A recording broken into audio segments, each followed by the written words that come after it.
expect from both rosters. Kicking off on Inferno, Soulfly. An ambitious shot down middle. Does actually get the tag onto Grix, but not connecting the bullet onto the head. As Grix just jumps across mid for information. And a 4-man A setup from Astramm, leading a lot of players to this side of the map. He slowly but surely take all this room towards apartments.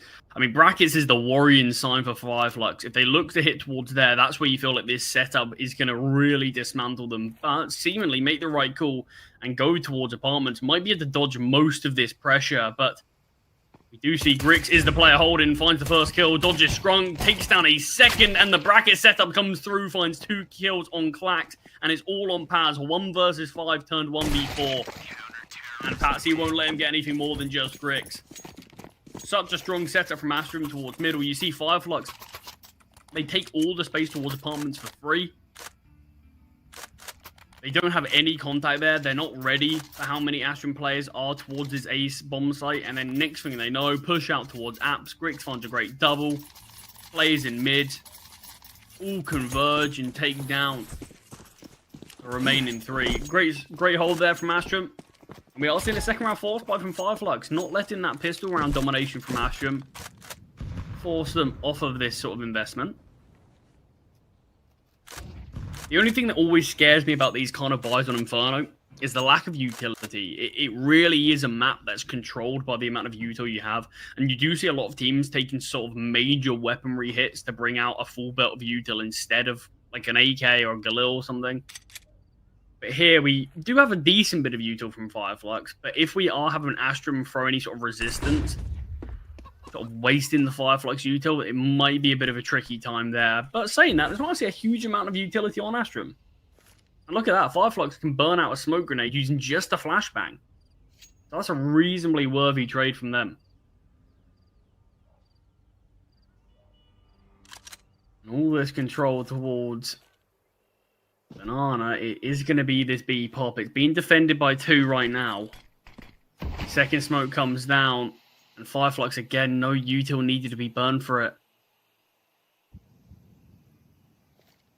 Still got a decent amount. Kenzie maybe questioning whether he wants to push through this smoke, but thinks better of it. Just holding as 34 seconds is on the clock. Util starts to rain down now. There is a Molotov being lined up and dropped out now by Norway. Well timed, but Dougie's already in front of it. Players trying to slip through the smoke into CT, and they've done so, but Grix is handling it masterfully. And Norway finds the final 2. Well played there.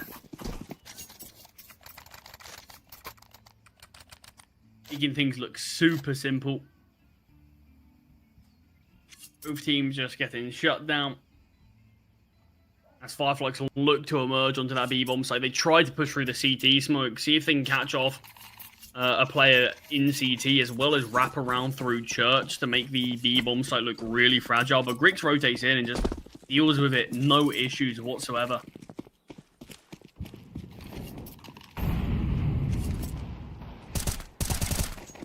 It's in middle, wants to find even more frags. It is just the eco round for Fireflux in this one, so can't expect all too much. Especially as players getting picked apart really early.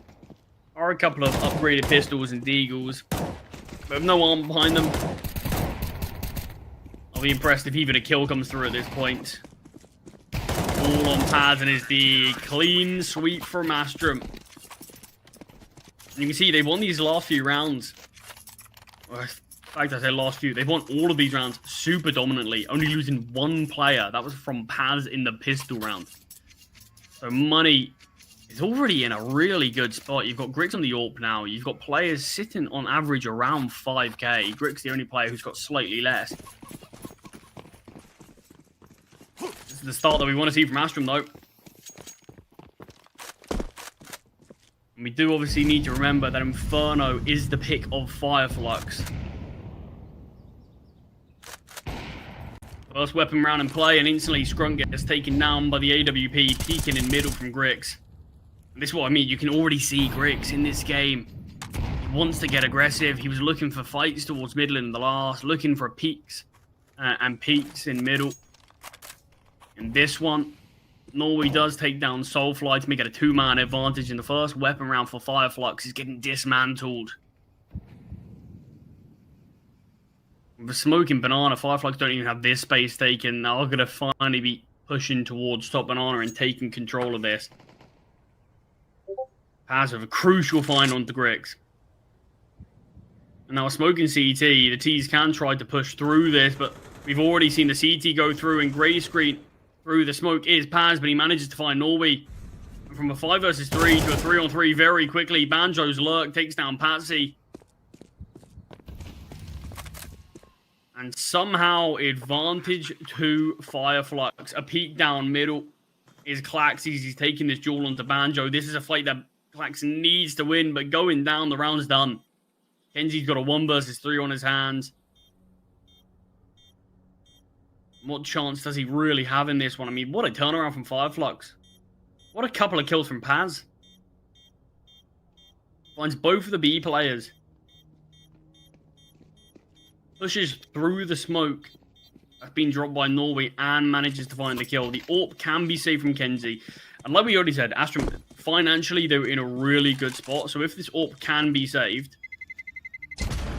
Which, looking at Kenzie, I was going to say it can't, but manages to back away just in time. Yeah, with this AWP saved, Greeks can just get that dropped over, and we can still see a buyout from Astramm. But they're probably going to be kicking themselves slightly. They had a 2-man advantage. You can't let that one slip. Really good early peek from Grix to find the first.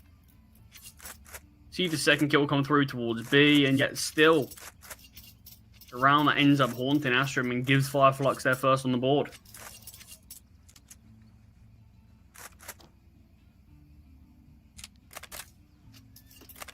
You can even see them aware that it's a round that they should have won. Calling a tactical pause. Realizing that, yeah, shouldn't have let that one slip away. Not that easily.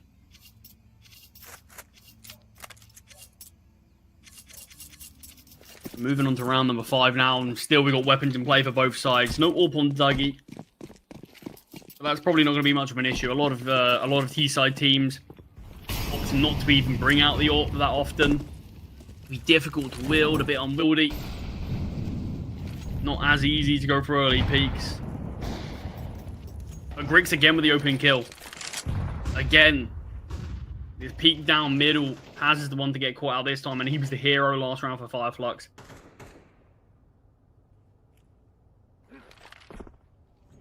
Fireflux yet again have to work this round with a disadvantage. I know it's only been 5 rounds. It's not been a crazy amount of time. But we haven't seen a single opening kill actually found from Fireflux yet.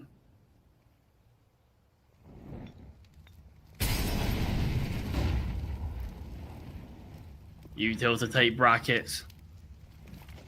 These have been given it as the CT is playing it slightly more passively. Soulfly towards B finds 1. Soulfly to B finds a 2nd. And it's this B defense that's just so weak, apparently. There's 2 Ts here. The main brunt of the Fireflux offense is over towards A.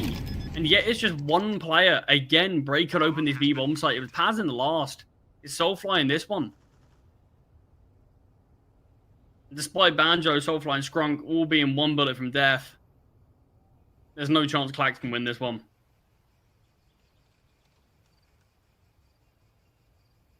Banjo on out. Positioning is great. Will find Klax, even though he's low HP. And yeah, you can see there, Banjo, it looked like he wanted to discuss exactly with his team whether they're going to invest in the AWP or not. But opted against retrieving that weapon, actually.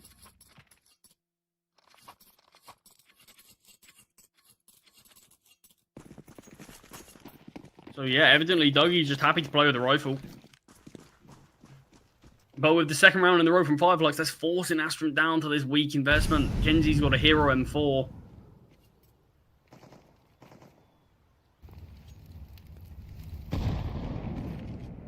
But it is another round at Fireflux, a disadvantage that still they can win. Hopefully these issues towards the B-bomb site aren't going to be something that persists for Astramm. Otherwise, that might be the entry point that Fireflux need to go on to win Inferno. Smoke grenade dropped out towards CET as Patsy's the Eagle desperately tries to connect on something through the smoke.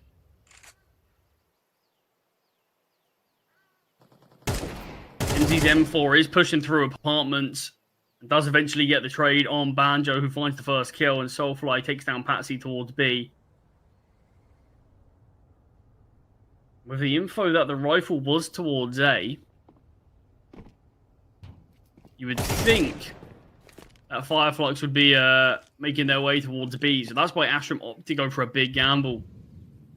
But instead, Fireflux, they hold their nerve, still hit towards the A-bomb site. Kenzie's just going to save this M4 into the next round. Didn't have quite as much impact as he would have liked with it.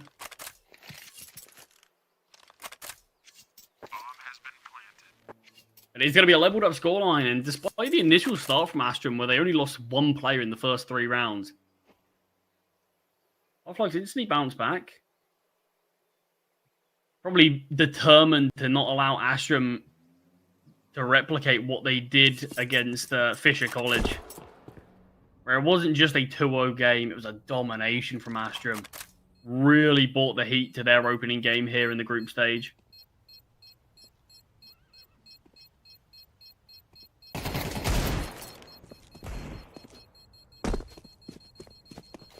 But Fireflux are on some really good form on Inferno. But in 5 of the last 6 games that they played, has some pretty dominant wins in there as well. Obviously, we got to see them play it in their opening matchup against Nexus. They took Nexus down on this map, 13-10.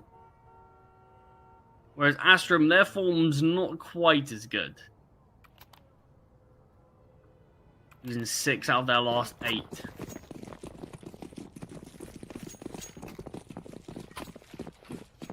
Weapons in play again, and Grix, we saw how many opening kills he was able to find in the past. Don't know if Fireflux are going to let him do the same thing here. Soulfly chipped away with utility. Flashbang comes through. Norway does get the kill, but Paz just desperately spraying through the smoke, connects the bullets. Paz connects a second. Without even needing to see the targets. Oh, Paz finds a third. Why are you playing behind the smoke, guys? You just found 2 kills. Don't go back for a third. And it is an opening kill again from Astramm. But it looks like it's going to account for nothing. Grix has rotated over towards B. But a smoke likely to be dropped in CT. I don't think there's going to be much of a chance for him. He has rotated in front of this smoke. Flashbang comes over and Grix forces back away. One missed shot, costs his life. Dougie finds him. And Clack's just holding. Hit towards A. It's another round for Fireflux. As they make it 4 in a row. I mean, the thing that's just surprised me so much is Grix in this game so far has found 5 opening kills. 5 opening kills in 7 rounds is pretty crazy. And Astramm in total have found 6 opening kills. And yet, Fireflux are in the lead. To put that into a bit more perspective, teams normally, if they find the first blood, they normally tend to win the round like 70 to 75% of the time. And somehow, despite the amount of opening picks we've seen from Astramm, Fireflux are the ones winning. A pretty unique stat line. But also a bit of a damning one, I suppose, for Astramm when you consider statistically they should be the ones having a pretty easy time here with Inferno. Just failing to actually convert from their early successes. And this all started off from that 3 versus 5 that Fireflux won, where Paz broke open the B-bomb site. And then in the round after, you see Soulfly alone just breaking open the B-bomb site again. But with the loss bonus now fully mounting up, we can see a partial buy from the CTs. And a lot of stock into Banana. I think they've looked at this as a weakness. And they played 3 in the last round. This time they're playing 4 here.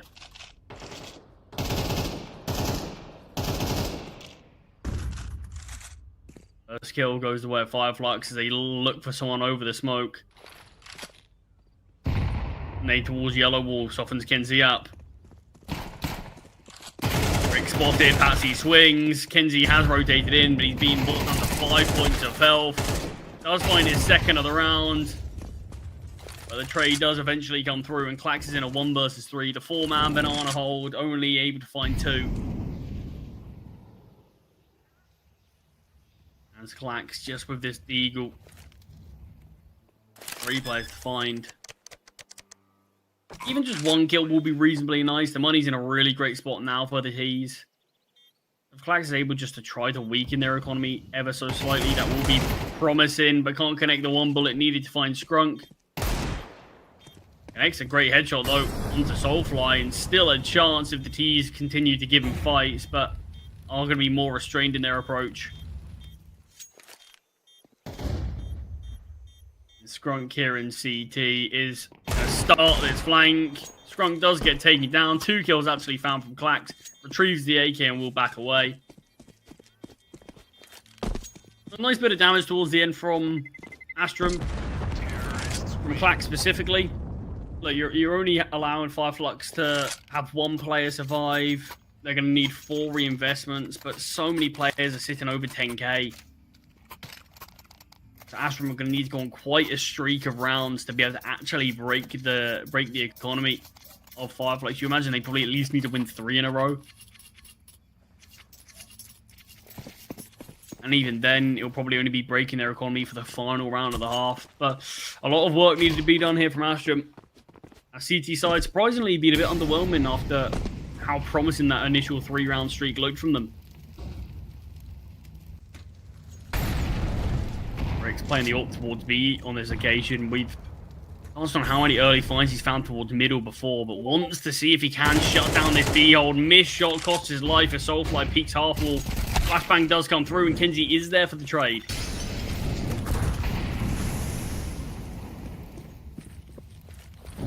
After removing Soulfly from this round, Banana retake util.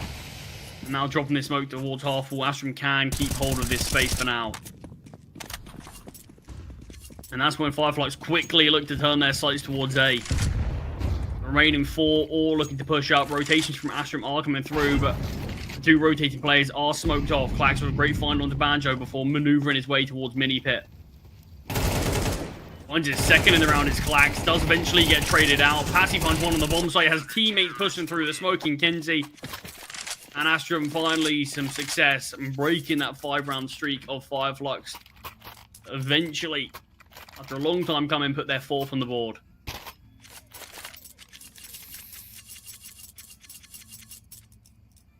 No AWP in this one from Grix. No time to retrieve that weapon on the B-bomb site.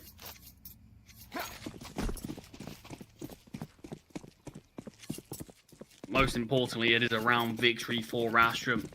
In a long time coming. Going back to this 2-man banana hold, you can see Astramm really do understand that their B site and their B hold was their weakness. This is the first round since I think the 4th that they've only played B with 2 players. But it also could potentially condition Fireflux to be aware of how many bodies that they were playing over towards B, and might start to make Fireflux question if there is just going to be these 2 players now. Slowly though, the T's taking Banana, using the util to clear out these angles.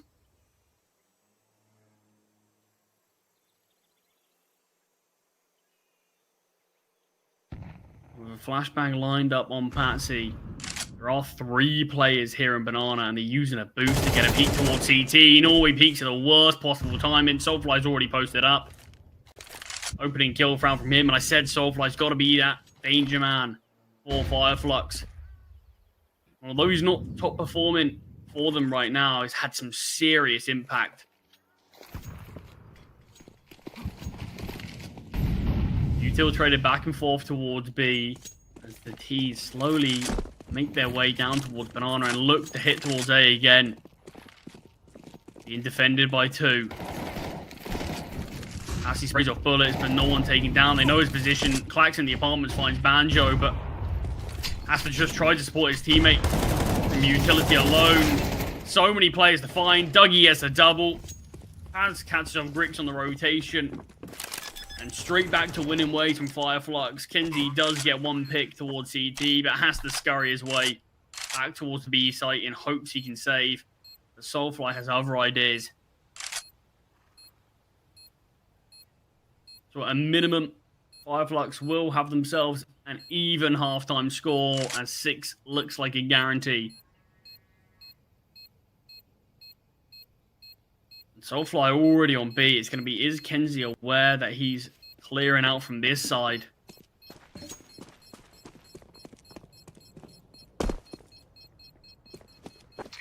No. No is the answer to that, and Soulfly does find Kenzie. 6 on the board for Fireflux. Final 2 rounds of the half. And Astramm don't have a great buy to play with here. Might have to give up 7. Might just have to go for the eco. I mean, lost bonus is pretty good, so the half buy is more likely. Flax brings out the M4. Bricks as a scout. MP9s and a couple of 5.7s in play. But Fireflux, since losing the pistol, the 4th buy, and the eco, I mean, they've just been on another level here. A lot of fights towards mid, and wow, what a swift round. 10 seconds in, and it's all on Norway. 1 versus 4. Bomb on the back of Dougie's quickly making his way towards A. There's no success found from Astramm at all, apart from the 1 kill onto Soulfly, but it doesn't stand for a lot, if we're being honest. His money's in a brilliant spot for Fireflux. They're not going to have any issues regardless of this final round.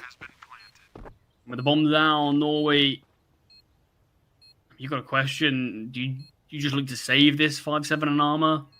Look to go for an exit frag? Pick up a gun and save?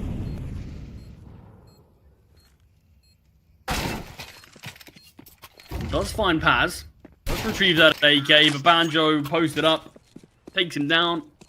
And that's 7 on the board. Potential for an 8-4 scoreline. And what a turnaround this would be from the international roster. Going from 3-0 down to an 8-4 half.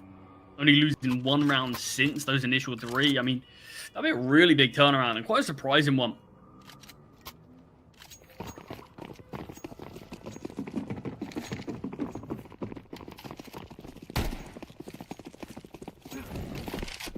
I do find it super interesting that, yeah, Fireflux haven't looked to bring out the AWP whatsoever, despite Grix having 5 opening kills in the first 6 rounds.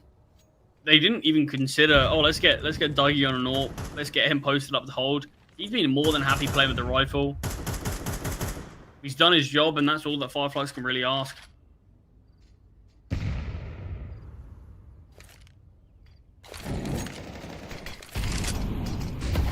Smoke towards Harville from the CT. Soulfly's not feeling adventurous enough to push through it.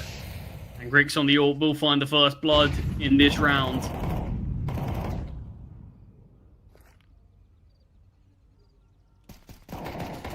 Soulfly near enough on his lonesome towards B.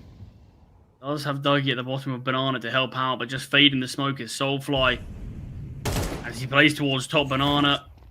Spots a player on the bomb site, spots 1 towards CT, and relays this information over to the rest of his roster. Wants to look for this opening kill, wants to see if he can punish and catch someone out. Got a bit of time in there onto Norway. Player spotted towards Oranges. With the smoke drop towards CT. Flash raining over as well. Kenzie's got so much work to do and doesn't get taken down by Dougie. Out in mid, Grix finds his second of the round. Bomb will get planted. Norway spam onto Scrunk. Gives a 2-man advantage here to Astramm. In this post-plant situation, Dougie just 20 points of health. So much of this round relies on Soulfly's shoulders. The HE grenade landing towards his position, softening him up. But Dougie peeking down middle, finds 1. Soulfly's trade does come through. But just too many bodies, not enough time. And Astramm will take the round. The defuse kit allows for more than enough time to get that bomb defused. And a 7-5 scoreline. A little bit of a resurgence towards the end there from Astramm. But has to be said, despite the early success of the CTs, Fireflux completely showed us a different look to them. Bit worried we were going to see them fall flat. Proved us wrong. And look, I came into the series, I came into the pregame here And I think probably a lot of people at home thought the same thing, that Astramm in this matchup are pretty much the heavy favorites. I think they have to be.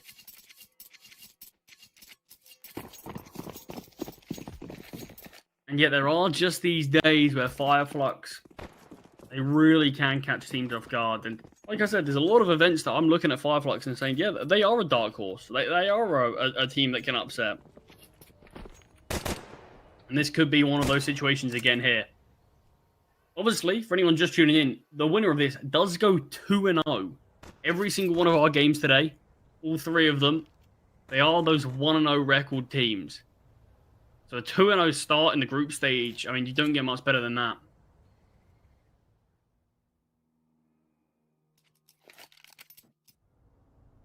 This round, though, would be great for Astramm to be able to very quickly level up this game. It was a 4-man B hold. We are starting to see Skrunk rotate through as the CTs look down towards Banana and might start to clear this out as the util ranges over towards A.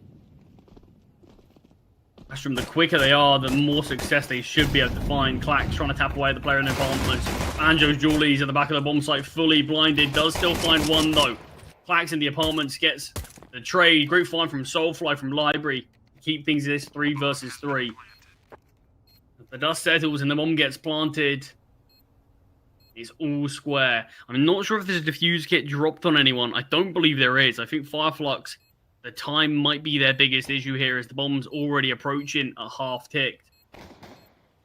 Paz and Soulfly both being dinked down. 18 points of health. Soulfly's found. Norway makes his big flank through brackets. Dougie's in between a rock and a hard place, and his teammates are falling around him. Astramm do win the second pistol round here of Inferno.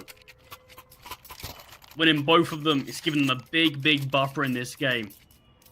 Because once the full buys have been out, Fireflux have outclassed and outmatched them on most occasions. And Fireflux are going to be taking the risk of going for this second round force buy again. It didn't work out for them in the first half. If it doesn't work out again, likely Astramm are going to be able to reclaim that lead.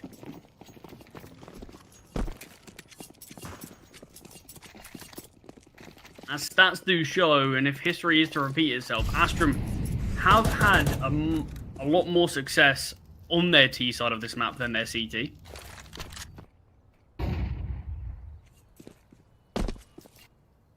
Whereas it's a similar story for Astramm, for Fireflux, sorry. It is also their T side that has been their more successful side as well. A couple of HE grenades thrown from the CTs towards Banana. Not quite hit his mark. A couple of shrapnel. Does collide with Patsy, but just bring him down to 89 points of health. It's not going to be that big an issue.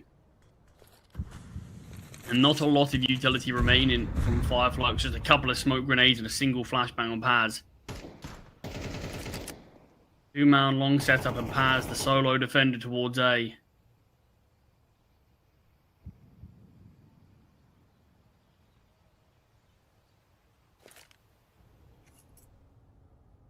Slow and steady are Astramm here. As the util starts to rain open now. This bomb site is completely open. Not a single defender plays here. It's a 3-man long setup. And Astramm are looking to exploit there. And even against all 3 of them. 2 kills are found. Paz forced back into Library. And the CT's likely just going to want to save this. They are rotating closer, but there's not a lot of chance in this round anymore. Run out towards long, gets taken down by Patsy. Soulfly and Paz have already retreated towards B. So a clean hit. Astramm more than happy to use the clock. And do find the success. Look, I like the gamble that Fireflux make. Send a lot of players towards long. Just so happens that Astramm looked to hit there as well. The flashbang, the utility that the T's have was just too superior. Ooh, that's unfortunate. Disconnect there from Clax. It is going to cost him his weapon, so it's going to need to be a reinvestment there from Astramm. That's never really what you want to have. Because around that probably should have been 5 survivors. You kind of just have Clax having to reinvest for no reason. I mean, look, it's not going to make a huge difference to the Astramm economy, but it is just a little thing that That can be a bit annoying at times. Although Clax is back in the server, we're going to have a bit of a technical pause. Perhaps just hoping that we can resolve whatever issues it was. That doesn't happen again. Seen some clutches be won from players disconnecting at awkward times. So hopefully not going to be something that continues throughout this game. But we've got a leveled up scoreline here. Astramm. It really does feel like their pistol rounds have given them a bit of a leg up just to keep themselves competitive here on Inferno. Because look, very, very underwhelming. You can see the round history there. And Fireflux really turned their game around once weapons were in their hands. But this should be a reasonably easy round for Astramm to be able to find 8.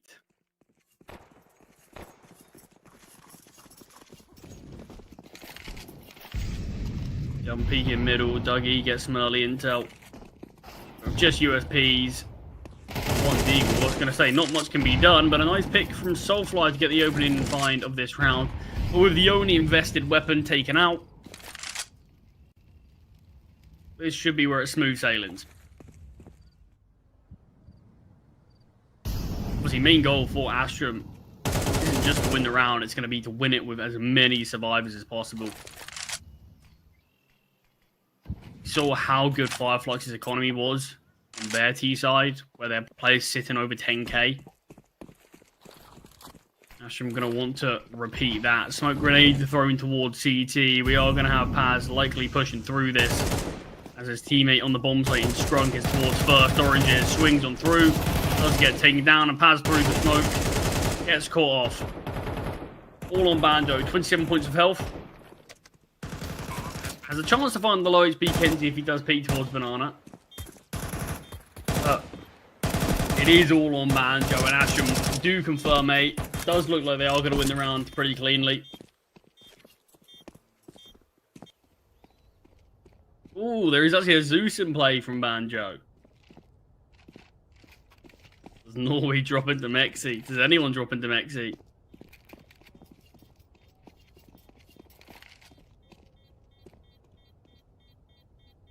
I'm hoping not everyone goes down ramp. I want to see this Zeus at least get a chance. Terrorists win. Players are creeping closer. No, as soon as Banjo switches to the USP. Had a chance if he kept the Zeus in hand. Unlucky there, but Astramm do find 8. Weapons in play again from the Turkish call. And obviously this was the biggest change-up. This was the turning point in the first half. As soon as we saw Fireflux with weapons in play, looks like a different beast altogether.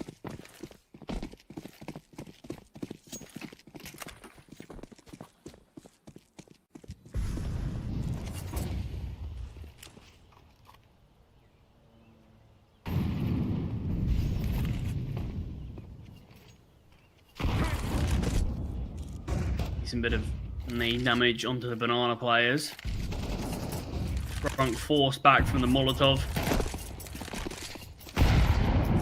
B's taken without too many issues from Astramm, but another HE grenade thrown out, chipping away at Patsy and Norway slightly more. Still is another HE grenade on Scrunk that he can drop out. Astramm off to take Banana. Just going to leave Patsy here. And look to take some space towards A now. Still plenty of time with no end goal guaranteed. With the bomb, I believe, still being dropped towards the T ramp. Very much still a lot of different options as to where they can go. Flashbang thrown in middle from Grix. I'm a little bit concerned about where this bomb is dropped. There's still more than enough time for it to get retrieved. You don't want Astramm to forget about it and that cause them too many issues, but seems like they have started to realise. Players leaving brackets now, retrieving that bomb. Smoke and Molly thrown towards Banana. As of just 20 seconds on the clock, Astramm now lining up their utility. It is going to be this hit towards B. Still just 2 defenders here. All the utility has been used from the B defenders, apart from one flashbang on Scrunk. Drops that out now. As well to blind players with 6 seconds. This bomb needs to get planted. And it looks like it is going to be able to. just about with 1 second remaining. Time became a really big issue there. Paz finds the first kill. The trade surely inevitable and does come through with Dougie falling towards Banana. Banjo has no chance in this round but to save. Tense moments there from the T side as Skrunk had an opportunity to deny the bomb, but we just saw Astramm sort of protecting the president there, jumping in front of the bullets. Do manage to hold off, but definitely gets dicey. Definitely gets dicey. I mean, look, it's a very sort of stereotypical CIS style of play. Don't see it as much anymore from teams, but very much back in the day with sort of the old flip side roster. We used to watch the team burn down the clock as much as possible. Look to execute into the sites with literally like 20 seconds left. Very methodical, so yes. And Astramm maybe there showing us a bit of the old CIS stereotypes on display, but it managed to work out. Just the half-by from Fireflux as Astramm pushed themselves even closer to that all-important round number 13.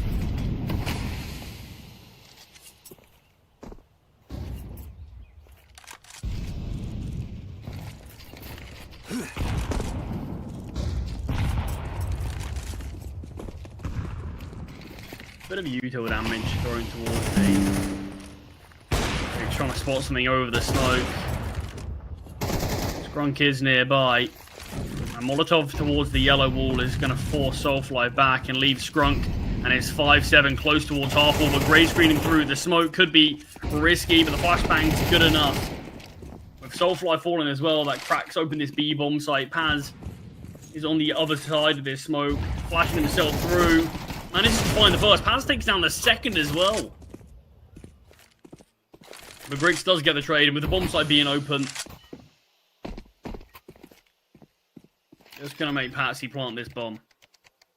Bomb has been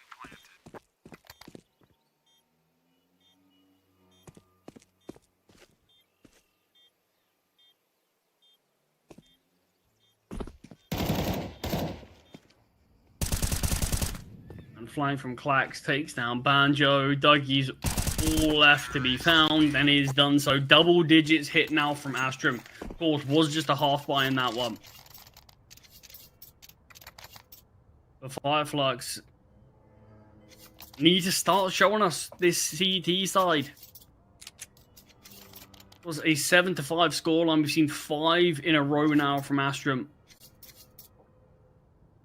And all the hard work that Fireflux did to bring themselves back into this game and then go on to take the lead in this game.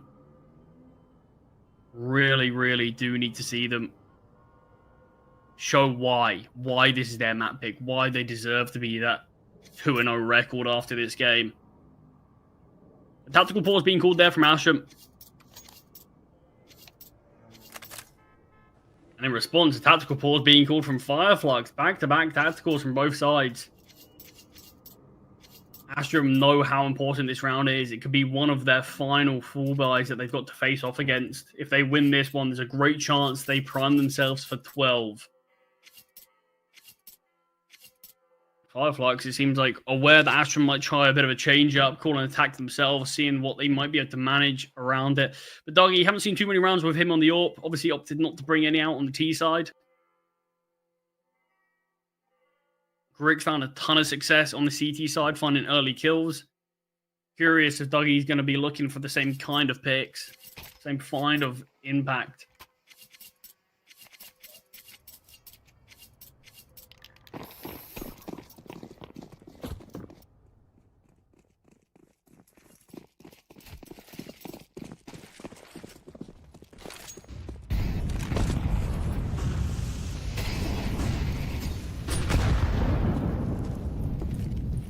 Util on Patsy, but quickly Astramm took Banana.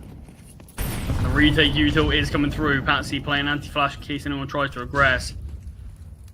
But no space actually taken behind this utility. And just the smoke being dropped now from Fireflux.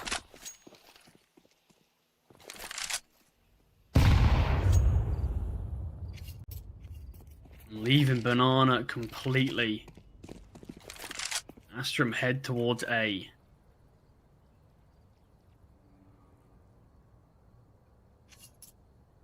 Two-man set up towards long. Paz getting flashed in middle. And Norway, despite being blinded, finds the first kill. Drops the smoke towards long to block out any vision from Dougie. Pot shot fired off. They know one player was here. All on Banjo towards Pit.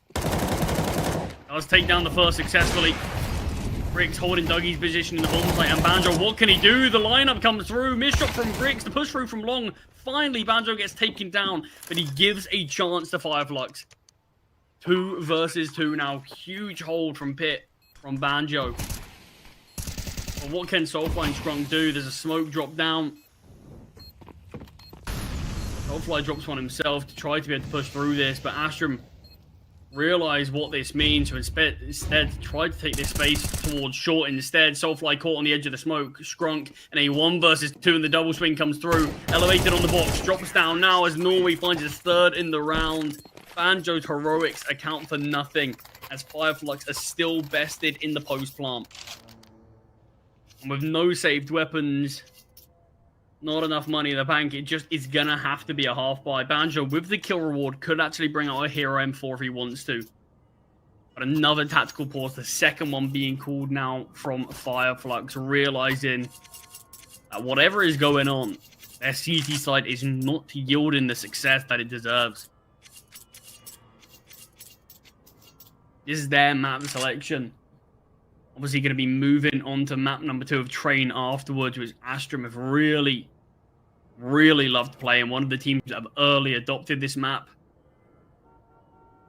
I think an example of this is Fireflux have 8 maps played on Train in the last 3 months. Astramm have 33. Just playing an absolute ton of this. So I think desperate times for Fireflux on Inferno. You don't want to put yourself at the mercy of Astramm on their map selection. Let's see if this half buy can find anything.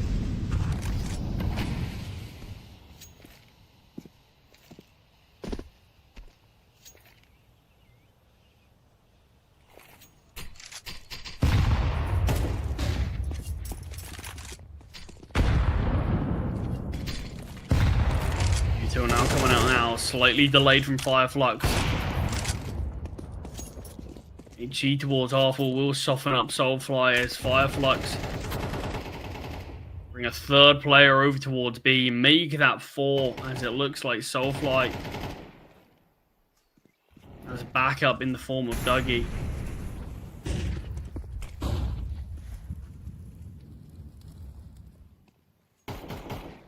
Plenty of bodies here. Towards B, and Strong getting aggressive, will find Norway. This has to be the go call for Astramm to hurry things up. Out through short and apartments they do go, but there's a quick flank from Banjo. Kenji's gonna meet Banjo in apartments, does hold of the AK, but the MP9 comes out on top, and Grix is in a really tight spot. The bomb is planted, but look where Grix has to play from. He's sort of operating as a flank with this AWP. Balls out one in mid. Soulfly is 5-7 from range connect, and this half buy looks so promising now. So many targets coming from so many different positions. Patsy finds the first. 2 players towards short that Clax is overlooking, and it's all on Patsy, who does get taken down. The half buy successful. And Astramm, despite having A, it felt like they had no control. You see how tough a spot it felt like Grix found himself in. First CT round found, and it's from the half buy, but money, not an issue for Astramm. Might not be for a little while, as even if they lose this round, probably could still salvage together a buy.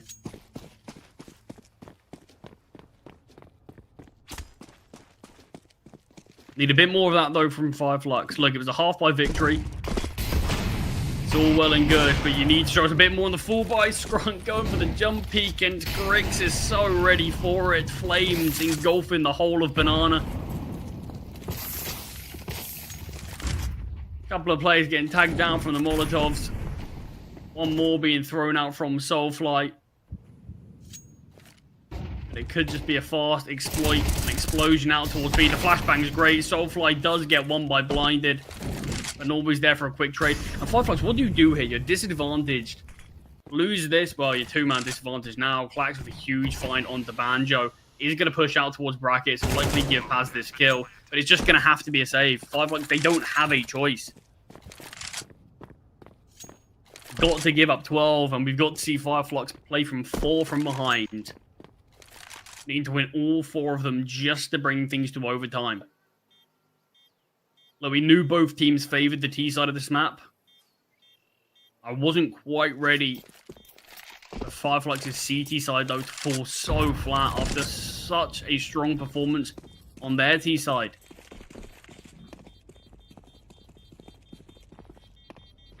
One or two players of Fireflux have been allowed to save.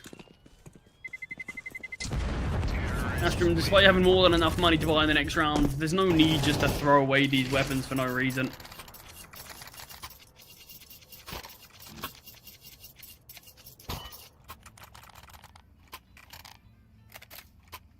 And the final tactical pause being called now from the CT side.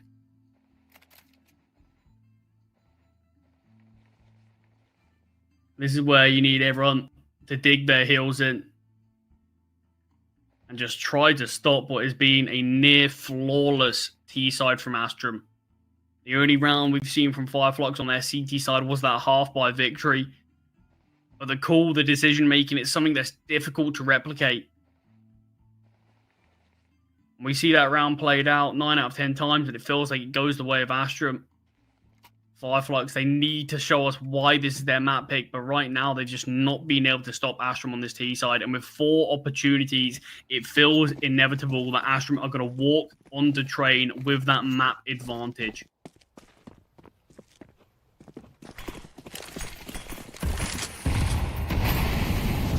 I mean, Banana's been really hotly contested. Soulfly catches off Kenzie, not fully clearing his angle. Advantage coming through. Scrunk has been forced back through the flames. Molotov onto Soulfly's position as well, and Clax from the lurk taking down Dougie in the flames and fire. Norway takes down Soulfly. The trade does come through. Scrunk buys looking towards B, and low HP allows Patsy to find him. Advantage found from Astramm as they've broken open this B-bomb site. And Clax still on this lurk, doesn't even need to give up this kill. Will do so, though, as Banjo does fine, but it means it's all on Paz now for the time being as Banjo rotates his way in. Astramm 2 kills away from taking Inferno and finding their opponent's map pick.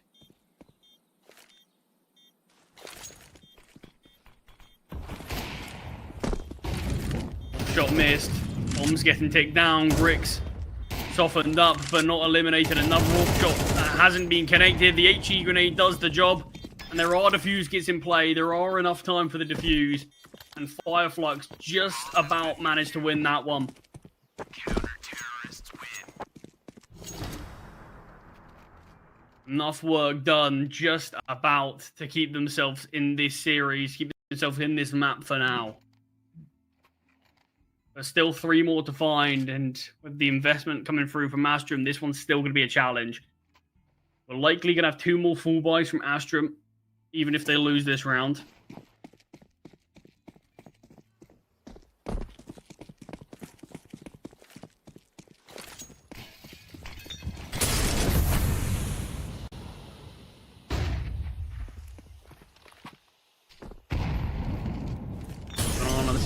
The T's go again, but Soulfly in a deeper position. Looks like he wants to fight it a bit more heavy-handedly, but with the smoke dropped at his feet, he's just going to back away.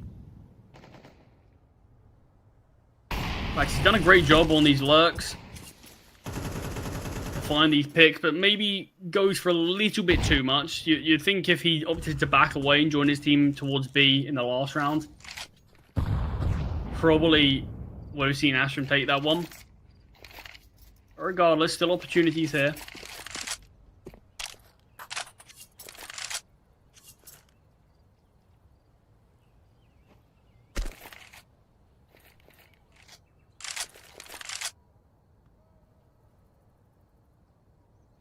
There's A that Astramm looked to pressure towards on this round. Banjo still in the apartments.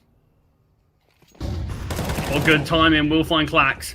Anjo spotted towards Apps. Patsy gets a quick trade. Paz rotates in towards Arch. Finds the first. Not able to double up just yet. And a smoke grenade dropped at his feet.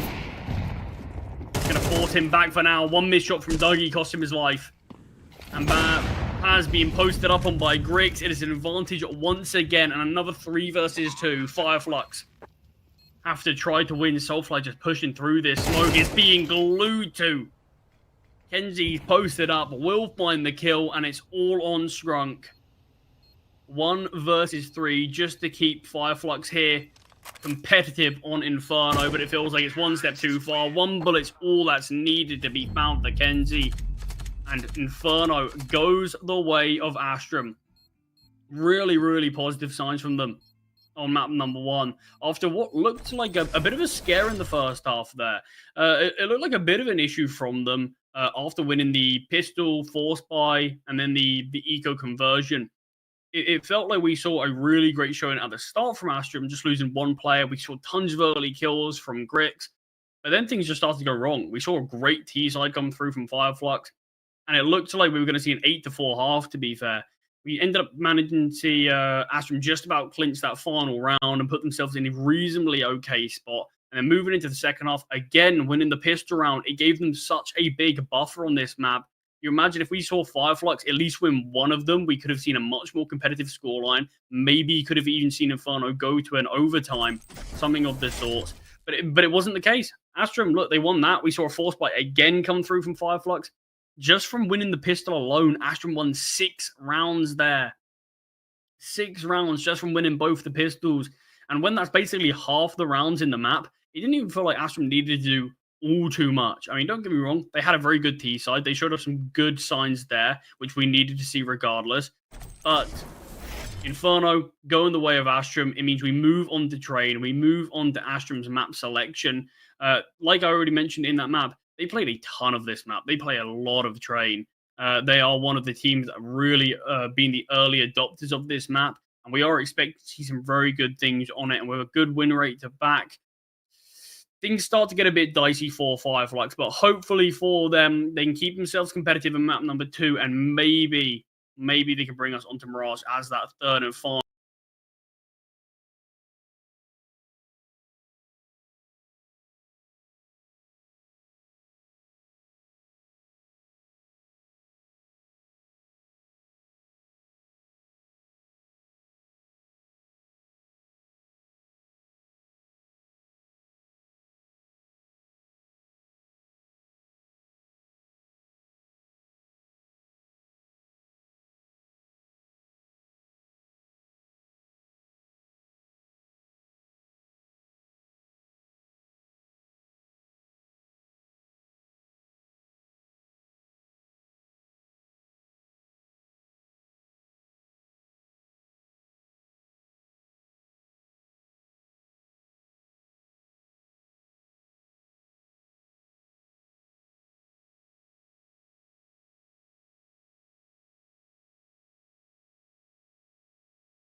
And what a perfect way to start things off on Train. Clack gets a bit of a disconnect. Looks like he's back in the server now, hopefully. But I'm really excited about map number 2. I have to say, Astramm, they definitely are the ones very much in the driver's seat now. Not only did I come into this map and series already thinking they were the favourites, after winning map number 1 of Inferno, that sort of elevated even more. Fireflux, a little bit with their backs against the wall. Don't worry, there's no danger for them if you're a Fireflux fan. They are 1-0. This is a 1-0 record match. And this is interesting from Astramm. Pistol round, and they're already calling a tactical pause. Very curious what they've got to discuss now that they couldn't discuss in the break. I mean, regardless, I love it. I like to see it. Maybe someone just having a bit of a read. Maybe someone just sort of having an idea that's just come to mind now. Don't mind the call, though. Don't mind the decision. And a technical pause. But again, all the pauses. All coming out early here on Train. But it is obviously with Astramm, with it being their map selection. It is going to be them starting on the weaker side, the T side. And in terms of recent results, surprisingly, Astramm T side has actually been slightly better. You can put that down to a number of things if you want. You could say maybe it is just strangely their T side is better, but it could also be looked at perhaps due to the fact that they pick this map, they often start on this T side, which just means they've probably got more games and rounds played on it. Perhaps that inflates their stats slightly. But with that being said, regardless, they are very, very competent at both sides of this map. So no easy half really for Astramm, but obviously with them starting on the CT side, hopefully that is going to bring them a slight boost that they are going to need. Already seeing a decent bit of util invested from Astramm. A couple of smoke grenades, a couple of flashbangs, and that single molly. Plenty of different positions that they can look to exploit that from. But one thing I always find interesting now about this new Train, it felt like the old Train used to be quite heavily determined by these sort of A main pushes, these fast pops towards A.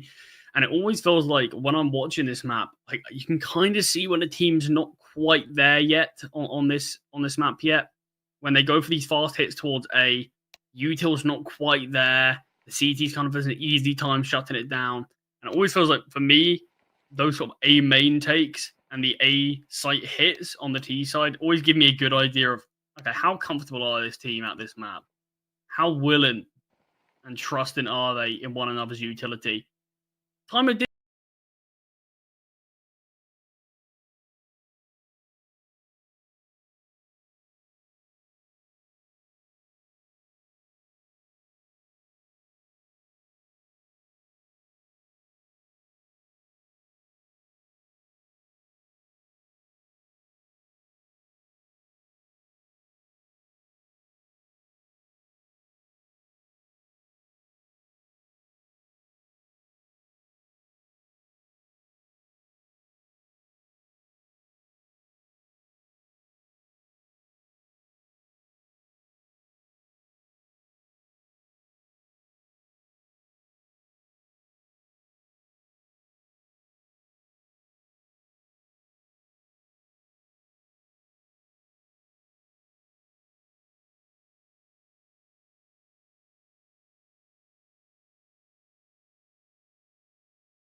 Out of the bomb site.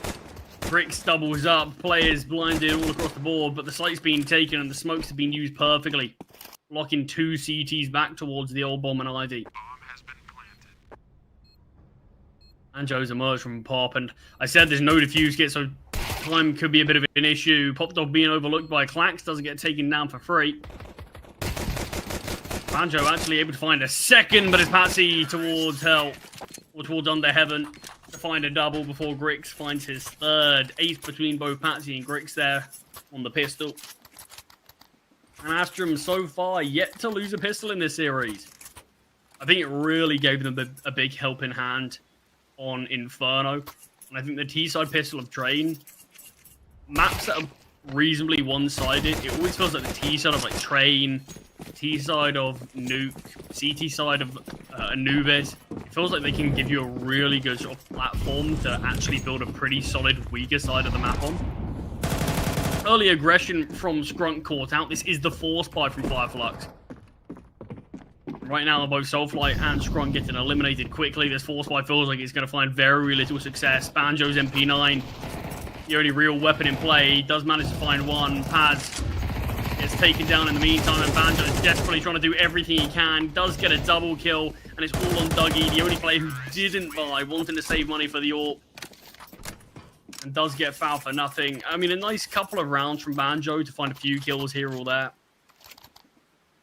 And with the MP9, he's made a decent bit of money there, 1.2k kill reward on itself. But it's still a force buy attempt that's unsuccessful for Fireflux, so Astramm should be able to get a 3-0 start.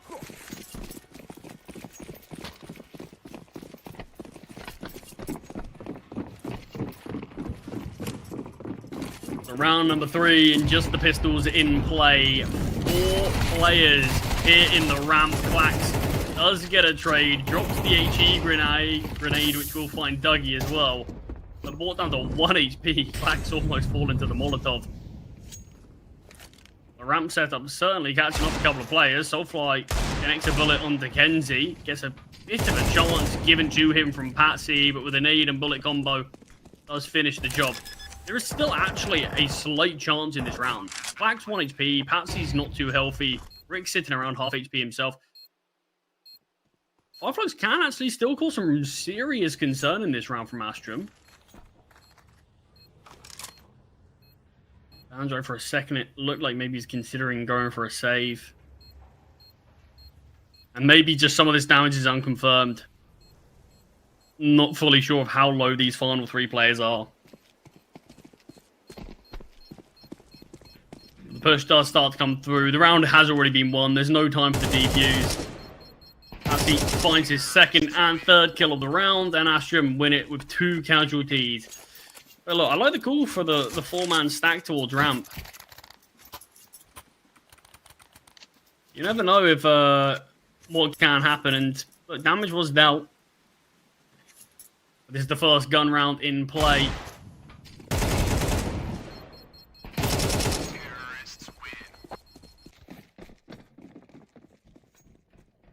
We do have that AWP on Dougie.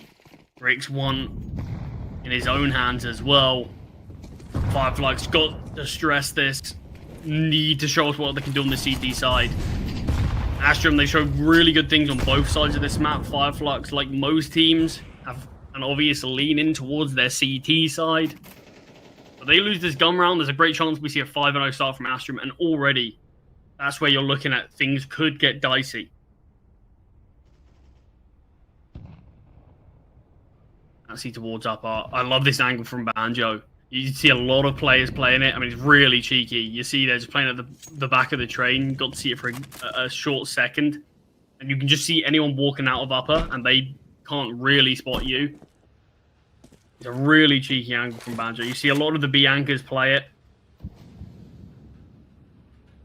And it's very standard. See, look, just dropping the smoke, going back towards the train, and just look at that.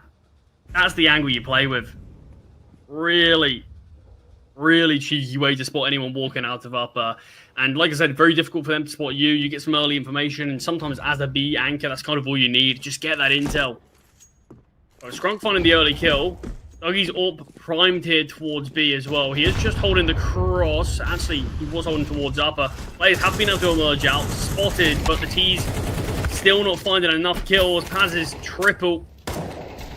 Still can't be silenced. And finally, Kenzie does strike the killing blow, but the rotations have already made their way through. Far too many bodies for Kenzie to contend with. Fireflux, like I said, I wanted them to see this. First gun round, and it is a success story for them. And with a little bit of the damage that was dealt on the force buy, with a bit of the damage that was dealt on the eco, Astramm are in a spot where they just got to eco. Get a buyout in the next, but it will allow Fireflux to near enough get 2 for the price of 1.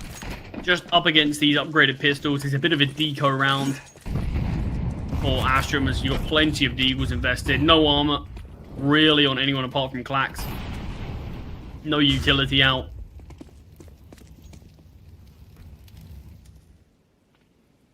I mean, I think it was a couple of days ago here I got to watch just some absolute madness involved with these sort of buys. Saw half-buy victories non-stop, saw eco victories. I mean, it was just sort of relentless with the amount of underdog stories in terms of buys. Got one player boosted up, but Astramm just playing this round slow. Even if you don't go on to win it, let's see if you can burn some utility. Force the CTs to at least have to invest in that in the next round. After spending about a minute just defaulting around the map, players now starting to group up towards the brown holes. And might look to pounce on this B hold. It's been defended by Skrunk and Banjo.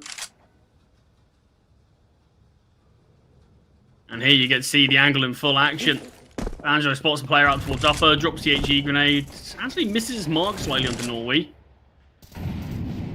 T's are now out of B. Skrunk goes down. Banjo's position has been spotted. Starting to get swung on now. He does find the first. Is he ready to handle Norway as well? Yes. But 3 of his teammates have fallen in the meantime. So it's a 2 versus 2. Fortunately for the CTs, weapons not able to be retrieved from Astramm. So still just playing with these deagles. As he's spotted by Banjo, but information traded back and forth. Kenzie's all on his lonesome towards upper. Smoke on the bomb. Kenzie kind of needs to find a kill beforehand. Dougie manages to find its first frag of the train and will secure Fireflux's second round. But I said, Astramm, look, they were playing things slow to at least burn utility. Not only did they do that, they found 3 kills and got a bomb plant. So really successful eco there with just the Desert Eagles invested. Kind of as good as it gets, and weapons are back in the hands now of the T's. Got an AWP on Grix. He's always a man to keep your eyes on. I mean, a threat with any weapon in his hand, but especially when he's got the AWP. Off it towards A, I say this is my favourite thing about watching teams on train, seeing what they can do, but Paz, fortunately, bit fortunate to get a bit of a lineup there on 2 players. Soulfly emerging through the smoke. The T's caught on one another, and Soulfly just spamming through the smoke. Finds a double. And Patsy, despite getting this kill towards B, he's got it all to do now. 20 points of health and a 1 versus 4. Not the greatest of A hits from Astramm, and I think they're going to want to try to forget about that one. As a leveled up game now. Perhaps could have a bit of a repeat of what happened on Inferno, where we see the pistol and the 2 rounds that come after it go the way of Astramm before we see Fireflux start to come alive on the server.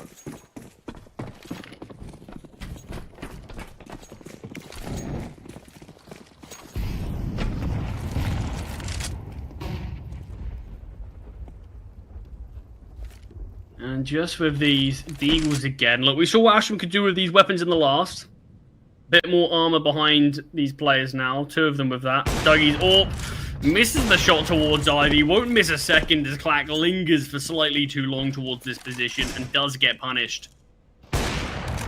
Repositions great. Catches off Patsy and just picking apart at the offense of Astramm. As an easy cleanup can be around that Fireflux look to keep 5 survivors as no success is being found from the T's whatsoever. With an HE grenade dunking down onto Norway just softens him up. And I mean, this isn't going to be a round where a bomb plant's even possible. It's just going to be a round where both Norway and Kenzie can look to try to see what they can do. I mean, not too long ago, this was a bit of a dynamic duo. Kenzie and Norway were some real threats in the server. The numbers that these two could post up themselves was pretty monstrous. Kenzie will actually be able to find Paz at least. And Norway making the silent journey all the way through. The Brown Halls will retrieve this bomb with 34 seconds to play with, but 3 defenders on A. I mean, even just 1 kill would be pretty nice, but Soulfly's positioning, it feels too strong. And Norway does get found. Fireflux take the lead here. 3-0 down, 4-round streak from them.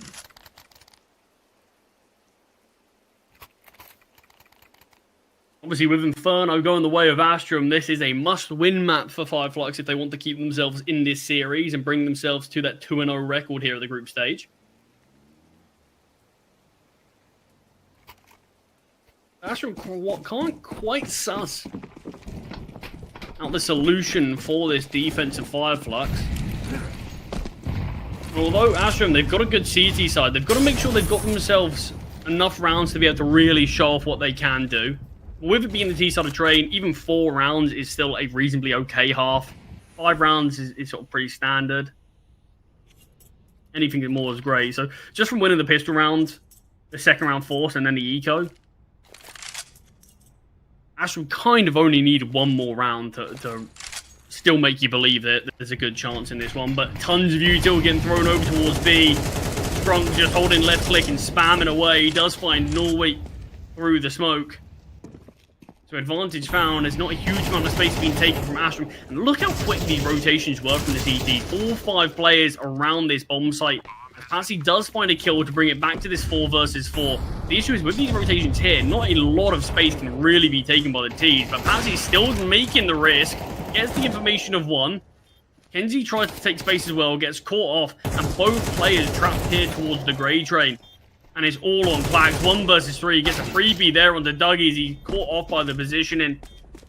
And Fireflux, another round successful. I mean, this could be something that Astramm honestly could look to exploit. Fireflux are so quick to rotate towards B with the utility that Astramm kind of have a really tough time taking space towards B. And it means you're just so far back on the bomb site. It gives all the room to Fireflux to be able to play with. And the retake kind of becomes reasonably easy then. But Astramm, honestly, they could look to exploit it and maybe just look for a B fake into an A finish. Like I said, some heavy rotations from Fireflux, but when Astramm are straight up going to that bomb site, it doesn't really matter. The streak continues, extended to 5 now. As Fireflux, the cash is starting to grow, money's starting to really be made, but with the full loss bonus and the bomb plant, we can still see the investment out from the CIS team. Cheeky angle from Paz if Patsy peeks any further. Could get punished. Flashbang's great. Will allow Patsy to have a bit of a look in. The spam through the wall from Paz connects. And the first blood goes the way of the CT side again. Yeah, might need to see a tactical pause from Astramm. Look, they called one in the pistol round. I think we're going to need to see another one being called here. Just getting picked apart across the map. Grix will find a kill back, but it's still disadvantaged, and with Grix just being 16 points of health, not an easy one to play with. Max is actually going to look to take some of this space, playing towards Olaf, but with a nade dunking down at him, he's kind of maybe hoping that Kenzie can start to connect a couple of these spams. Does actually force Paz back from this position.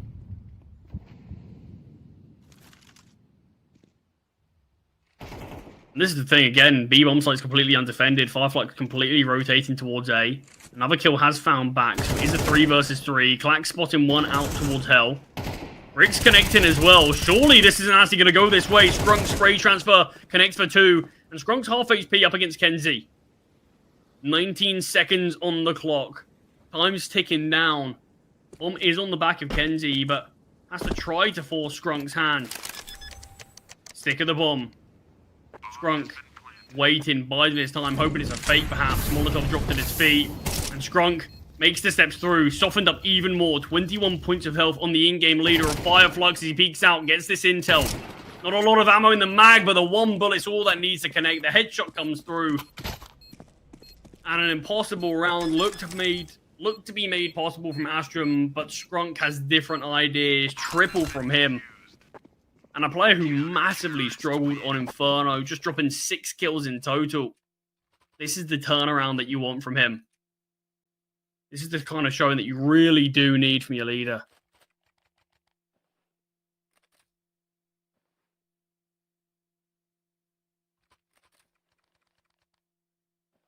With another round on the board, Astramm can still kind of cobble together these buys thanks to the bomb plants that they're getting. They will still be able to salvage something, but obviously this is going to mean that there's going to be no walk for Grix. Just going to have to stick with the rifle. Banjo up towards ramp. Patsy clears the angle and instantly domes him with a swift headshot. Again, seeing this boost from Fireflux, they love getting someone sent up here.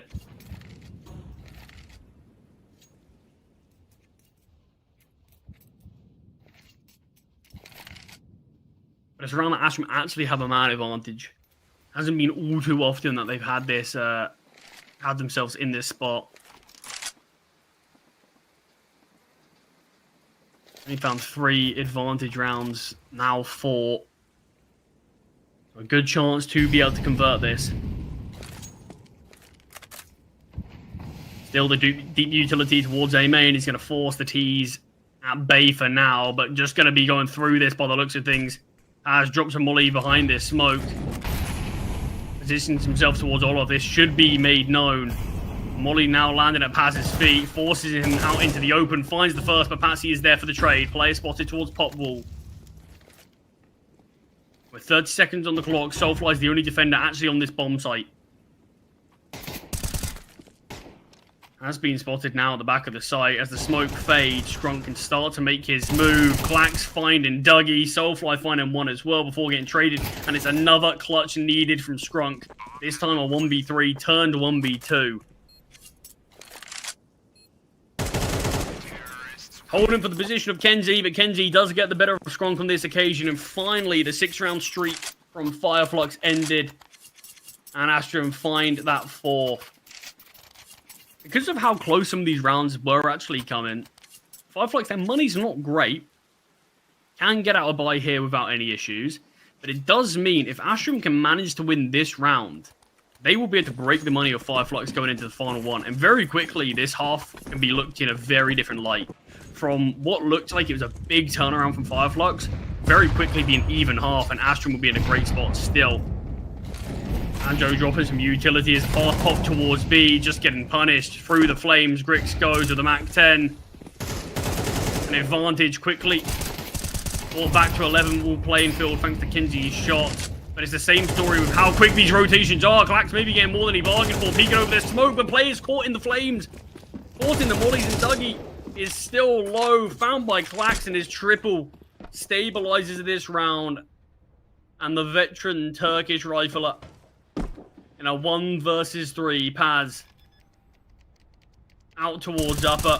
Spots the bomb carriers. Kenzie opts not to plant there. The reposition towards ramp makes 2 targets left to find. Clax does punch in the digits and sets the time limit now for Paz.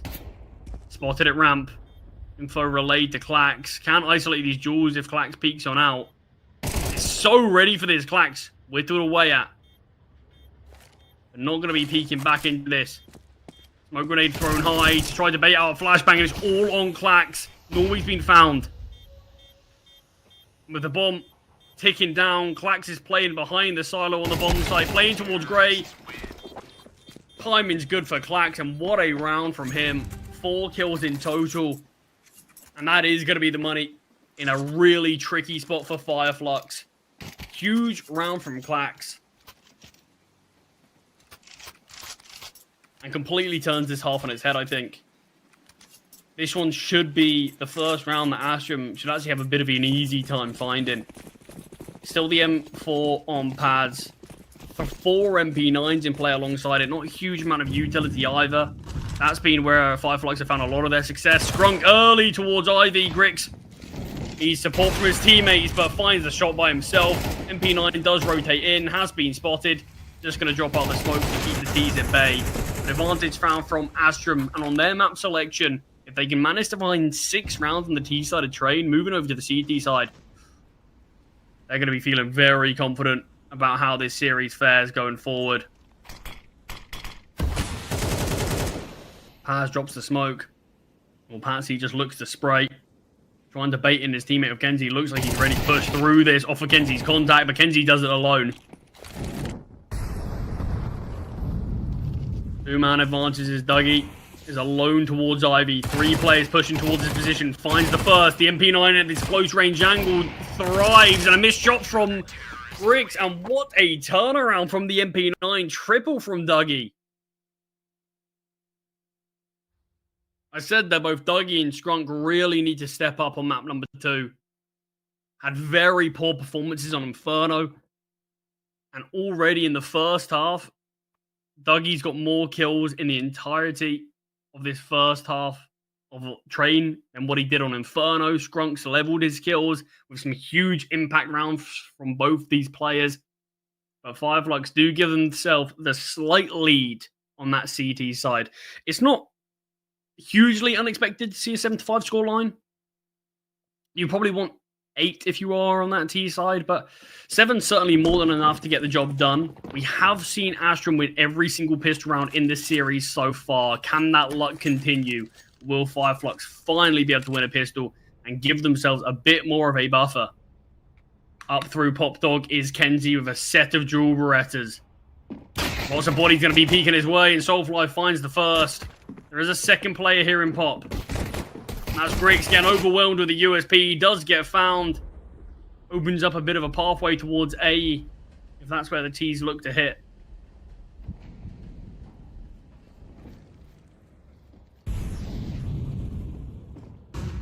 Util flying over the bomb site, and all he needs to connect this kill with the dual Berettas does a lot of damage, and finally does finish off Banjo. Dougie at range takes down Patsy. Norway's just kind of in between a rock and a hard place, trying to fight off all these players from deep. The back lines, Clax eventually connects the bullets onto Scrunk. Bit of a laboured spam there with the USP.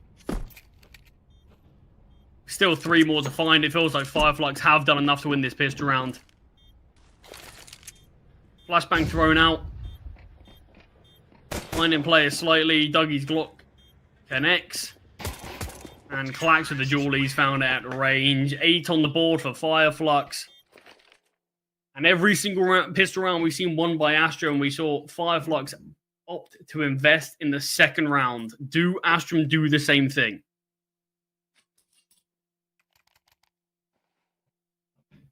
Will they go for this second round buy as well, or do they want to play with their rifles? I mean, just clocked it now. Norway's having a really tough time at things. Just 2 kills from him. One of which being found on that pistol there as well. It's only 1 kill in the first half.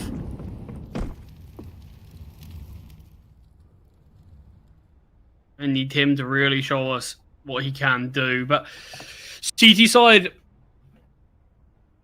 of Train is really where Grix can thrive with the AWP. Issue is, going for the second round eco means we're not going to see an ult from him in the next round. So we're going to have to wait even longer for the big green to come through.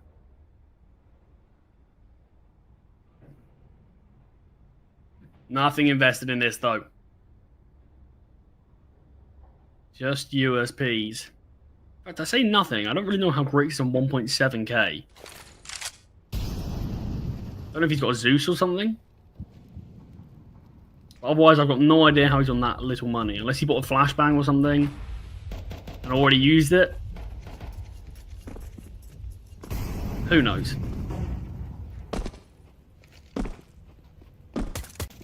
Player spotted towards all of this. Should still be a reasonably easy round. The bomb can get planted, in fact. No one's going to try to stop that. Player in A main does get the dink on the Clax there. Onto Paz, sorry. And just an easy mop up, it should be, from the T's. Picking apart this defense as they look to just at least catch off 1 kill. Skrunk's Mac 10 finds 1. And takes down Kenzie as well. All 5 survive for Fireflux here, going into the first full buy round of the second half. And Astramm, they went 3-0 up on this map, if you remember. Only finding a couple of rounds towards the end of the first half, but that does mean we've seen 9 out of the last 11 rounds go the way of Fireflux.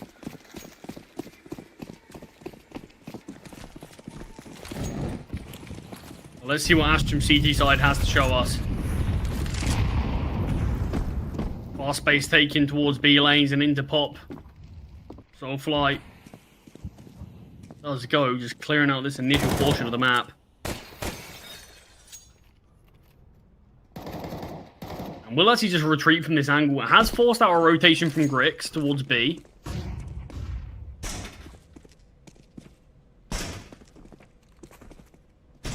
With A main under the control of the CTs, they still have a decent bit of intel. Clax jump spotting, takes a couple of bullets, but will drop the molly to delay any Ivy control.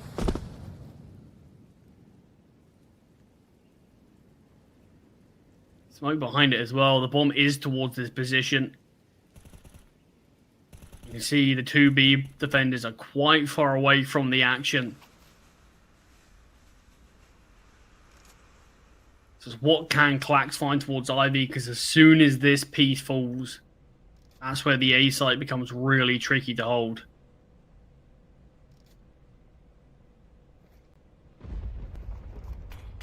Smoke down on the left side. Clax forced off from this position. Patsy has made noise of his position. Gonna need support from Clax somehow through the smoke. Patsy goes down. Clax pushes through. The smoke does double up. 3 versus 3 still. And with 20 seconds on the clock, the bomb still dropped towards Ivy. No, if he takes down Paz here, the round is done. It turns his back at the worst possible time. Grix gets found, and with 8 seconds on the clock, it's all or no. He finds the first, can't take down the second. And Fireflux do find 10. If we see Kenzie there, just look towards Ivy and find Paz, that round's done. I don't think there's enough time for the rest of the T's to make their way over there, retrieve the bomb, and plant it. But with the first gun round going the way of Fireflux, Astramm, they're falling super flat on their map pick.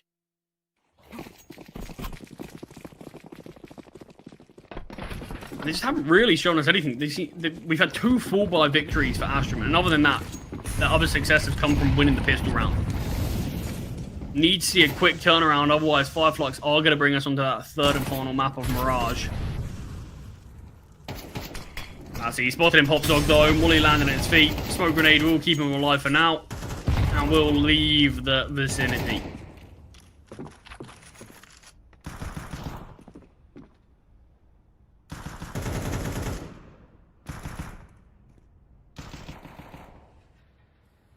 I mean, half buys like this can work, but there's not a lot of util for Astramm to work with. So I'm going to have to rely purely on their individuals to try to dig them out of this one. Otherwise, 11's going to be found. But finally, should be able to see an AWP in the next for Grix. Out towards upper, the T's go. Grix's Desert Eagle. Not connecting the all-important bullets, and Norway is found. Feels like with that kill and the bomb site taken, danger has been alleviated. The final 3 players just sort of trapped towards CT here. Frank wants to make some cash with the Mac 10. Finds the first. He'd actually spot the shadow there of the second player, but I don't know if he's clocked it. I mean, certainly did not. Even saw the shadow again.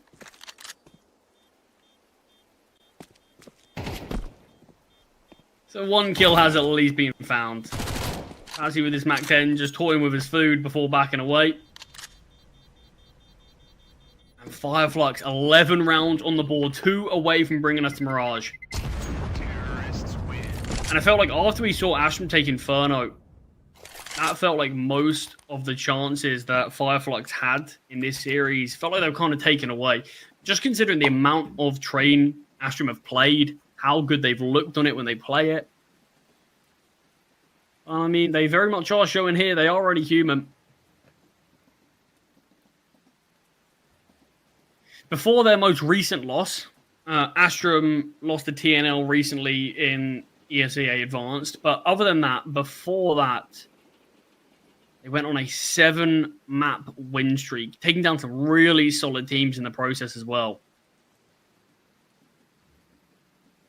There's quite a shock to the system, I think, for Astramm. And I mean, this could be last chance saloon in this round. We could be packing up and heading to Mirage if this round goes the way of Fireflux, because with the loss bonus, sure, we'll be able to see a half buy in the next round if we see the CT side lose this one, but it'll be scraps. It'll be just stringing together whatever finances you can. There's slightly worrying signs ahead, potentially. As we are in a bit of a technical pause here, it seems like Skrunk is having a couple of issues. We will get back to the action shortly, but there you can see the kill feed. Norway still just sitting on 3 kills. Only 1 kill in the first half, 2 in the second, and even just that last half by round. Look, I know he had a 5-7, but he was behind a player, missed his bullets, missed his shots, got turned on 180'd, and it might just be one of those games where it feels like you just cannot get going.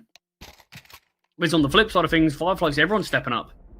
Everyone's reasonably similar in terms of the fragging department. Felt like a real team performance from them. Sometimes you can watch this Fireflux side and just look at Soulfly as a big reason as to why they win certain games. But here it's been anything but. It's been very much everyone's had their moments. And that's the reason why we are here. But potentially the final full buy that Astramm have. Moving into round number 17. A pacey hit towards B from Dougie. Does get caught out by Grix with the AWP. First AWP of the CT side from him. Was electric on Inferno with this weapon.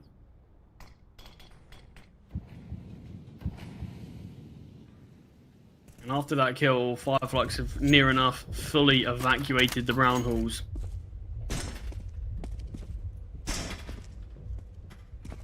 Still not set in stone as to where their end goal is going to be. But with players making their way back towards A, it does look like that's going to be the hit. 2 towards Ivy. Both Paz and Skrunk.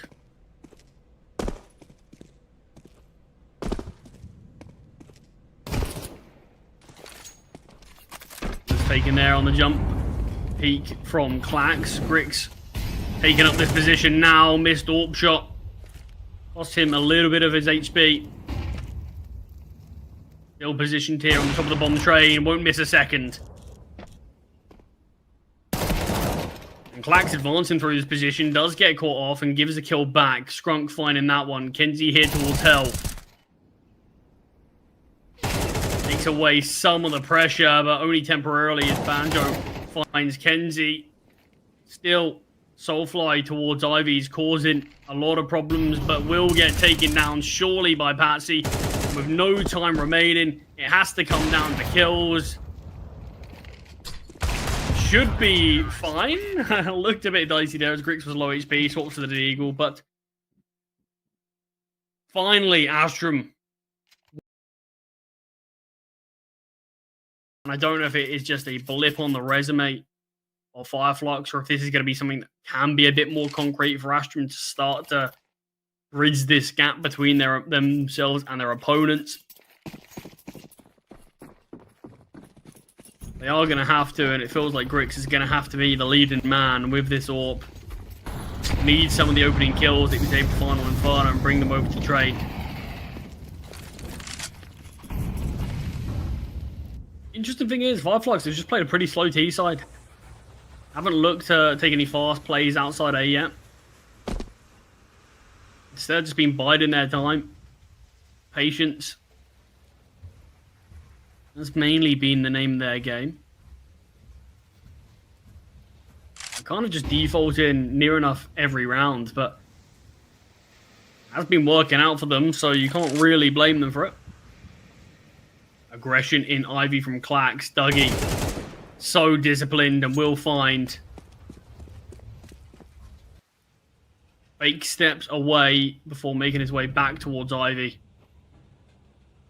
Rick's tasked with holding this angle now with the AWP. Should be able to outgun Dougie without too many issues. I mean, does go against him slightly. With Utah coming over, he leaves Ivy completely, so Dougie's got free range of this position.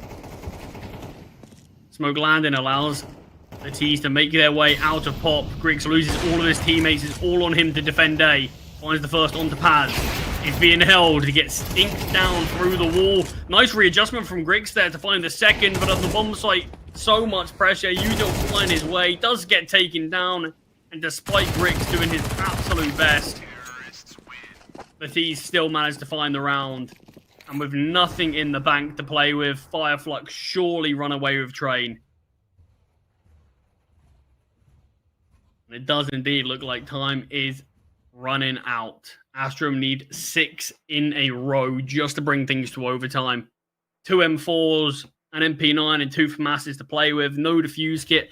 Util was very limited, as it looks like Astramm just want to have guns in their hands.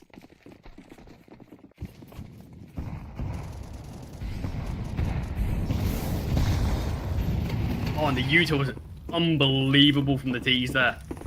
Molotov at Patsy's feet. HE grenades dunking down onto his position as well and wiping him out the server without even needing to use a bullet.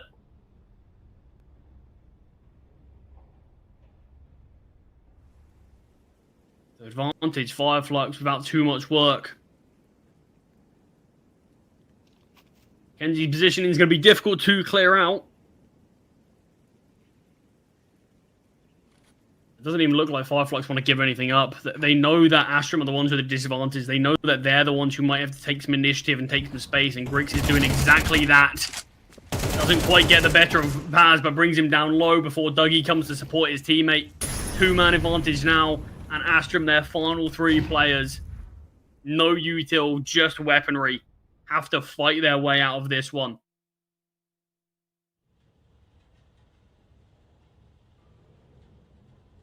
Soulfly spotted on the ramp. Norway does find positions given up now, and Skrunk quick to get the trade. Rotating player goes down to the in-game leader as well. And Fireflux, they've done enough. Well, they've done more than enough. They really manhandled Astramm on trade, it felt like. From start to finish, some really, really strong showings. Individuals playing out of their mind. Skrunk had some super impactful and super important rounds in the second half there. And like I said, look at the scoreboard for Fireflux. Every player near enough similar in terms of kills. Every player had their rounds. Every player had their moments. Whereas on the flip side of things for Astramm, sure, you've got Grix all the way down to Clax reasonably close in the kill department, but Norway's just fallen so flat. And it felt like not having enough AWPs in play for Grix on the CT side became a bit of a difficulty. And Astramm, despite winning the pistol, they won the force buy, they won the anti-eco conversion. Even after all of that, it just didn't show us a huge amount on their T side to fill us with a lot of confidence. So after finally losing a pistol round in this series on the second half, already Fireflux are really close to the finish line, and they just did not give Astramm an inch in that one. Really great performance from Fireflux, and this is a team that's continuing to surprise me. Like I said, I thought they would fall to Nexus in the first opening map that they had here in the Proving Grounds. I looked at this one, saying Astramm were the favourites, especially after winning map number 1 as well. And yet, Fireflux, against all odds, keep showing this resilience that this roster has, keeps battling back in these engagements. And it's been a super strong showing from them. And now moving on to Mirage, which is a bit more of an even map between both these teams. It once again is favoured by Astramm. It's a map that they like to pick a lot of the time. They've got a ton of maps played in the last few months. But Fireflux, not backs against the wall as much as they were beforehand. This is still that 1-0 record. And the victor of Mirage are going to be finding themselves in the 2-0 spot. So a really great spot for whoever's going to win this one. But Astramm do need to show us a bit more there, because they felt super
I kind of did count out Fireflux a little bit.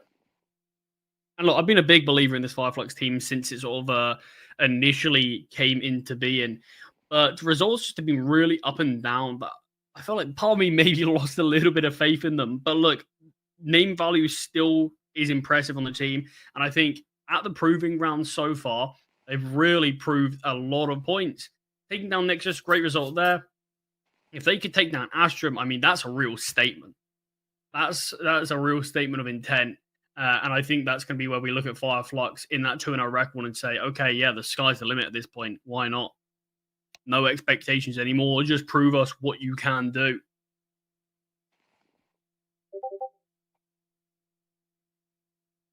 A bit of a technical pause here at the start of Mirage. I mean, it feels like it's a bit of a rite of passage so far in this series. I believe every game starting off with a technical pause. They just have Dougie disconnect. He's back in the server, so hopefully that means everything's going to get underway reasonably soon. But I think we might get to watch a knife round. Might get to see that privilege. It's not all too often that you get to watch a knife round, but look, I'd love to see it. I don't actually think Siding's going to be a huge favorite on Mirage. But for maps like Nuke, if they end up being that third map decider, it does feel like the knife round's pretty important. Similar for maps like an Anubis even. I'm sure, though, Astramm probably would like to start on the CT side of this map. Rix didn't have many chances to play on the CT side with the AWP. And I think that could be something that, if we saw Astramm start on the CT side, we could have seen them get warmed up to train nice and early. Astramm do go on to win that. I'm going to guess that they'll choose to stay on the CT side. That's the case. So pistol round, kicking things off straight away. Clax buys a defuse kit, brings out a smoke grenade. Okay. Oh, a bit concerned there. We were just about to have Astramm have 2 defuse kits, and Norway also invested in one. But they've opted against it. Clax bringing out armor instead. Defuse kit and smoke grenade on the side of Astramm. Whereas it's all armor on Fireflux. Not looking for any utility at all. Just maybe looking to swarm their way into a bomb site.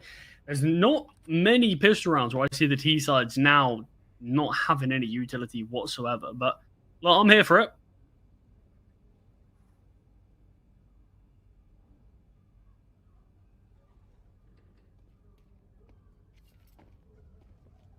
Norway just jump spotting towards B. Even if the smoke does get dropped, which it isn't going to, Norway has the discipline not to throw this. I was going to say, if it does get dropped, it could be a bit of misinformation, because it is just Scrunk here in Apartments alone. It's a bit of a default from Fireflux so far. It's a strange decision. I don't remember the last time I've seen a pistol round like this. Scrunk looking again, making the steps, but Norway does not want to drop that smoke grenade. Understands that it is just this one player there, but 40 seconds, and still Fireflux haven't really shown us exactly where they want to go, but the bomb being towards A, it does look like that is going to be the contact. And up through middle, Soulflight and Scrunk do go. Make their way up towards Connector. The USP fires off a couple of pot shots, but not connecting. And Clack's aware of this now. Finds 1 kill before backing away into the safety of CT. Dougie in short does get a dink. Patsy being low as well, just has to dodge out of the way now, not being able to take this fight. Is obviously that defuse kit, but Soulfly's tripling CT ends this round by itself. Patsy has been dinked down. And he's just 1 HP, just has to save. Has to keep hold of this defuse kit, this armor.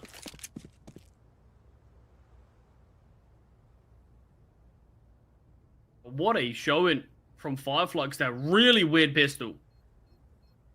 Everyone with armor just sort of defaulting it. End up splitting towards A through Connector. Rely purely on individuals, and Soulfly shows why. 3 kills from him in CT.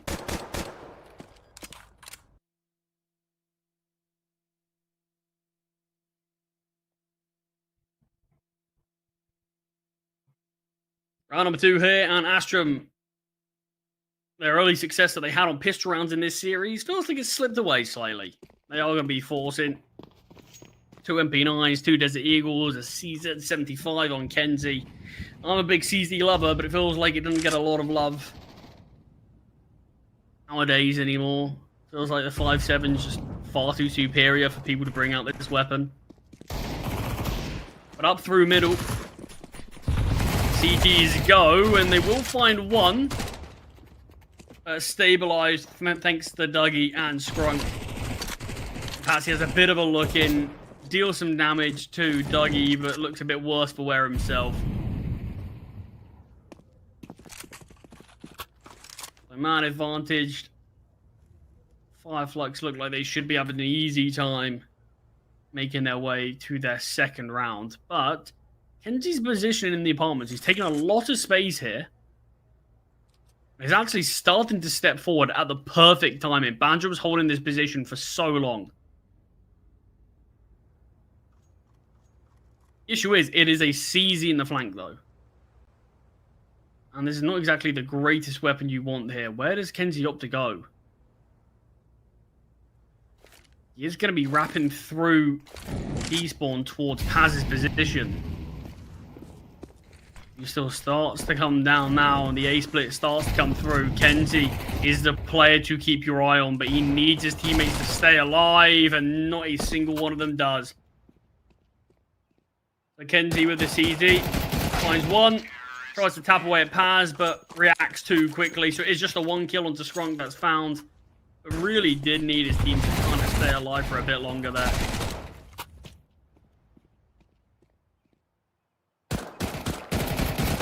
That's the issue with the CZ. It's pretty inaccurate. So even when you are crouched, you see the bullet just not instantly connecting to Skrunk's head. I think if it does, you see Paz potentially go down. But just the full eco here. Kenzie, in fact, actually investing in armor on a CZ again.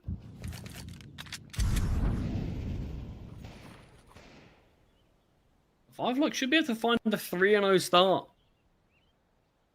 I suppose at least going for the second round force buy does mean we get to see Grix bring out the AWP reasonably soon. Sprung just wanted to farm some cash. Kenzie's CZ will find one. The USP, in fact, from Grix connects onto another. Is forced out from the Molotov, and Kenzie doubles up. Kenzie with 3!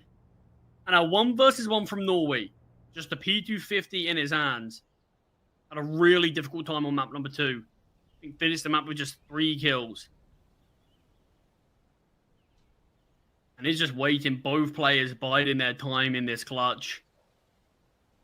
Paz knows that there's a chance as soon as he gets the bomb down, that's when the swing comes through. But Norway's opted to guess towards B. He has guessed wrong. Paz still on the A-bomb site with no defuse kit. This is going to be a long rotation.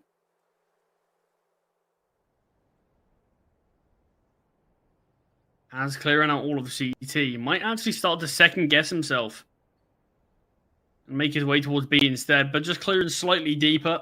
Nothing's being shown, and with time ticking, the one will start to get planted. Molotov thrown now, and Nori realizes he's guessed towards the wrong site.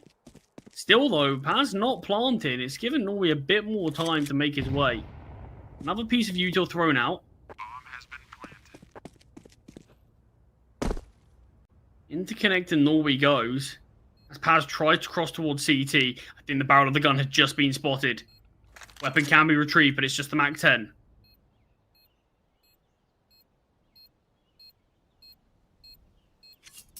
Oh, and Paz is playing so deep towards CT.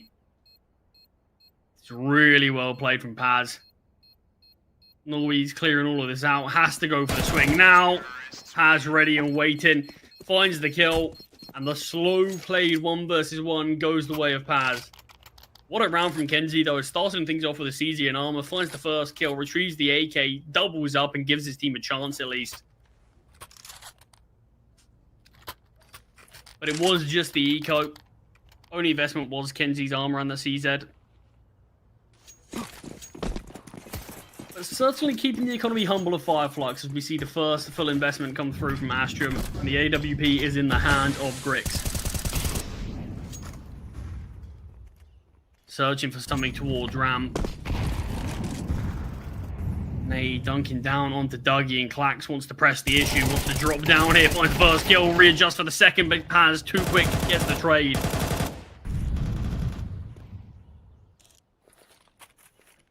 Rick's given a chance and doesn't miss those. As taken out of this round, and the man advantage brought back the way of Astramm.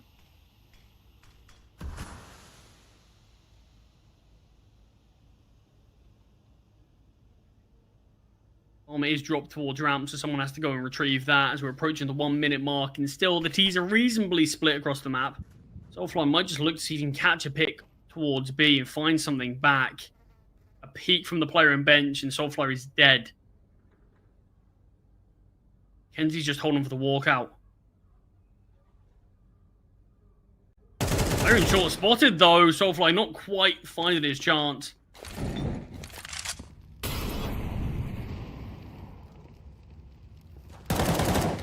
And timing's a bit rough there for Soulfly. He does get taken down by Patsy. The final two players, including the bomb, are here in ramp. Banjo found in Palace. Strunk, the in-game leader, found by Kenzie as well, who's looking really sharp on Mirage so far here.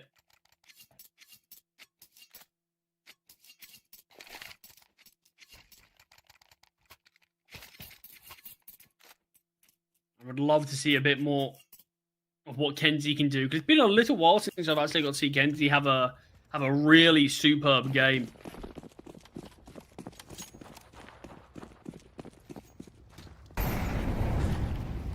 Oh, like in sort of 2024, 2023, I mean, this guy was just absolutely unbelievable. But seems like when the issues from Aurora started,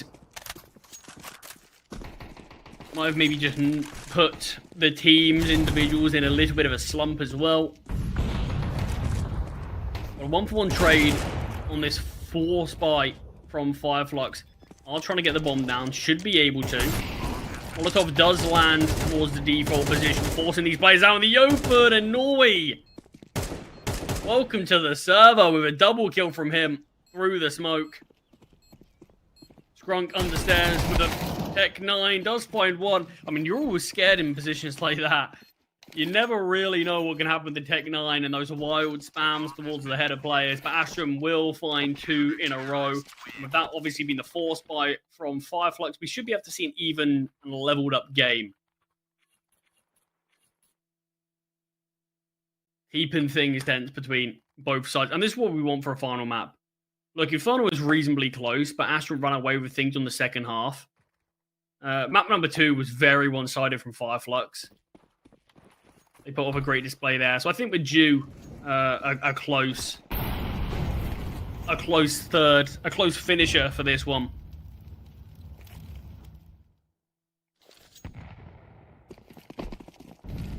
And just a hit towards A again is a hero AK on Banjo. Alongside a few upgraded pistols, missed AWP shot from Grix, but Clack stabilizes with a couple of kills, and Grix comes in with a double for himself with the AWP. Banjo makes his position known, but nice readjustment quickly there from Grix to find 3. Just losing Clacks towards CT. A decent investment on Banjo, and with some upgraded pistols. Just the one casualty is a pretty successful round, considering how quick that explosion was out towards A from Fireflux. But we do have our leveled up game now.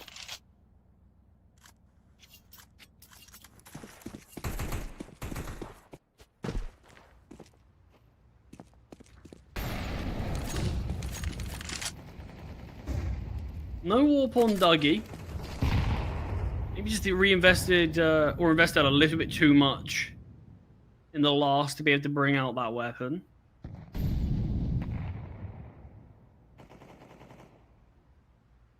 Bit of an interesting thing between both these teams is, I mean, Mirage is actually slightly CT-sided. Always kind of has been slightly CT-sided. Both teams, though, favouring the T-side on this map. I've watched quite a lot of teams in recent months really have a tough time on the T side.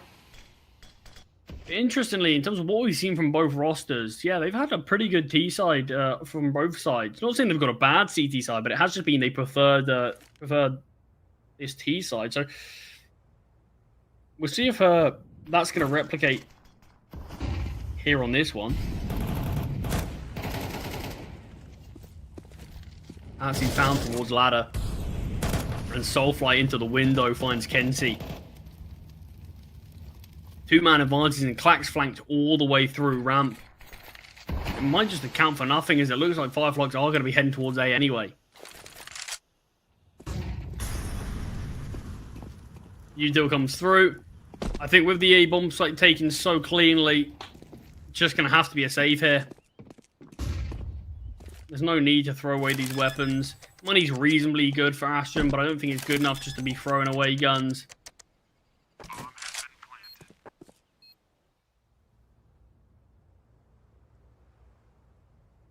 And you just got Grix posted up with the AWP. Maybe see if anything comes to him for a bit of an exit, but it is going to be the save. With the possibility of a couple of frags coming through.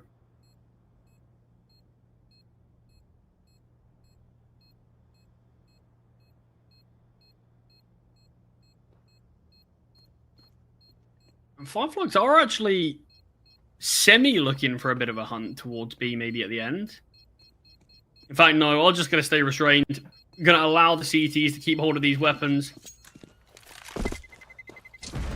Guns will be brought across into the next round.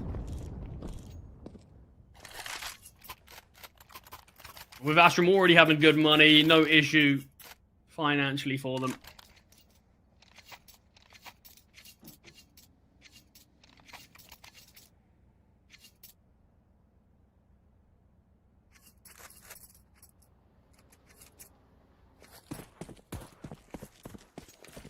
Fireflux will deny Astramm taking the lead thanks to the last round.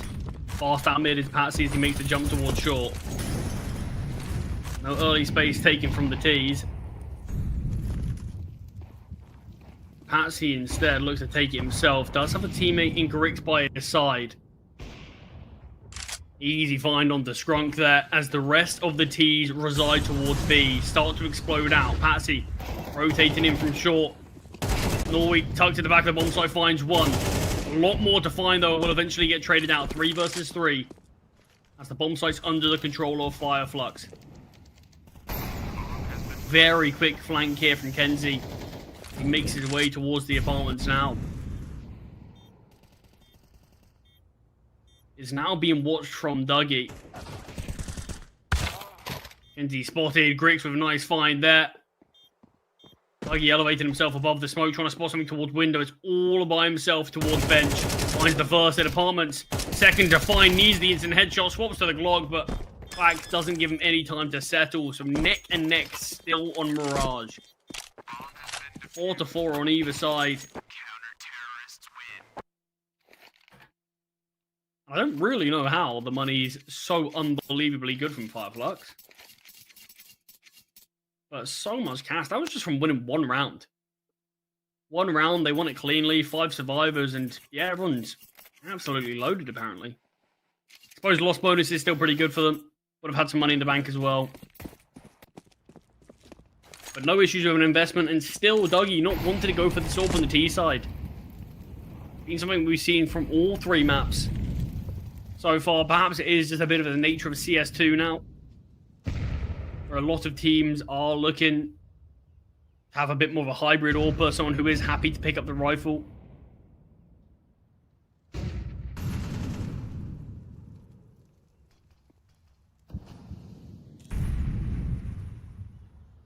Rick's peeking towards the ramp, being held, but still finds the frag onto Paz. Seen that engagement between the two a couple of times. Griggs coming out on top when he has the orb.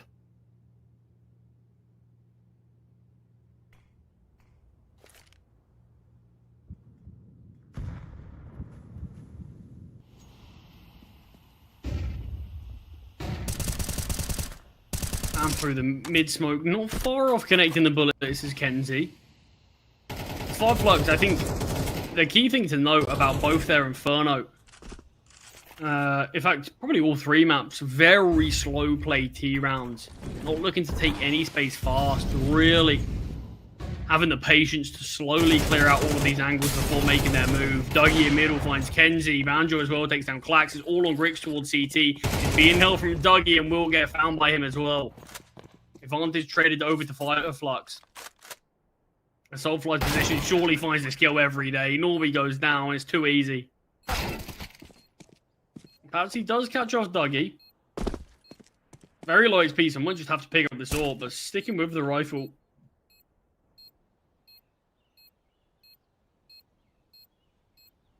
And a 1 versus 2, both players so separated from one another.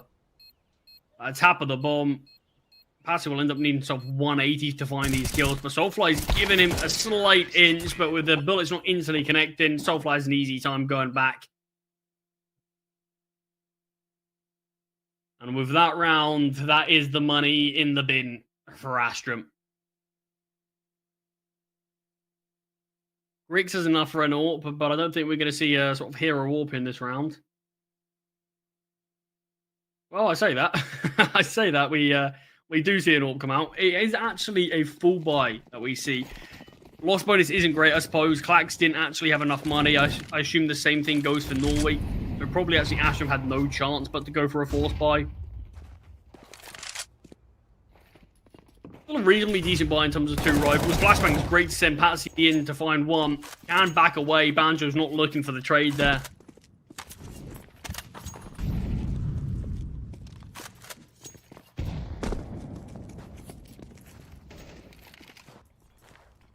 Kenzie finding Soulfly as well. It looks like he's going to be another round going the way of Astramm. Still going to be neck and neck here. Scrunk might have just been spotted towards short, perhaps.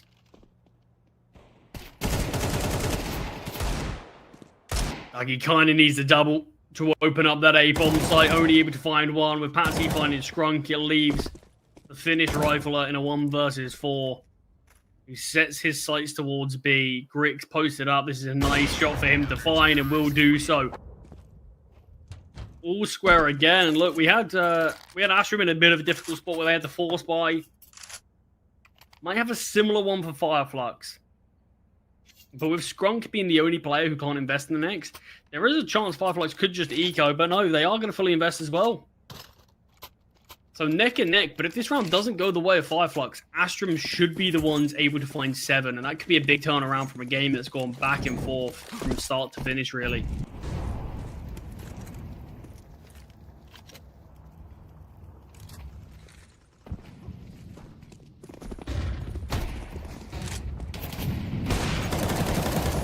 Connected bullets onto Soulfly and the fast hit towards A isn't finding the success that T's want, but the flashbangs are so good to keep the CTs at bay for now, but the timing on the reload, the player swing through. Scrunk pushes through the connector smoke, might get a bit of a timing onto Grix. Norway elevated a ticket, a bit of a dodgy spray, but still manages to find an Astramm. Do best the force buy from Fireflux, and with that you can see where the money's at. 1.9k loss bonus, each player sitting around 2k. The investment's gonna be weak.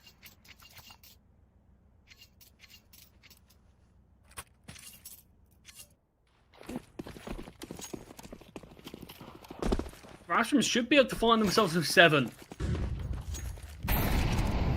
A slight lead going into the second half. What's been a really thrilling map number 3 so far. This is exactly what we wanted to see.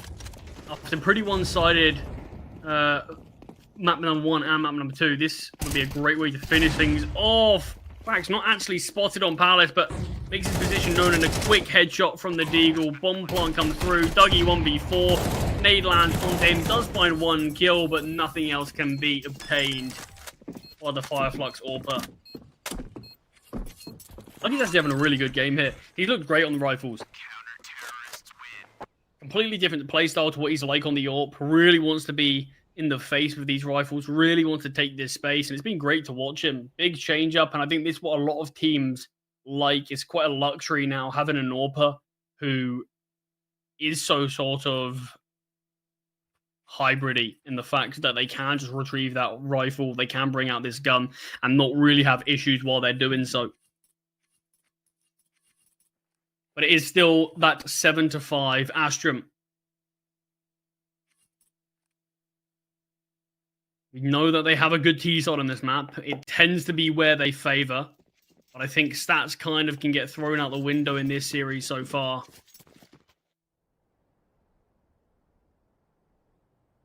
As a lot of stats and a lot of the things that it feels like should be backed up statistically have been proven wrong. quite a few occasions.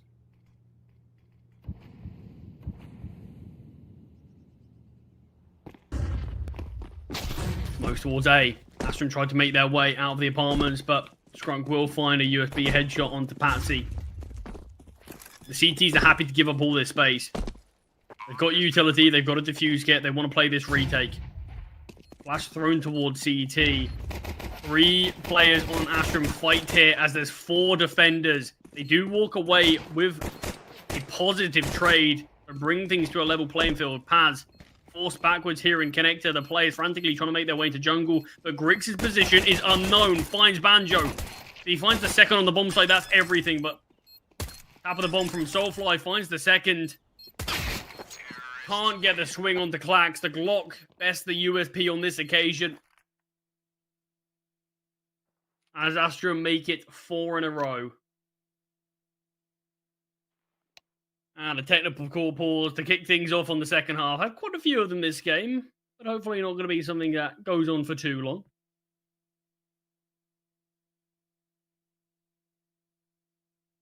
But I'm super surprised that worked out so well for Astramm there. We see Skrunk find the opening kill with the USP on the players jumping out of Palace. We go on to see 4 of the Fireflux guys in CT ready for a fight coming their way. Where we end up seeing Skrunk just drop a flashbang out towards CT. No one's able to swing off of it or anything. I would have liked that flash to maybe be held on to for a little bit longer. Because it kind of felt like it was just used to maybe delay rather than look to find anything off of. And I feel like when you are playing retake, every bit of utility you have is worth its weight in gold. With that round not panning out, Astramm can start to extend their lead. Fireflux, every single piss round they've lost so far, they've gone for a second round force buy. This one is going to be the only one that's different. They want to get these weapons out as quick as possible. They don't want to risk the chance of giving Astramm double digits. Not yet, at least.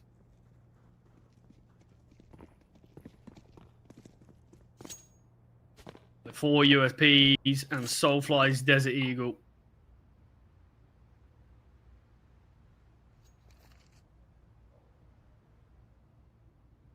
A very timid round from Astramm. Wary of the possibility of it being a force buy, wary of some early aggression coming through. They take their time and just hold their positions, save their utility as well, before finally starting to throw it out now. As the 2 players holding the apartments make their way through underpass. It is an A stack.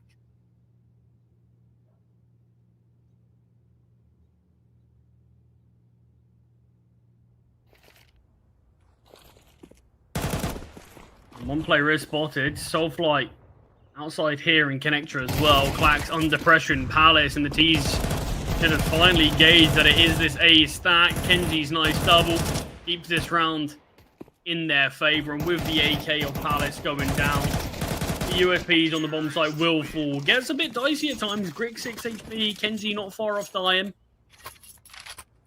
Soulfly's not quite connecting the bullets the way he would have wanted to. It does get very, very close there. First gun round of the second half. Astramm, they've gone on a big streak here.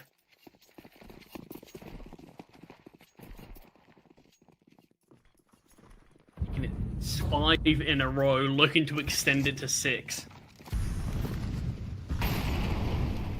Skrunk just on the MP9. Utility a little limited for Fireflux, and obviously, most notably, no AWP for Dougie. Yet to have one this series. Not this series, sorry, this map. Definitely have one this series.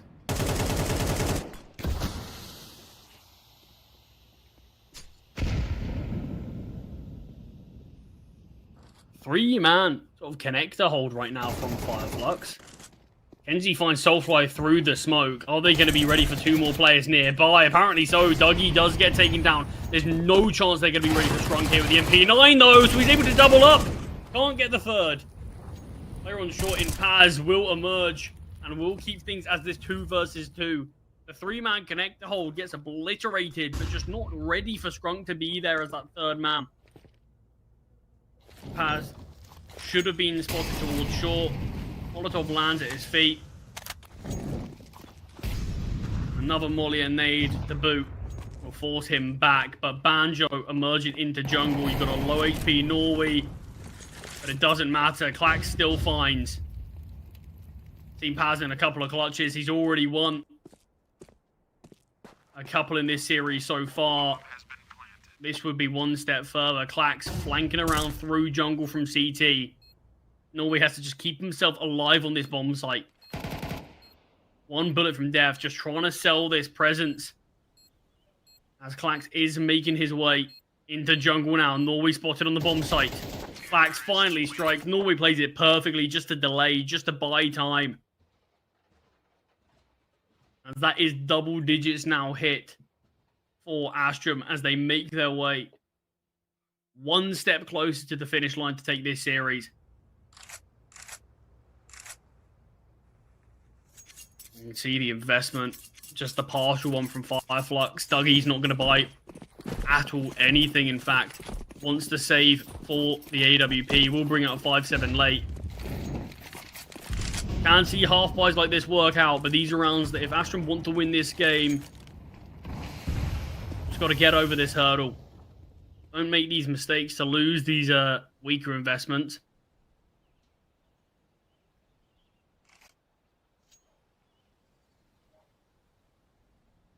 It does feel like we've just seen Astramm find their second wind in this series. This is 6 on the bounce for them. Fireflux perhaps just running out of steam slightly.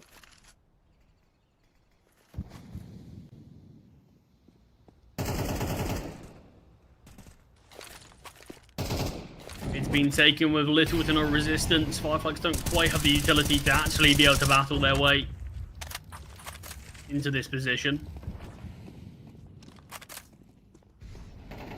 And Kenzie will just play as a lurking connector while the rest of his team start to crunch their way onto the B-bomb site. Still 2 defenders here, Paz and Banjo, with Paz falling. Banjo's next to go. And Kenzie just starts to play as this flank. Wants to get involved in the action, but not even needed. His team clear up the rest. Flax and Patsy, 5 kills between the two of them. As 11 is quickly found. First AWP purchased from Dougie. Opted against having one on the T side. And so far, the economy on the CT just hasn't allowed for it. But this could be Fireflux's final full buy of this series if they're not successful here. Just 2 rounds needed from Astramm.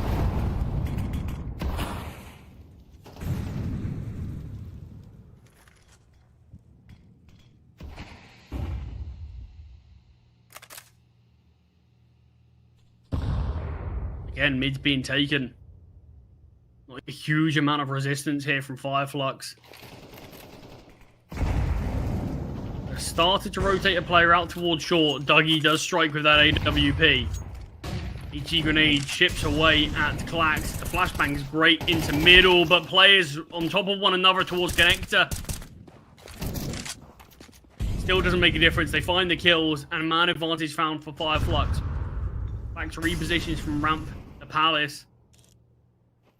There is actually a player who's just jumped up towards Palace. Soulfly in middle peaks. Clax finds Paz. Advantage has flipped entirely, and Clax still finding impact on 10 points of health. Being held towards CT from Dougie.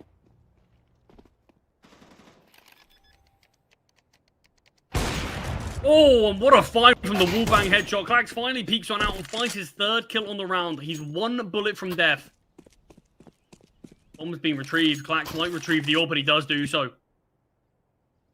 Posted here in CT as Banjo plays in jungle. Oh, it looked like Banjo's going to make his way towards CT for a second there. Clax knows what he wants to do. It's not quite working out for him. Clax jumping up towards Ticket. Deacon on out, spotted as he falls. Great attempt there from Banjo. Great attempt there from Clax, sorry, but Banjo's just got the one up on him on that occasion, and with that full investment working out, we do still have Fireflux fighting forward, but you can see With only one survivor, money's still a bit dicey. A lot of fine margins in this game so far.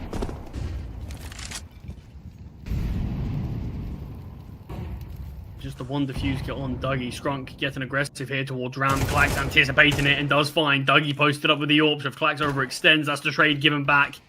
Info gained. And Clax will just slip away into Ram with the boost up short. Patsy looks ready for it. Looks like he was holding for it. But not going to be given anything.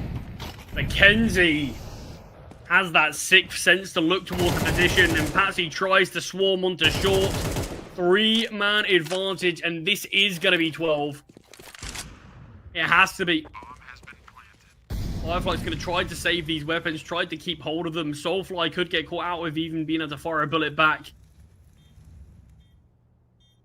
That's if we end up seeing Kenzie push out any further, but he's just going to play patient for now. Astramm might want to hunt these weapons. I know the AWP's going to be in play on Dougie. That's a weapon they'd love to remove from this round. Patsy does get found from Soulfly. Able to get an upgrade onto an AK.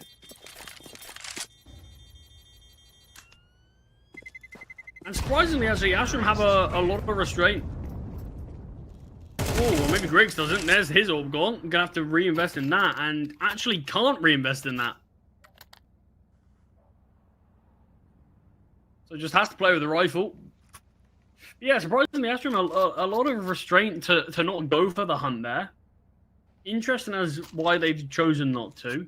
I mean, look, you know their money's not in a great spot. But removing that AK, removing the AWP, can make life a lot easier. But just one round away, Astramm. 6 opportunities to close out this series. Bring themselves to that 2-0 record. As he's spamming the smoke, bullets not quite connecting, ready for a player in short. Little bit of chip damage, but gets some shrapnel in response.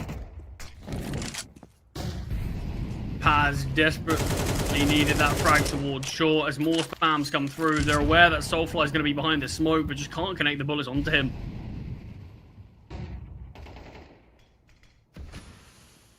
Get a frag back, but from short, Paz doubles up with a FAMAS finds 3 in total.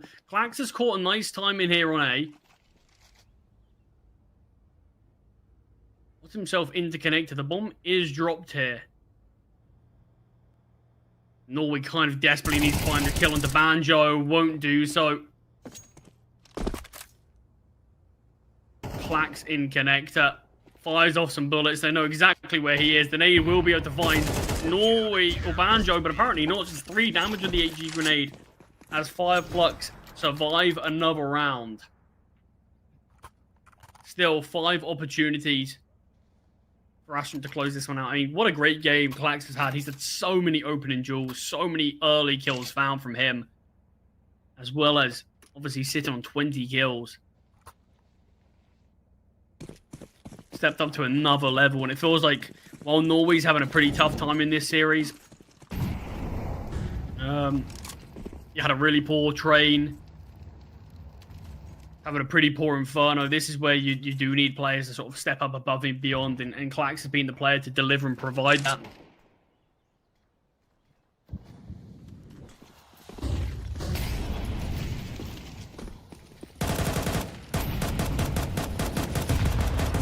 Ready for a player to be towards an injury, and Norway will actually eventually find tops of the AK. Great find from Clax there onto Scrunk in CT, and out in sandwiches Soulfly as he tries to be the hero of the round, but instead gives up another kill and a 2-man advantage for Astramm. Even with the weaker weapons, they're in a great spot to close this out. The Molotov thrown towards Dark here is going to force the kill out. The tag does come through, but it's just a leg shot. And through the smoke, Clax goes. He's got the timing onto Banjo, but Banjo spray transfer connects. And Griggs in the 1 versus 2. Takes out the play towards says he's up against the AWP. Just play behind this smoke.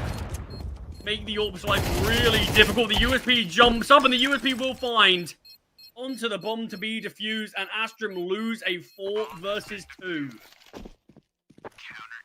Massive round from Dougie, but what a turnaround from Banjo. Finds the first kill and then able to spray transfer. Only the one bullet needed to connect onto Clax. But it's still the fact he's able to do so before taken down.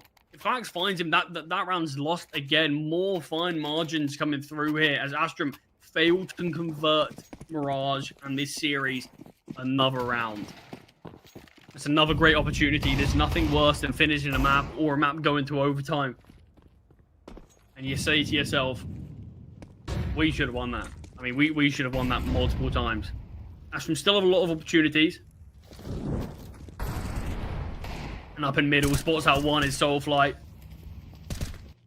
Kenzie under pressure in underpass. Does actually find one with the Tech 9. Soulfly forced to retreat. He is low HP. Surely the pistols can't do it. Kenzie into window. Soulfly peeking into the angle and being low HP. Kenzie finds 4 versus 2 again, but it's the dynamic duo of Dougie and Banjo. The heroes of the last have to go above and beyond again. Norway out towards B can confirm all of this is clear. B-bomb site being cleared out, but Banjo finds Kenzie. Dropped into market, Norway. Can he connect the bullet? He's just trying to delay, but he's offering up all this space out in A. Norway's done so much work. Isn't connecting the bullet with a Deagle. Finally does so, and Dougie in a 1 versus 3. From a player like Norway who's had such a difficult time in these last 2 maps. What a huge moment here for him to step up. And Astramm have come close so many times. This has to be the one where they finish it. And it will be. Patsy connects the Deagle headshot onto Dougie. 13-8. And a 2-1 victory for Astramm here. Things get close. Things get very tense. But Clax and Kenzie, what a showing from these 2 players. Clax in particular with so many really vital opening kills. I mean, Kenzie was a monumental at the start of this game. He was a big reason as to why Astramm even felt like they kept things competitive and even ended up taking that slight lead at the end of the first half. But I do have to say, sort of commiserations to Fireflux. They're a team that did surprise me after what happened on map number 1. I felt like Astramm could have taken this one in a 2-0 fashion after what we saw them do in the opening game against Fisher College. It did feel like there's a good chance they could just run away with things here. Against Fireflux and go on to just punish and haunt them throughout this series. But no, Fireflux did keep things competitive, but Astramm just had that one up. And despite Norway's absence in terms of the firepower, other players stepped up around this team. And this is what happens with Astramm.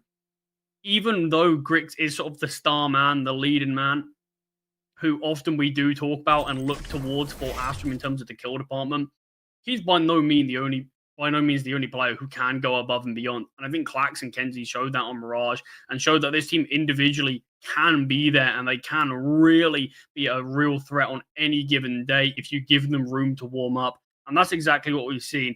But we are ever so slightly behind schedule, so I'm not gonna yap for too long about that game. We do have 2 more series coming up, which is Cybershock versus 9 and Partizan versus Paravision. I'm not going to be taking you through those, though. The incredible M&J will be covering those games and bringing you through the rest of the action for today.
got one of our 1-0 games up next. It's going to be an interesting one. Cybershock, who made light work of Ruby over the past couple of days, a 2-0 from them.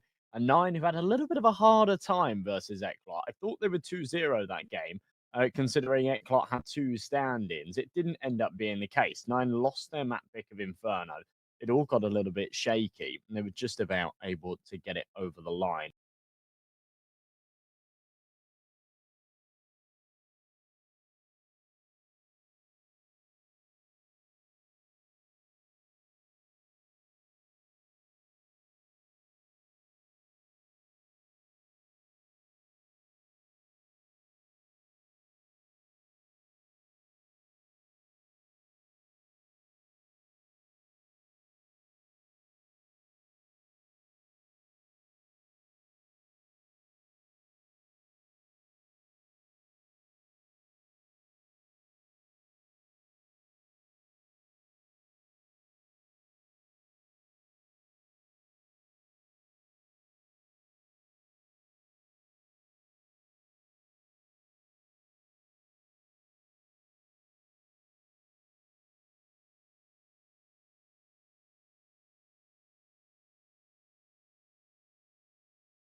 0-2 after then just dropping that game against Astramm. That was a close one, actually. Went the absolute distance. I sort of would have anticipated that to be a bit of a 2-0 on Astramm's side. But either way, they will go 2-0 in the group. Dangerous waters for the boys on Fireflux. And a bit of a shame that they're in that position because they've fought incredibly hard in their opening game so far. Is that actually right that they're 0-2? Because I'm not... I thought... It's got me confused now. I think they're 1-1 because they beat Nexus the other day. Anyway, so they're not quite in dangerous waters just yet. Yeah, because that would have been a 1-0 matchup. So they're now 1-1. Ignore the graphic. They're 1-1. It's all good. Not in dangerous waters just yet. We're yet to put a team 0-2. That will happen over the next days where we have those 0-1 matches. But yeah, actually a little bit of sort of interesting in terms of the groups as well. We've got Sashi who beat Sinners. That was a really, really good victory for them. But they've just undergone changes. Yesterday, they, brought Kier in replacement for Iceberg. Now, normally just dropping and changing one player wouldn't make a huge difference, but like Iceberg is the in-game leader, and he's been the leader of this team for so long. It seems like a wild change. I like Kier a lot. I think that he could absolutely bring a lot to the table for this roster. But yeah, not a change I was expecting to see at all. And it might. I'm not sure if they're able to bring him in for the rest of the tournament, but I guess they will. And yeah, that might change sort of some of the results that are coming out of them. We'll see.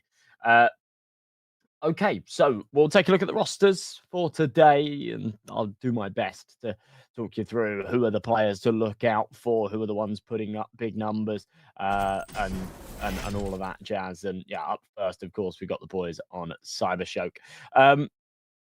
Now, historically, your man to watch out for is Glowing. He is a really, really fantastic player, putting up very, very high consistent ratings, and yeah, been playing remarkably well recently.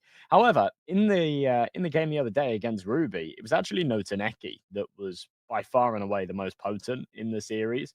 That's not always the case. He's actually normally one of the sort of slightly quieter players within this side, but yeah, he was putting up some mega numbers, and yeah, I think he's going to be, an exciting one to watch out for.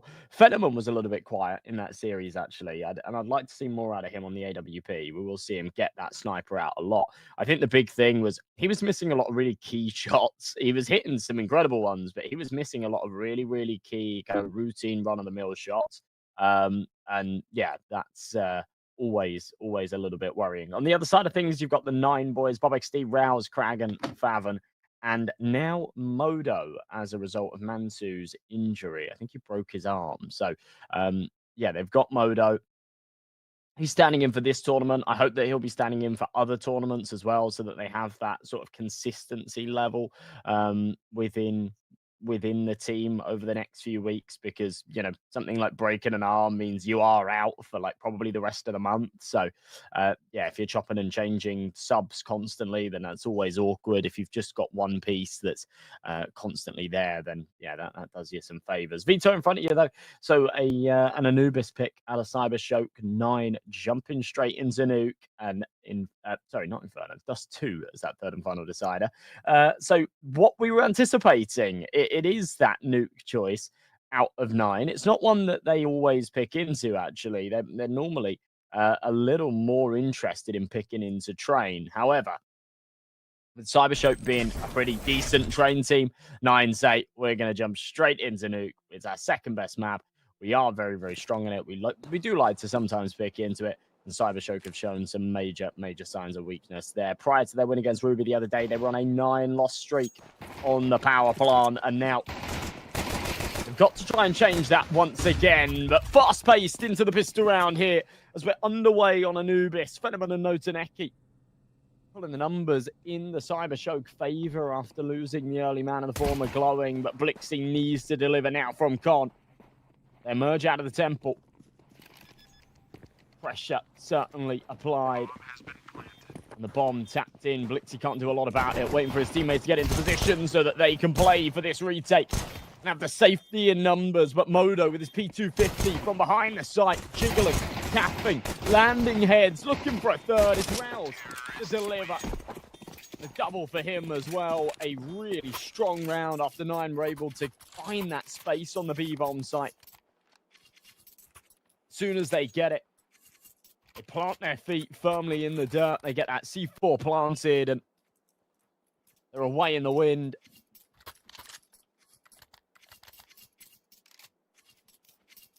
The T side of Anubis, that's absolutely what you want. Get that pistol round win. Deny the CTs an opportunity to accumulate a few rounds early.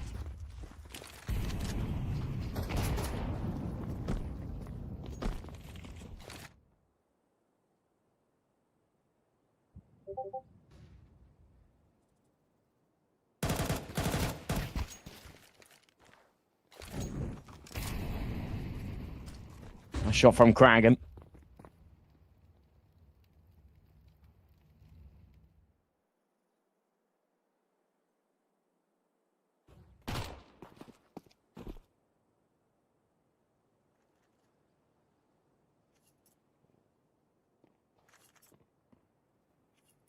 A minute 5 on this clock. Blixie, the first man to fall. It is just an eco here for Cybershock, so low expectations for sure. But if they can do any kind of damage, I think they'll be somewhat happy with that. There you go. A lot of damage, actually. They'll be very happy with a round like that. For 9, perhaps a little bit of a blessing in disguise, saying, well, we'll get rid of those Mac 10s and jump straight into bed with the rifles on that 4-by round. But yeah, taking a lot of casualties there.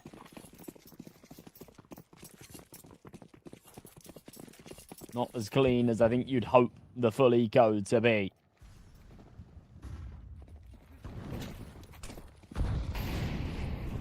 Here we go. No Taneki. 4W into a main. There's 3 up towards the carpets. He's made a lot of noise in the process. They've definitely heard him. The mollies go down. He says, yeah, I can't stay on the other side of this. I can't press for this fight. Have got to back it up. Valuable information gained, though. There's no doubt about that.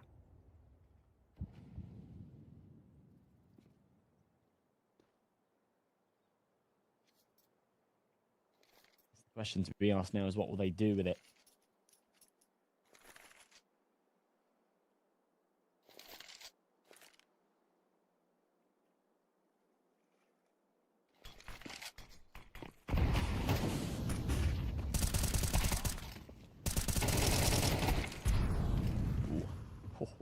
Trying to play through the smoke. Knight. Meet their makers. It's glowing net in middle. Catching one. Kraken's able to trade it, but it does feel like perhaps too little, too late. Lovicus follows up. It's all down to the shoulders of Modo. With 25 seconds left. Feels like his options are limited. He has got the bomb on his back, and ideally doesn't want to be dying after time here. I think that's going to be in the back of his mind.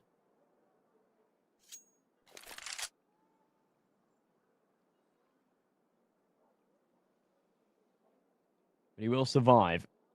I think there's just about enough money on the team to buy around it. Counter-terrorists win. No one pressing hard enough to get that rifle out of him. In fact, there isn't enough on the team to buy around him. I kind of forgot about the fact that they lost 3 players against the eco, so they are strapped for cash, but they're on double eco, so it would be a force buy regardless, even if it does end up just being pistols and armor. One that they will have a go at.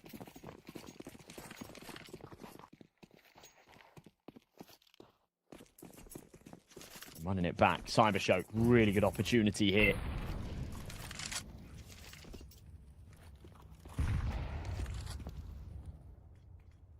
To tie things up and even take the lead.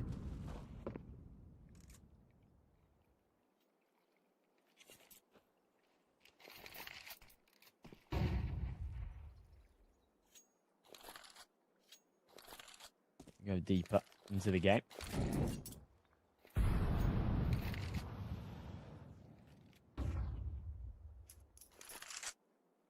In a clinical start.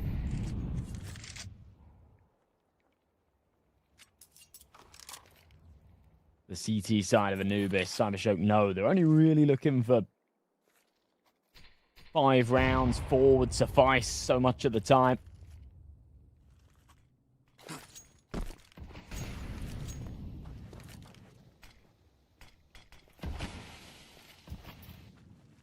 Nades rain over. No, Taneki. Peek out from the A side of things and just a little pincer from behind. It works beautifully. Blixie barrel poking through the smoke, not realizing. Ends up losing his life in the process. That's going to give another rifle to the T side. It was still full W onto this bomb site. It's reliant on No Taneki to go huge, and he does. Delivers on all fronts. Fenneman's here with him. There's No Taneki again putting his foot down. He was the star of the show last time round. And there's something about the proving grounds that makes him come out of his element and look to prove himself. He sits 7-2 after 4 rounds here, a play on Anubis. The hard hitter again, a massive round out of him. And an absolutely heroic solo play. No one else was coming to the rescue. It was No Taneki there that kept that one together.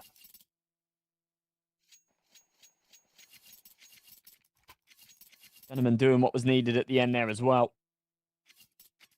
Making sure that one gets over the line.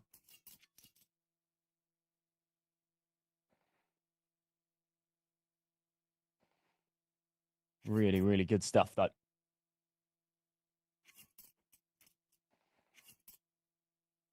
So, tied up at 2 apiece. Money, bad here for the D side. Interestingly, they go for another buy. This is now strange. I think they're kind of working on the basis. This doesn't follow the blueprint anymore, right? This doesn't follow your standard when you're supposed to buy, when you're supposed to eco.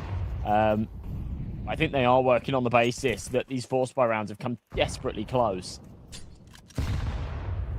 They want to have another stab at it.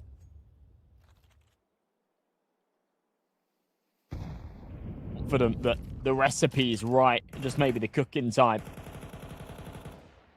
is the problem.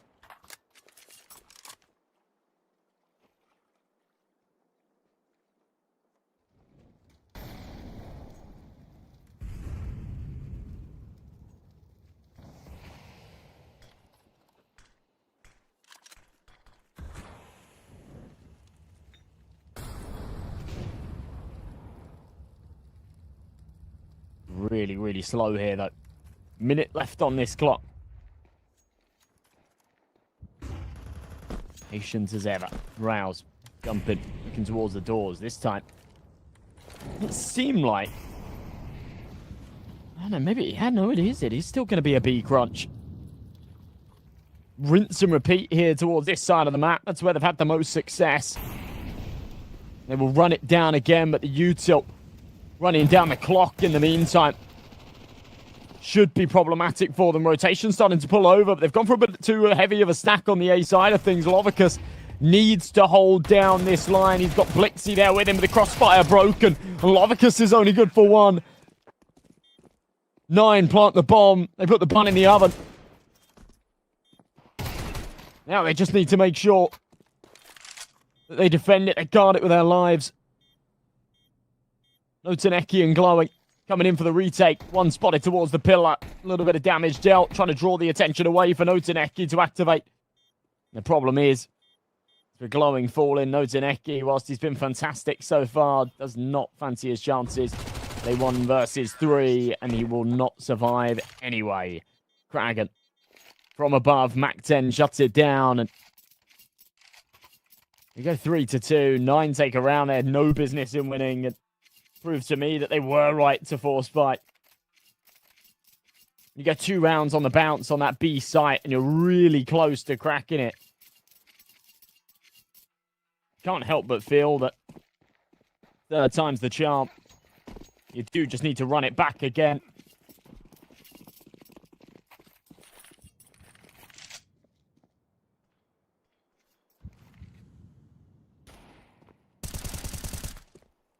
Haven't.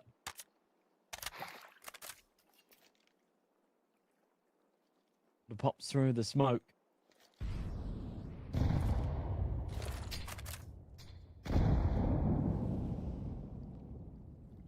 Gonna be an eco for the other side, so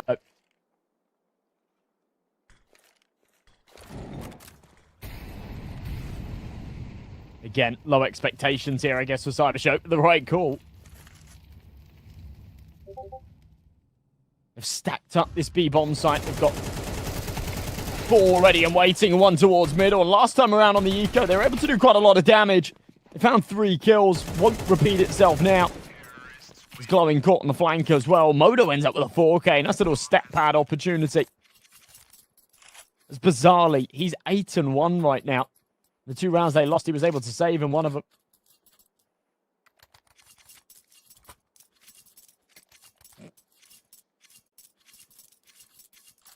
Oh, we've got the haters in the chat again. Hello, you lot. Yeah, Mantu's not playing. He put out a tweet. He broke his arm, I think. His arm is in like a cast or a sling. I can have a look. But yeah, he'll be out for, I don't know, at least the next couple of weeks, I guess. Yeah, he had surgery. Yeah. He broke his arm, had to have surgery. Surgery was 2 days ago. I really hope that that doesn't have any longer term effects and that once it's healed, he's just able to come straight back. We actually saw Spellan earlier on this year have exactly the same. He broke his arm, had to have surgery on it. And yeah, he was back in the server within like 2 or 3 weeks, and it doesn't seem to have had any sort of longer term effects. It is always worrying. An asset like that reliant on his arm. It's his right arm as well, which makes it so much worse, because that's the one you're moving the mouse with, right? Especially for an AWPer. A shot out of Modo. Will be traded, but Kragan's there from the sideline to make sure Lovicus doesn't escape with his life or get anything more out of that situation. Yeah, if you break your left arm, I think as a player it doesn't, you know, it's not as big a deal. That one's sort of staying still, moving your fingers. Your right arm as an AWPer. Yeah, that's a bad one to break. Bad one to break.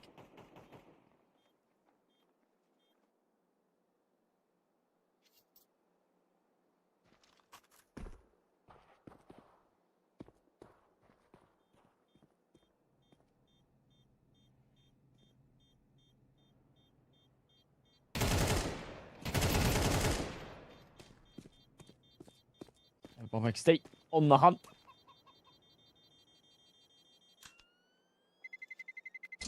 Terrorists win. Not really showing any mercy. It's Bob to finish off as well. So nobody surviving for the CT side. Painful end to that one.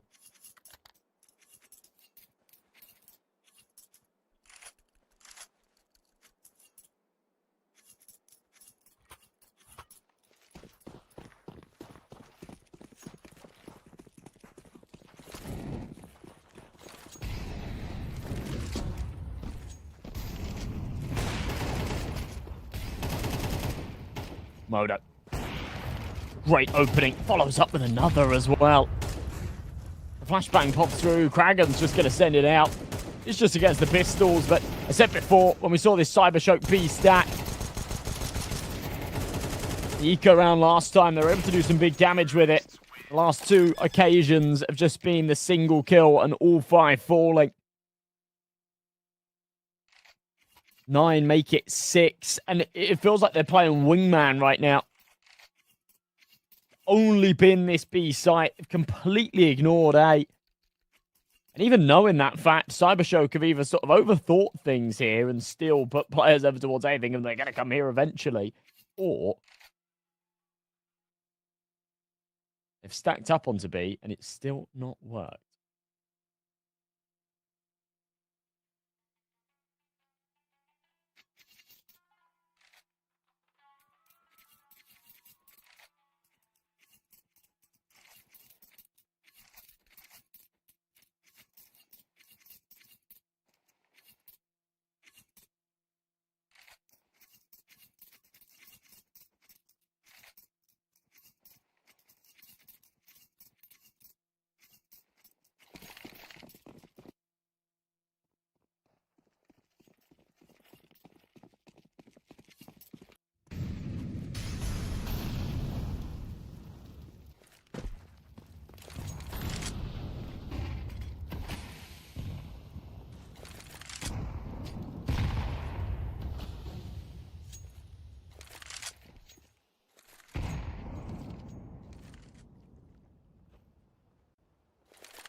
Gone.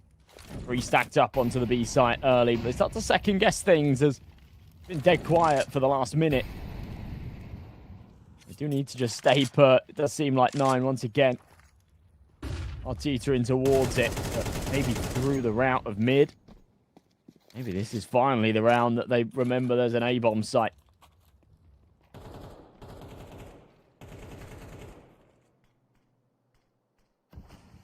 Modo posted, waiting for the peek out of camera. It comes, but he misses the shot. Second time round, he will connect. Once again, 9 are going to default back towards this B site. Cybershock aren't ready for it. Fenneman's by himself here behind default. Brilliant flick up. Can't follow up for the second. That was not an easy shot. On the repeat, taken down.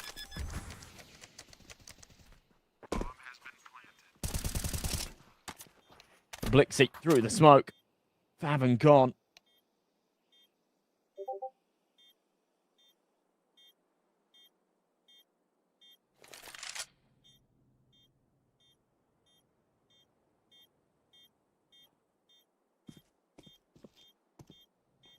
I'm beeping away, halfway ticked, and taking their sweet time with this. Eventually, kill comes on to Rouse, but Bob XD just sat in connector, mowing them down. I'm not sure Notaneki's got time on this. I think he might just about. Oh, he has got a kit. Didn't show on the HUD.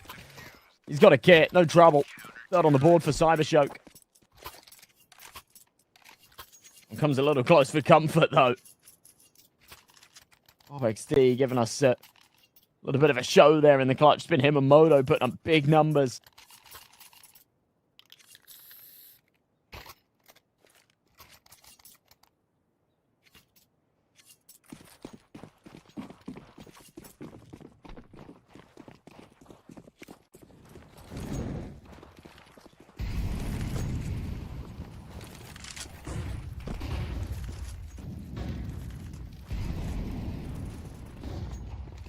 No, Taneki. First blood drawn this time, and it's onto the man of the hour as Bob XT gone early.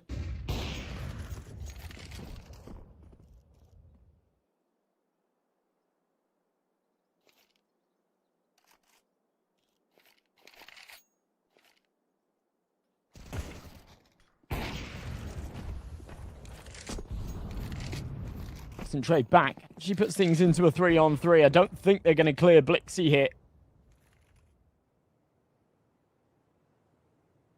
To the last round, he was sat on 0 kills. He has managed to pick that up a little bit now.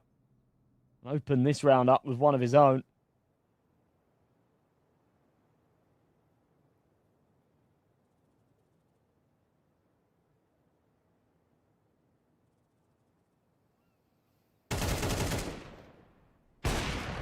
Shot Favant, Modo as well. Oh, wow. After a bad start to the round, 9 still recover this and glowing. Again, the one that is often expected to be putting up the big numbers. Somewhere down towards the bottom. To try and clutch up a 1v3, but the nades are brilliant. Oh, it doesn't quite finish Favant. The spam through the smoke are so close. Those 2 HEs getting him down to 10 points of health. Brutal. But it doesn't finish the job. A 1v1 would have been so much easier to swallow right now. Tap on the bomb, though. That Molly arguably isn't going to reach it. Push through the smoke out of Modo. Glowing can just get on this defuse, but he comes off of it. He's so expecting Favant to press. He does still swing and find the kill. That is massive out of Glowing, but he doesn't have time. Painful. On the first tap, realizing that defuse kit's not in play. There's no chance that he's not going to be pressed. A really good attempt, but it's the lack of kit that plagues him. That would have been cool. That would have been a big time to step up and shine.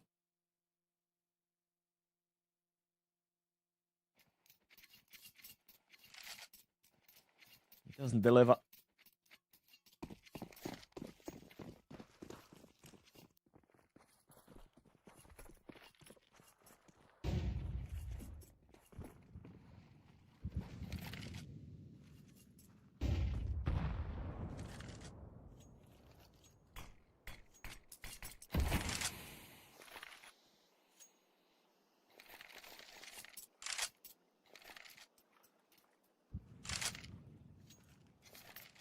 Minute 25 on this clock. Cyber Shoke. Very patient with the pistols.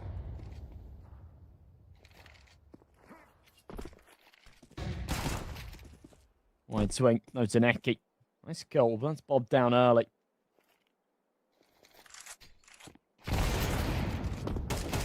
Modo. Next one back. Favant follows up. Venomon. The nice shot to keep him at bay, though. Puts things into a 3-on-3.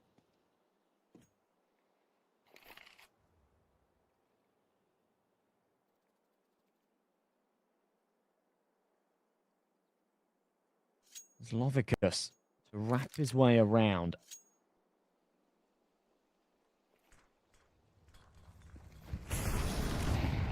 Ends up with the easy kill on the flank. Rouse unsuspecting. Tuna coming up from water, but Fetterman has to hold the line on the site. I can't help but feel he's playing a little too close here. The shotgun sniper delivers, and it delivers for all 3. Cyber Shoke make it 4. They hit that benchmark that they needed for the CT side. And a 5th feels very plausible now.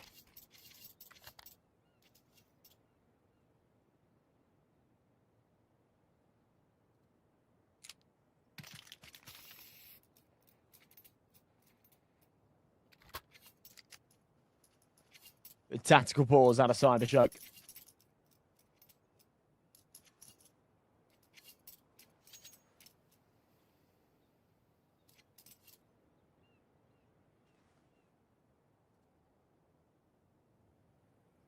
What can we do to ensure success for this final of the half? 5 rounds would be brilliant. They know when they move over to that T side, they're absolutely the favourites.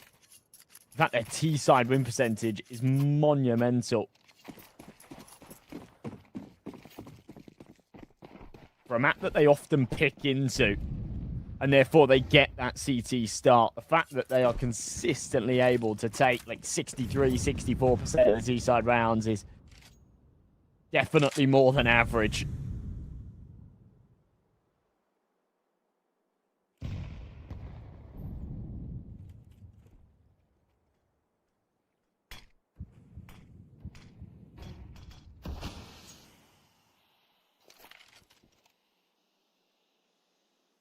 Walking their way through mid.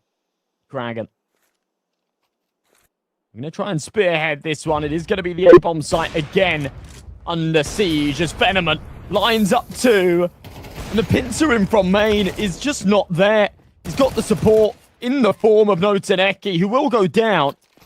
Venomant's hard work starts to unravel a little bit. Notaneki needed more out of that situation.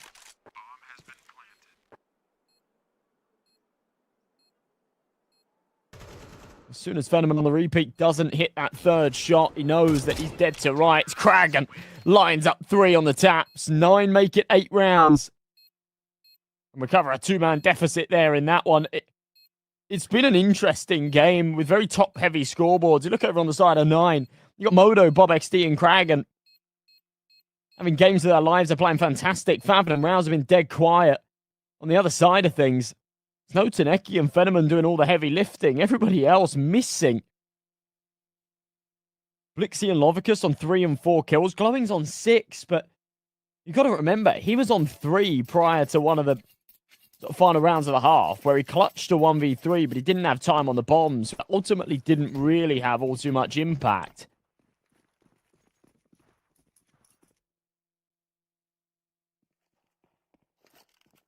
What that leaves us with is yeah, just a very top-heavy scoreboard as we go into the halfway point. Need to see a little bit more consistency out of those bigger pieces.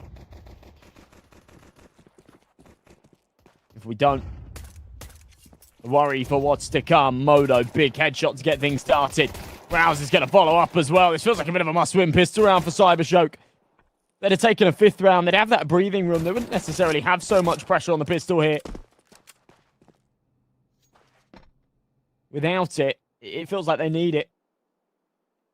As Notaneki drops to the hands of Bob XD, it is all onto the shoulders of Venomant. 1v3, 41 points of health. He's found 2 kills. He needs the ace. Big luxury would be a bomb plant here. And to be fair to him, he could just drop down and plant it. No one would be able to deny. He doesn't know that. I think he probably thinks there's one cross to the pillar or someone a lot closer in main that would deny it. But realistically, yeah, he needs to drop down and do exactly this. Tap down that bomb, put a fuse on this round. Give him a little bit of cash into the next as well so they can go for a force if he's not able to clutch it. First contact made with the camera player, expecting a swing out of main off the back of it. It isn't there. Now it comes. Venomant running out of bullets, but still tapping heads. Kragan. Couple to the body, into the chest. Will finish it off. 9 onto 9 rounds. Allowing that plant, allowing 3 kills. You can bet your bottom dollar. Cybershoke will go for an investment here.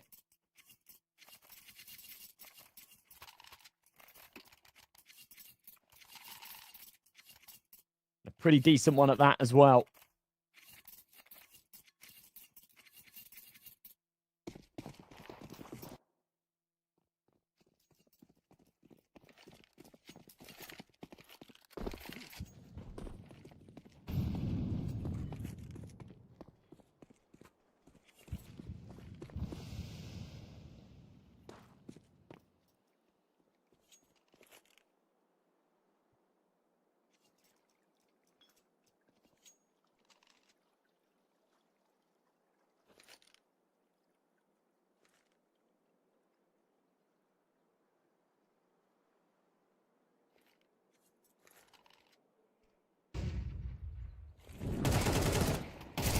Venomant.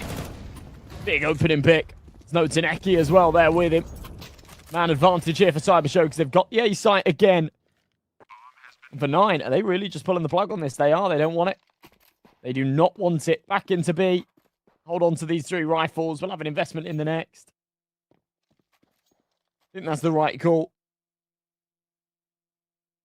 They've got a decent little margin of error here, but it's important to maintain it. 9-4 scoreline closes up very quickly, and I think people are aware. Team's starting to realize that more and more. You lose control in MR12 very quickly. Terrorists win.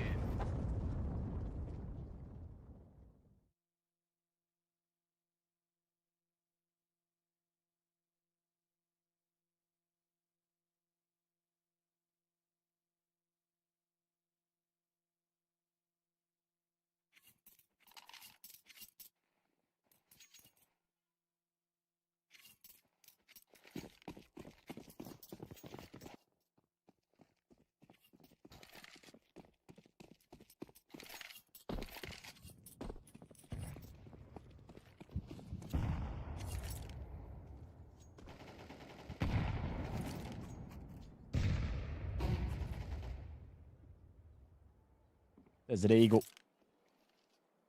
Out of Bob. His lack of rifle wouldn't necessarily be a problem so much of the time, but playing up close and fully blinded. He's tying his hands behind his back. Nothing really that Bob can bring to the table there.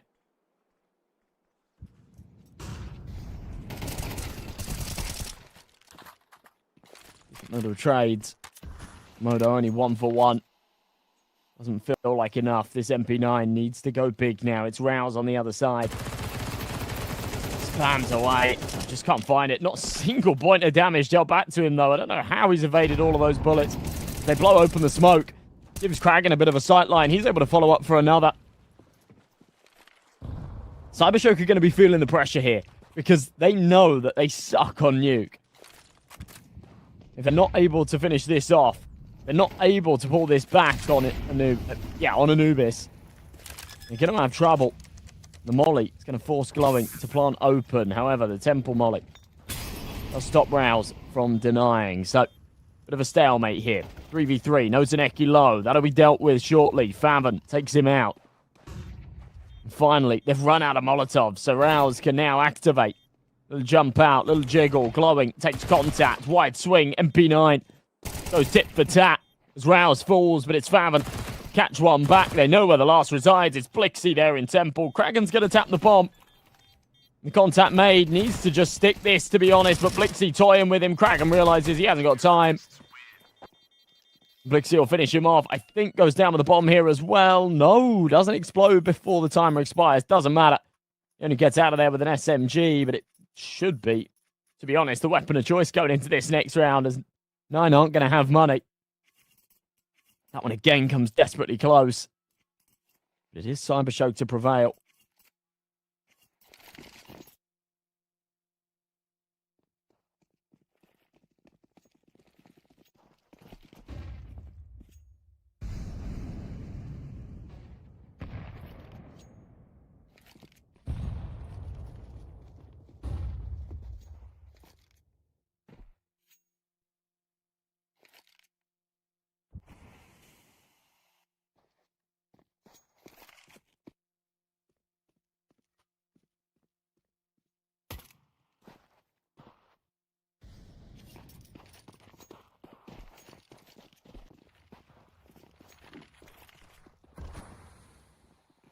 So, fully go here for the CTs, trying to do any kind of damage they can. There is one out of Bob XT. He's found an AK as well.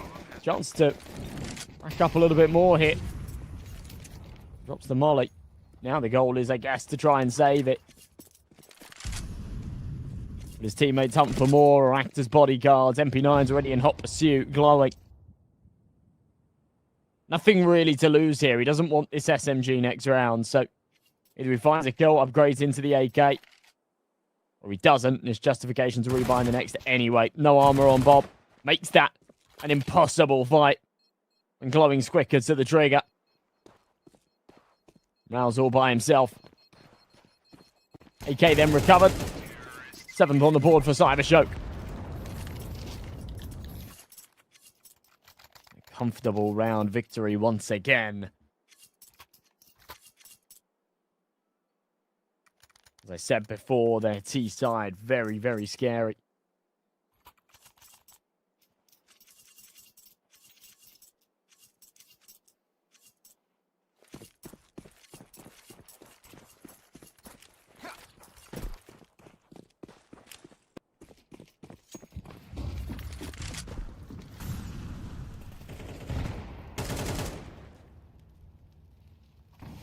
Through the smoke from Chloe.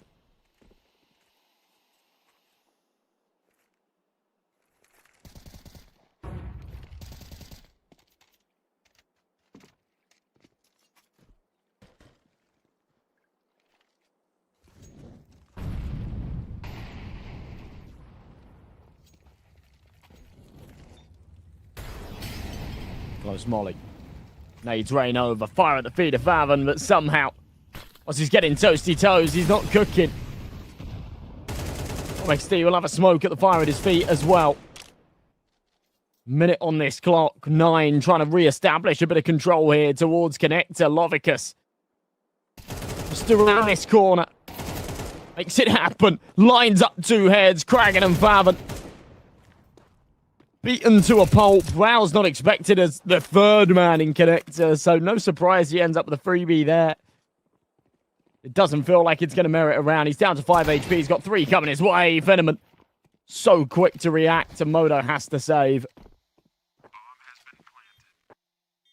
Nothing more he can bring to the table.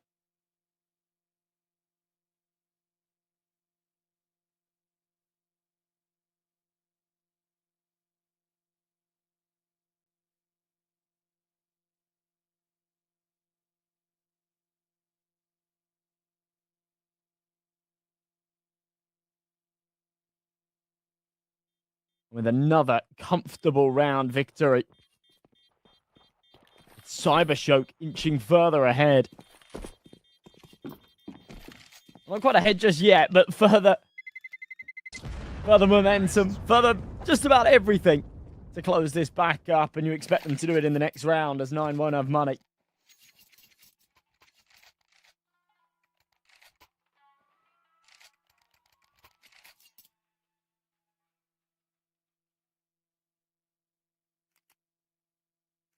This has honestly been a CT side to forget about.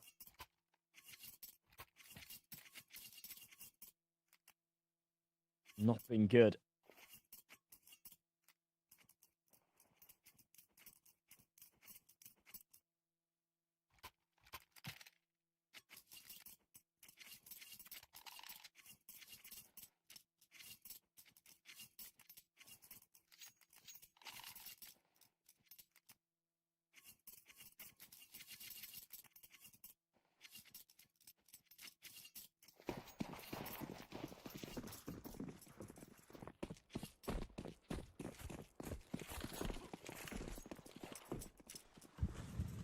Oh, 9-8, as I said before, probably soon to be 9-9.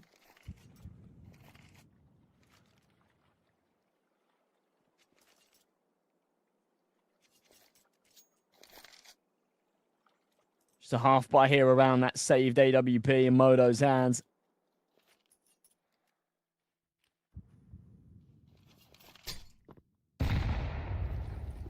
Keep the cash flowing. Big shot, Modo. Oh, XD following up. Oh, not like this. This would be a ridiculous round for 9 to convert. Of all that we have seen, or the lack of, I should say, on this CT side from them. It's that one there that pushes them over the line to double digits. Truly ridiculous. Especially out of Faven and his 5-7.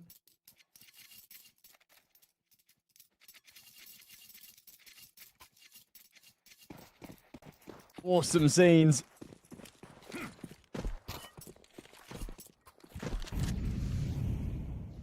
Smoke goes over. Blixie. 10. Creeping forward.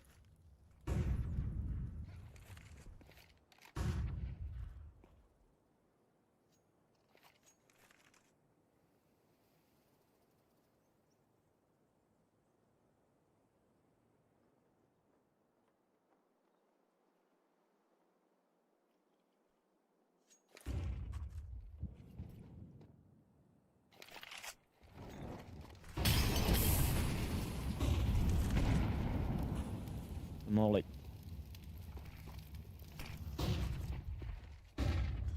Cooking away, Modo.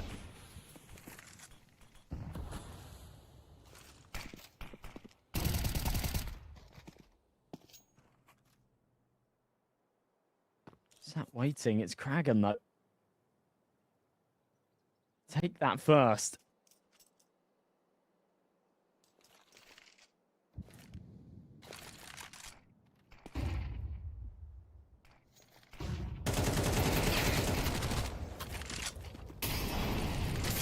Decent pick out of Vavan. Bounce is going to follow up. Trades are there. Blixie. Had a very quiet first half. Has come to life here in the second. The 9th round feels needed here. Notaneki and Blixie reasonably low on health. Kragan on the timing. Walks through camera.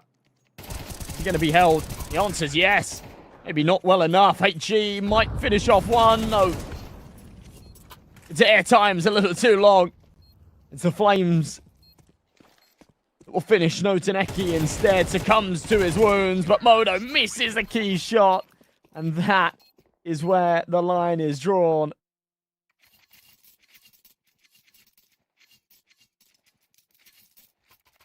A ridiculous round again. Cybershock just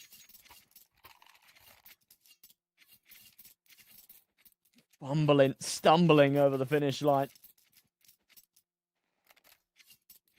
Not quite at the finish line yet, but in terms of the round.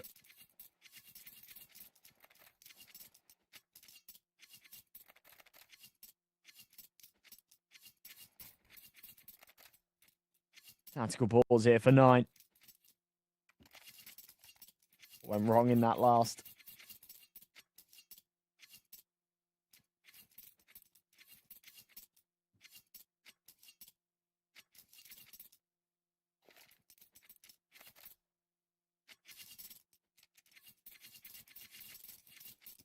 What can we do to fix it?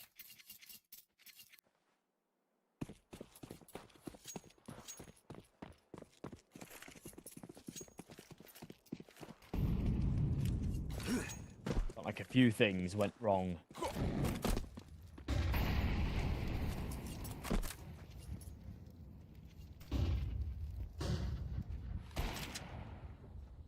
Taneki. Green carpets. Venom. Big entry. Oh my god. How fast that was from Blixie. I was able to take one back, but that's all he's really able to poke in before the site is lost. Spams through the smoke out of Lovicus. A bang on the money. Near perfect from him.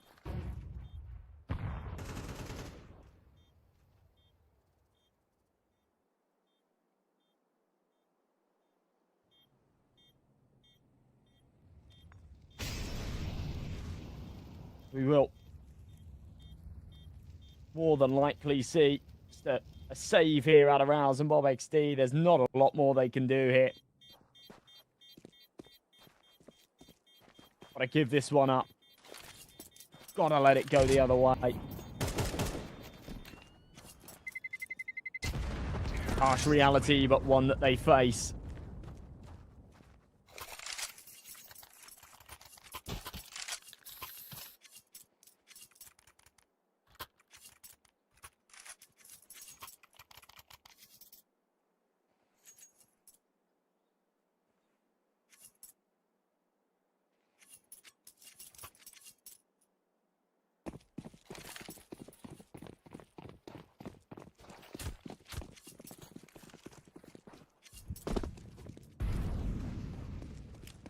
Ten to 10, we're tied back up. It was a round just like this that was able to get over the line last time for 9. I don't think they'll be feeling too defeated just yet, but definitely some concerns. They keep marching forward. Notaneki over the smoke into Bob XD's head.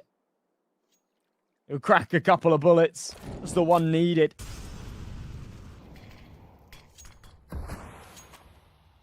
Lovicus is forced back.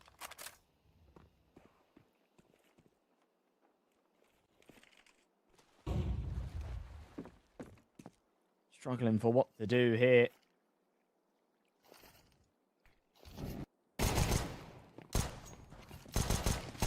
250. Kraken actually brings it back with that kill. Rouse might be able to escape here as well. He does. He's going to double dip. He goes back in for more. Lovicus has a nade out. His footwork there in A main is absolutely gorgeous. And the late round re-aggression out of 9 might just be what gets this for them. Eventually, Kraken will be traded, but it's just that canary in the coal mine, the one that's a little more aggressive to give the early warning calls so his teammates can get rotating over quicker. Unfortunately, Modo can't do anything in terms of resistance either. So it pulls back down to a 2v2. Cybershow can recover that 2-man deficit. And through the smoke, actually connects onto the body of Fenneman. AWP on the right angle, ready for Rouse. And pounces. No question. 1v2, Desert Eagle, surely not. Faven wants that M4, knows the only chance of winning this round is with that rifle in hand. The double peek will be lethal. Moss Veneman takes another tag. His is definitely more potent. And AWP shot. Ringing in the ears of Faven.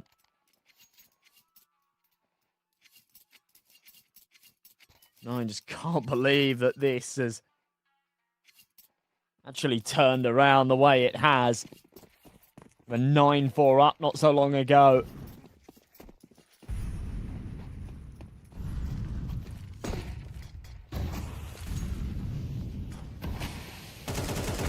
The only round they've been able to win since the pistol round on this CT half was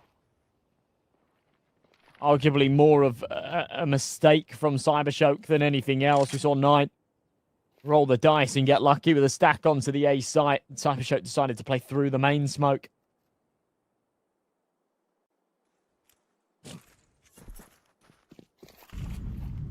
Coconut, wise words. We should get you on the desk. You should come up here, Castle Meat. Funny, 9 better think they can win map 1. Anubis T-side. Use your brain. Wise words. In fact, screw getting him on the desk here. Come on, buy him a flight to Austin.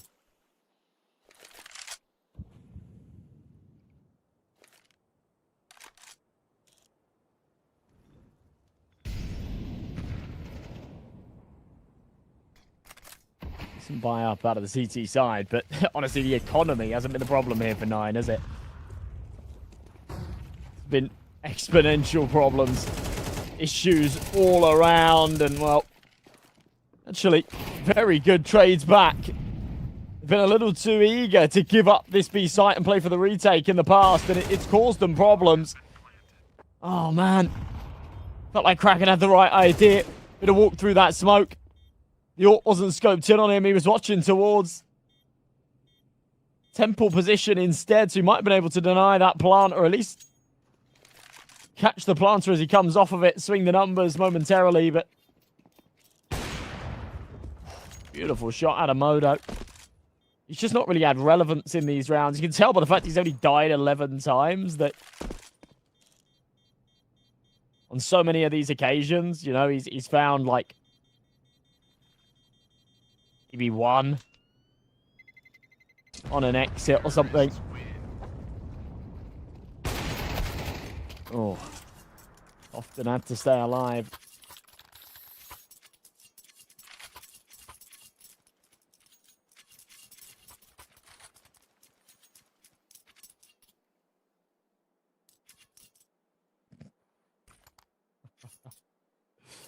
We really do have the haters out today, don't we? We got the haters out.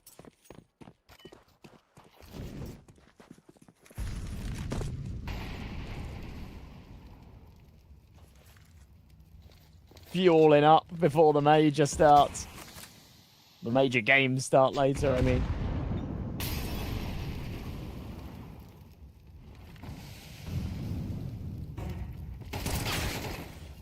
All right, Glowick. Great entry. First domino to fall in what should be a collapse of the 9 defense and a 13th round here for Cybershow, because they've consistently been able to find throughout this game so far. These T-side rounds, the pace, the pressure they've been able to put on this B side.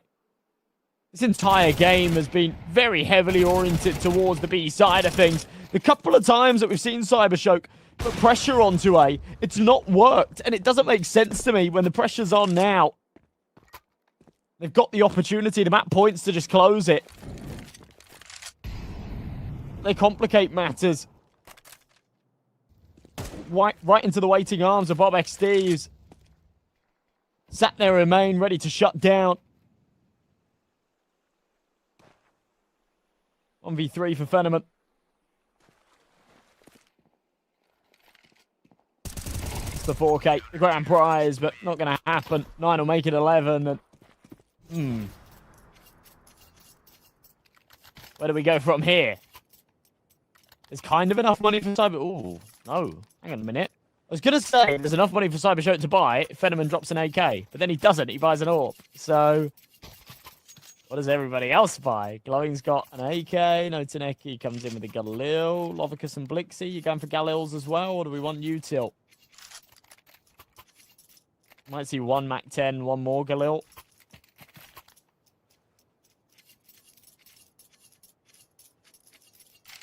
Certainly could suffice, but it's far from a perfect buy.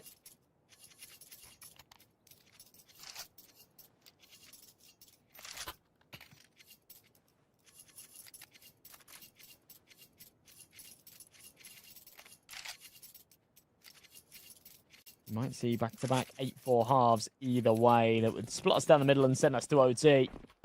Very late to buy. Jeez, yeah, I mean, my call was right. We see one Mac 10 with some util, one Galil. It felt a little indecisive. They were only buying after the round had started, so a little bit late out of spawn. Won't matter. They've been on a very slow approach. Not too eager to sort of post up on some of these earlier aggressive angles, but...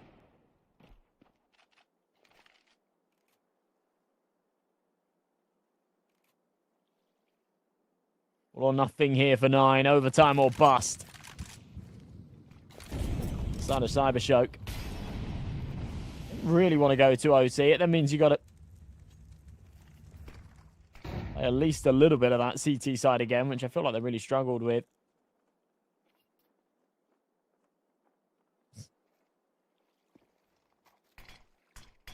Because went off, thought it was a flash, looked at the wall. Worse than that. They've now got to sit behind it for the next 20 seconds, unless they blow it open, try and play through, and realizing they've already wasted a little bit too much time. They can't run down this clock any further. Kragan on the back of the site. Big kill onto Blixie. Trade not there yet, but eventually comes. Lovicus so quick to the trigger. Rouse takes one back. This retake already hot on their heels. And coming down heavy as Rouse picks up one more. Glowing will trade it, but Rouse still going. It's 3 to his name and a 4th. No, it's Bob to steal it. But 12 rounds for 9. And so strange to me that they find the recipe and they work out how to hold down and retake this B site so late into the half. Had they have clocked it earlier, this would have been a map win a while ago. Instead, we go the distance.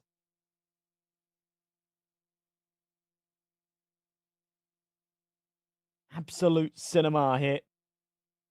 In our second best of 3 of the day, neither team willing to let up.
back in business.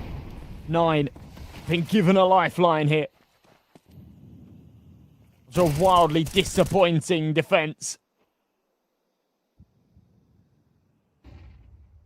Found the winning recipe right when they've needed to. Fenneman is going to go down here. This is actually really sloppy from Lovicus. He's in the corner. He's going to be cleared as well with that smoke. He's just done nothing in this round. He's thinking he's cooking playing through the clouds. He's not.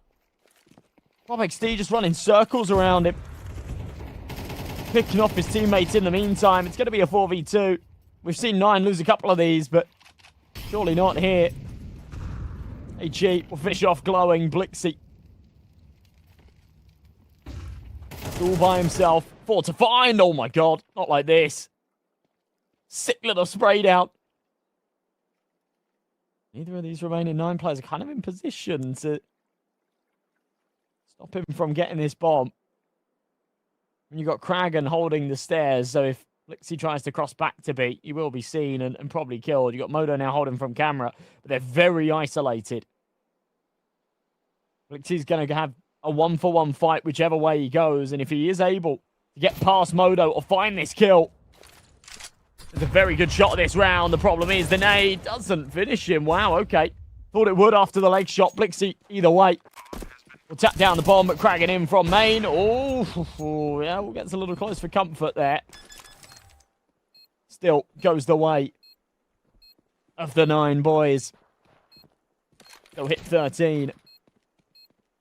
I was going to say the Danish side, but they're not really Danish anymore, are they? It's just Rouse and Kragan. Got a Swede, a German. Used to have a Pole, but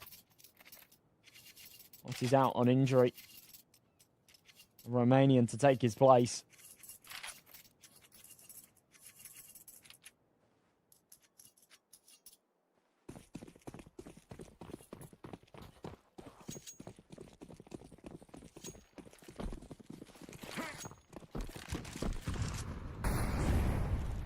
It's coming over. Fenneman.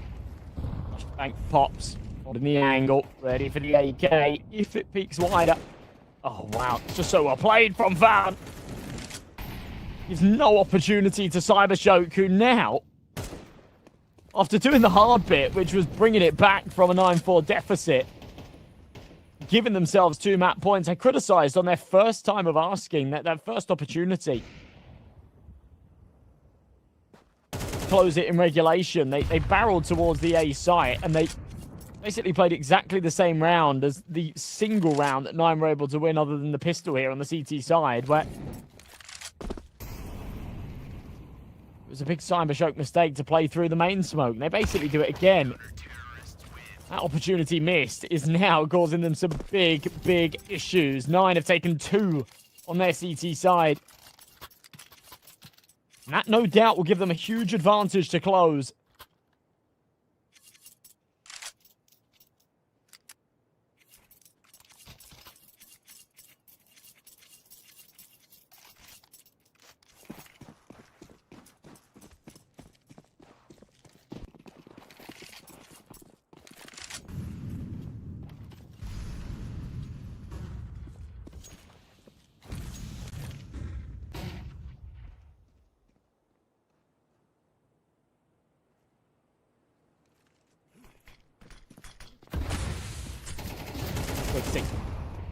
Flies out. They need this one.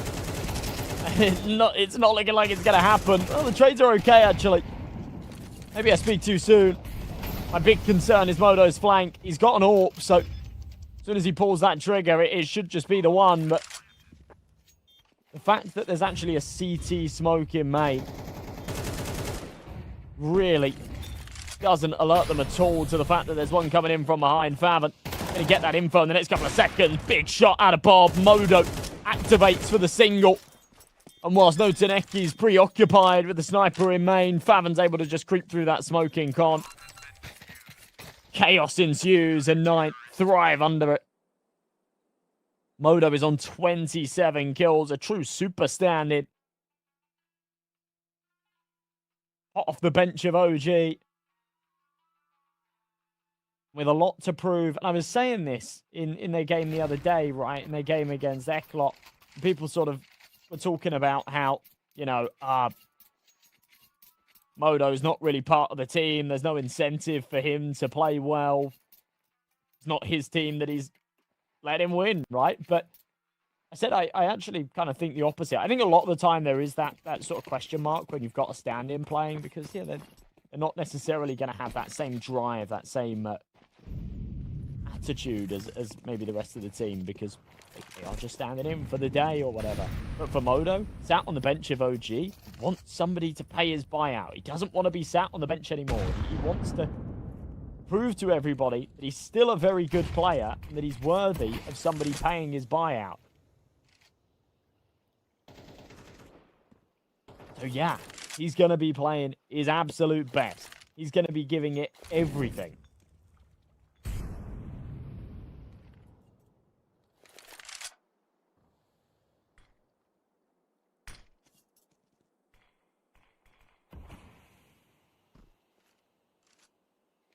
Because these opportunities to actually play, get a bit of time in the limelight whilst you're on the bench elsewhere, come few and far between. Decent little trade early on. Rouse gets it back onto Lovicus. The Molly cooks it. Dragon with one back. 3v3. They might just seal it right here, right now. Glowing wins a key fight. The numbers back in their favor. 30 seconds. Desperate to deny that plant. It's a good little fake that leaves it down to Rouse. The captain and IGL for the 1v2 does not convert. Glowing ends up with a 3k when he needs it most. Not bad at all. In fact, a very good round towards the end of it from Cybershoke. A sigh of relief as they'll be allowed to fight on.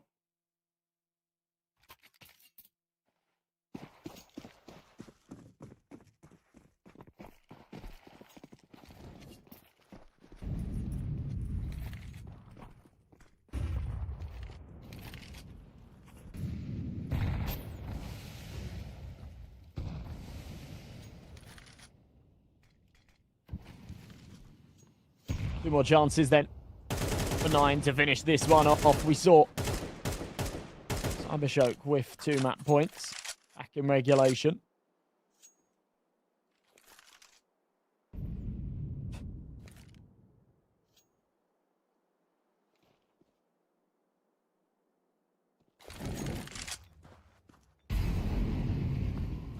You bet on Indian cricket before you bet on any of these games. Indian cricket's pretty consistent. I wouldn't worry about that. It's like Indian football you got to worry about. Flashbang in. Smoke goes down.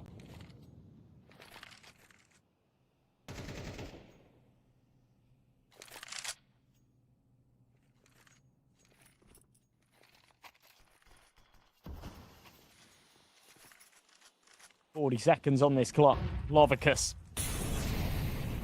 playing in the corner. This is so sneaky. If it goes unchecked, he should be teed up for a multi. He pulls the trigger, perhaps a little too early. Doesn't expect that there's a second, and Rouse will pounce. Aware that there's one on the back of the site as well. He'll find another head.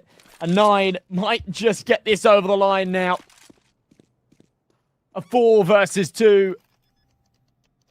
And a seemingly easy close. Phenomen with an AWP as well. Not really the right tool for the job. They've got a bit of util, a flash, a nade, and a molly. But how do they use it? Where do they use it? Modo preemptively turns the flash. Back on the angle, but relayed that one may have crossed. And, well, they're absolutely right and clinical for the kills. It's 16 to 13. A ridiculous recovery out of 9, frankly, after giving us nothing on their CT side. They won the pistol round. They won nothing else up until the tail end, where they pushed themselves onto 10 rounds off of the back of a 5-7 force buy. Cybershoke, who had been near flawless on their T half, with 12-10 up there, 2-map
Still bombed out. Numbers here for 9. Fenneman definitely wants to just save that AWP again.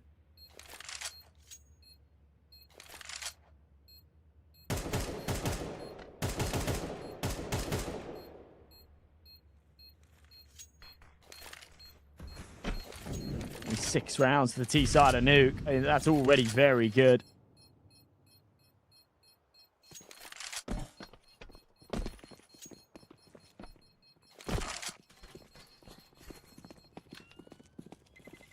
Cybershock still with an opportunity to claw this back, but if they don't in the next couple of rounds, as toxic as it sounds, we might have to start looking ahead to the second game of the day.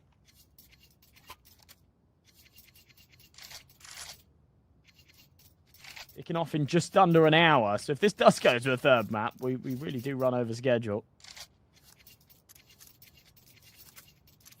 It'll be Paravision, Partizan, all the P's.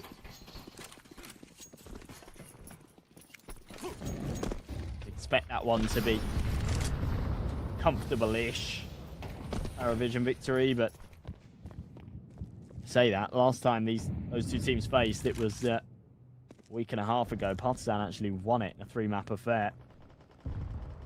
OT and 13-11s, but still the win. They did the same actually back in February as well. Both 2-1 victories.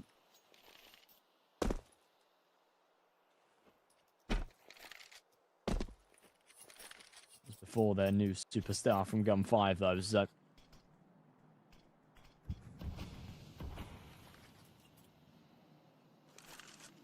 maybe it'll make all the difference. Loads of space given up outside. Again, that deep wall of smokes just gives 9 so much room. Doesn't really allow the CTs to play around it all too much as well. Other than that start lineup from Heaven. Good entries. Kraken and Rouse. Just doing it again. Otaneki and Lovicus to return it. Actually, much better. Fenneman ends up with 2. The 2-man advantage flips on its head here for the T side. Fenneman's going to find himself a 3rd. And it's the sniper that makes all the difference after a very, very slow start. He was on a single kill prior to that round. Pushes himself to 4.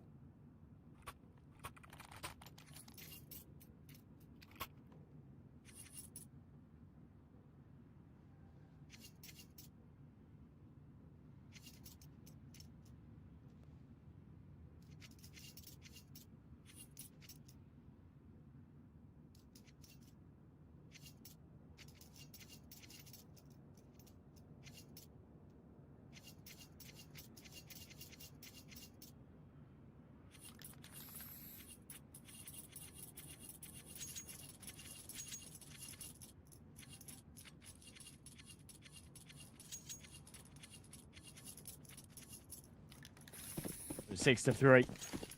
By no means a good half from Cybershock yet, but they've got the opportunity to make it decent.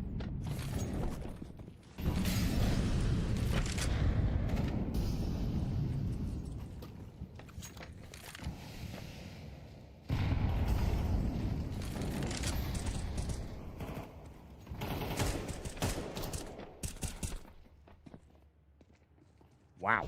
Okay. All right. Maybe they're well on their way there. They've found that form. It's taken a while. HE should finish fast, but it will. Blink and you miss it. These last couple of rounds gone by in a flash.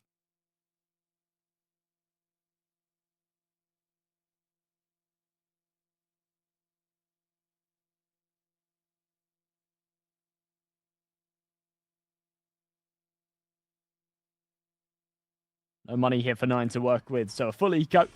They'll be playing for 7-5, which still not bad at all for your T-side and Nuke, but absolutely could have been more.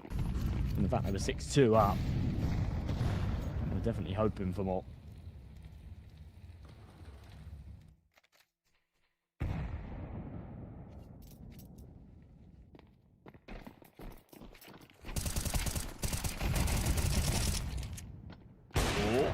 Oh, no ace. No ace for Otaneki. Eco frags and a little stat pad.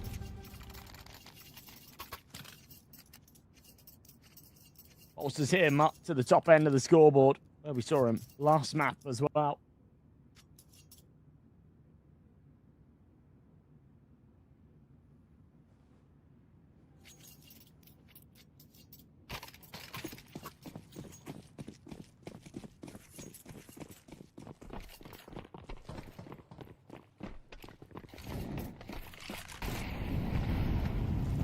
Final round of the half. Venom, AWP in hand. Haven't. Looked like he was going to walk right into it. Doesn't give him the opportunity this time round. Smoke. Just on the eye from Bob. They're going to drop a couple to give them safe passage down, even though they did have that deeper wall in place as well. Run it back again here. Blixie with one from below, but chaos happening on the upper bomb site. Glowing and Notaneki. Such an interesting turnaround, because in the first sort of 8 rounds of this game, we saw 9 just full confidence, round after round. No resistance out of the CT side whatsoever. 9 were unbelievably crisp on their gunfights. Yeah, we were talking just next level.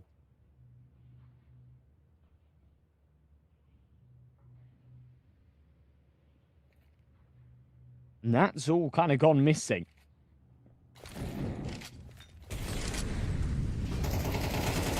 Now started to see a huge difference in the Cybershock attitude, as No Taneki picks up a 3K to close out the half. Ends up right at the top of the scoreboard for the whole server as it concludes. And 6-6, yeah, they'll be happy with that. They'll be happy with that. Ordinarily, not a great half, but given the circumstances, yeah, heads held high. Happy with that result for sure. It was 6-2 down. They pulled 4 on the bounce. To stay relevant here on Nuke. To stay relevant in this series as well after losing their map pick in OT. 2 map points. They couldn't seize it. Now they've got a chance to win the second half pistol and zoom ahead.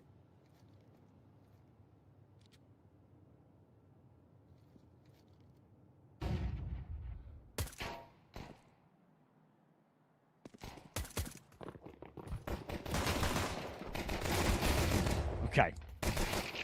Maybe not for now. Hang on a minute. A couple of big kills back. Moto, how is he still alive? How is he still alive on the back of the site? This... God, you guys are paranoid. Voices in the walls. When I say if we go to a third map, it throws us off schedule, that doesn't mean that there can't be a third map. If Cybershock win Nuke, there is still going to be a third map. It just means the second game's delayed. It happens all the time. It happens almost every day.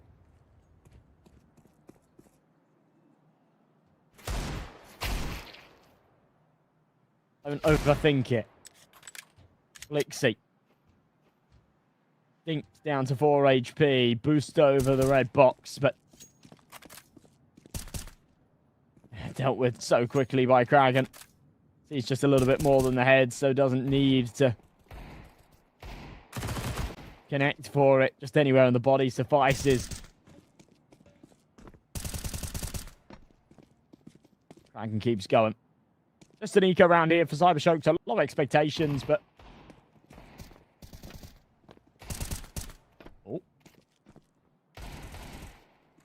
Yeah, there we go. All right. I like how 9 keep that very, very clean. You can see, you know, there was moments where somebody could have overfaced and, you know, maybe we would have seen a casualty or two, but they actually stay really composed and, yeah, don't let that one get out of hand, which is nice to see. Here comes the T-side bite. This is where Cybershock needs to bite back.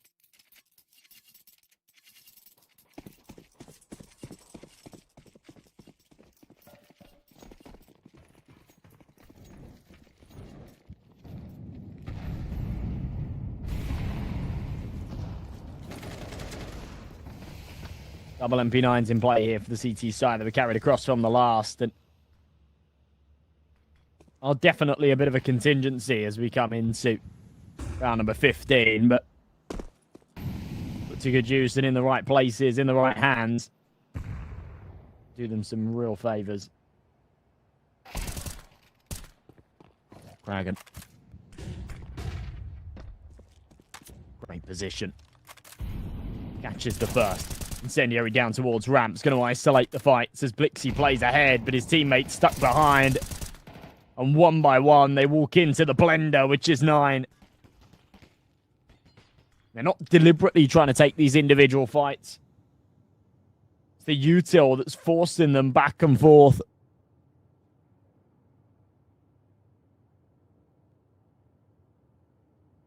It's been perfect footwork, perfect play out of 9 here so far on their CT side. Very reminiscent of what we saw at the start of things on their attack. The AI winner prediction is giving Glowing 0 chance. Seems a bit unfair. I'd give him a 1%. Give him a solid 1%. At least for the next few seconds. After that, it then becomes literally impossible because you can't get to the bomb in time. But 15 seconds ago, it was possible.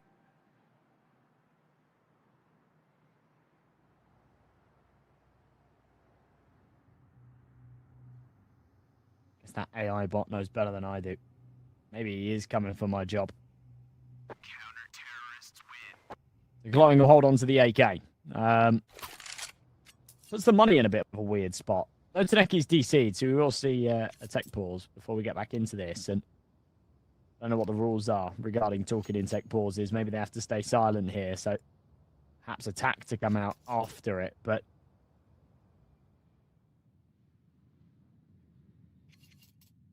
yeah, we're Glowing staying alive. As I say, it does sort of polarize that money a little bit. I'll have max loss in the next, so maybe it doesn't so much. I'm thinking, now they're sort of forced to buy around him, but they don't really have to. They're going to half buy. They'll have max loss in the follow-up, so if they stay around sort of the $1,500 mark, then they're still fine. They're chilling with that.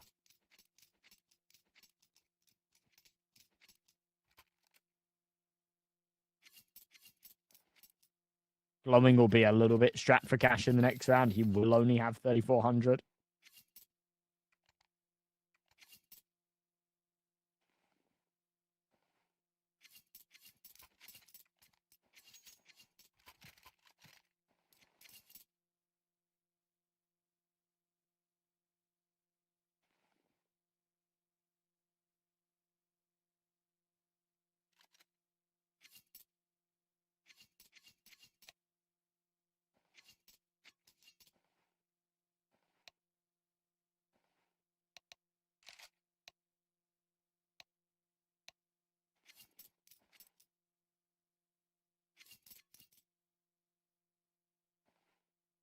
And yeah, okay, so we are going to see that tech pause come off of the back of the tech, just to make sure everyone's still on the same page. I think it's always important, actually, to sort of use some of these tech pauses after the technical pause. The last thing you want is your player to come back into the server after having a tech issue and then just, okay, ready, 3, 2, 1, go. And you haven't really been able to use your freeze time to talk about the next round, and instead it's, plotted up with calling for the pause and then sort of discussing, my mouse isn't working or something, and having to sort of iron that out. So, yeah, just taking those extra few seconds. We're all on the same page. We know what we're doing. We've gone for a force, so maybe we've got to cook something up a little bit different here. I can't imagine they'll play their standard default with these Tech 9s. Maybe a faster pace towards the A site. This could work. Nuke's very known for it. Many around like this go the way of the T's when you just switch up that tempo.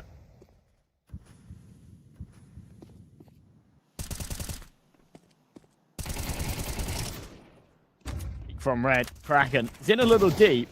Lucky for him, there's no HGs, so he can just sort of play his life a little bit. Moto will support. Kraken actually ends up with a second despite being dinked off the bat.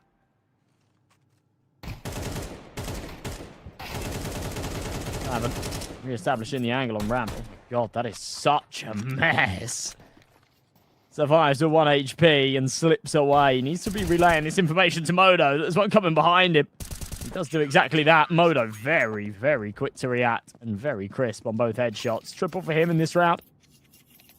Yet to see his AWP really activate all too much here on Nuke. T side, it's not too relevant, and here on the CT half, will be once he has reason to pull it out. But things are going right now. He's happy with the rifle.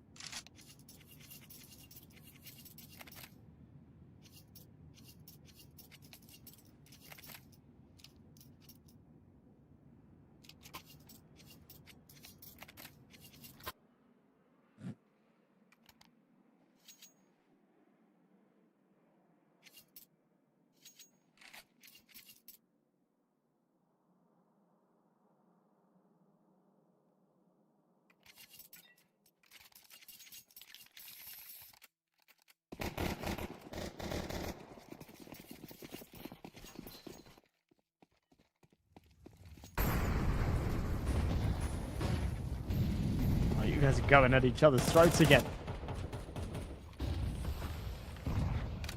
So much hate in the chat.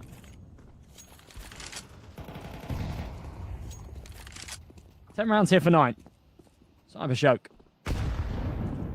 Find some room outside. Smoke blown open though, and Lovicus kind of stuck on an island a little bit. If he was 2 or 3 steps further back, he wouldn't have had so many angles to worry about, but he found himself sort of bang in the middle, and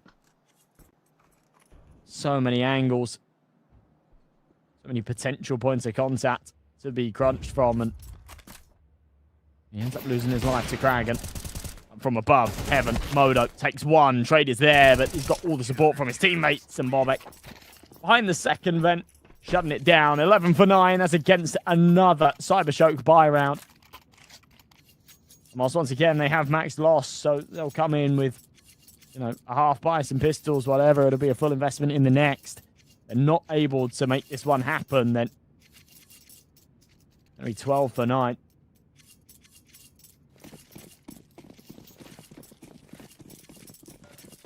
That's that. Partizan are the underdog, even though they have beaten Paravision the last 2 times they played them, because they're just much lower in the ranking. That's just sort of simple as that. You look at, even though they keep beating Paravision at the moment. Oh, hang on a minute. Hang on a minute. These Tech 9s got some wheels on them. Might be short-lived if they can't kill Fathom from Heaven. They'll get dinked, though. Drop a nade.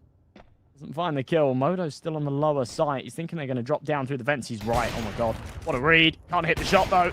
Oh, can't hit the shot second time asking either. HG will follow up. Won't quite finish off, glowing. That is enough for them to just pull away.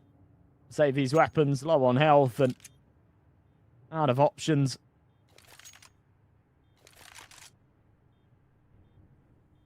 We can go back to my waffling. So, yeah. Yeah, Partizan are sort of... I don't think they're massive underdogs. I'd have to have a look at the odds, but... Yeah, Paravision are higher in the rankings. And if you look at...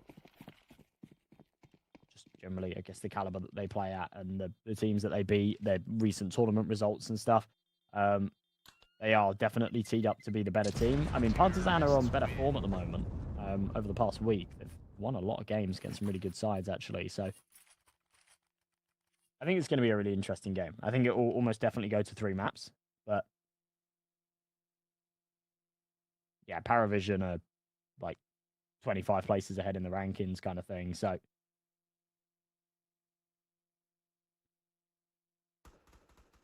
they are just going to be the favourites. Picked up a new player as well, who's a bit of a superstar. Zelo from Gun 5.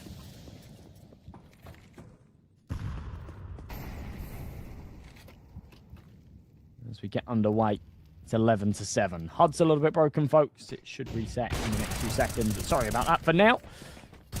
Big early entries. Oh no. Flixie stuck on the ladder. XD ends up with 2. Just like that, Cybershock successes are short-lived, and their hopes and dreams here in this map, and likely series to go with it, could all fall away.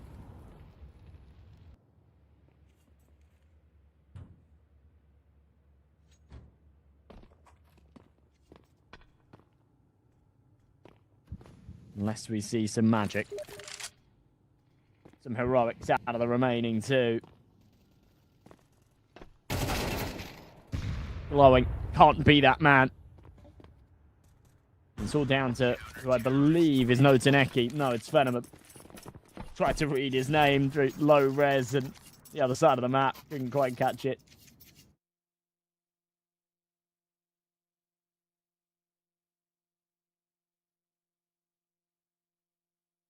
That's going to be 12-7. 5 chances to now close this one out.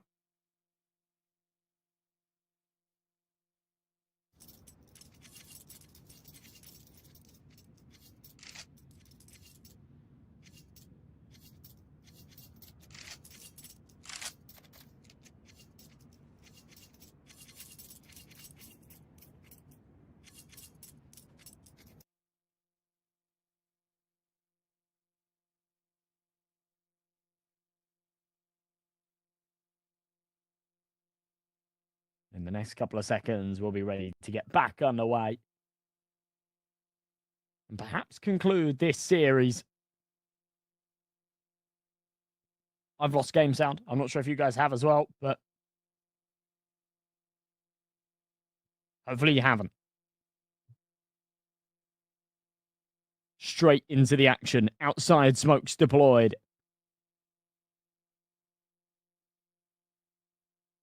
Nine have just got to post up a strong defense one more time here on Nuke.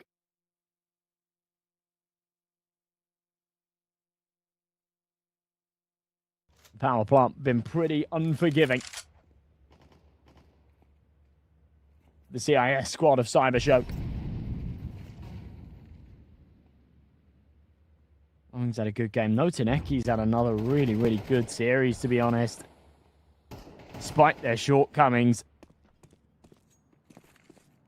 Key pieces that have been missing. Lovicus has done very little in this game. Fenomen's all really absent. Blixie's been somewhere in the middle. But decent entries early on.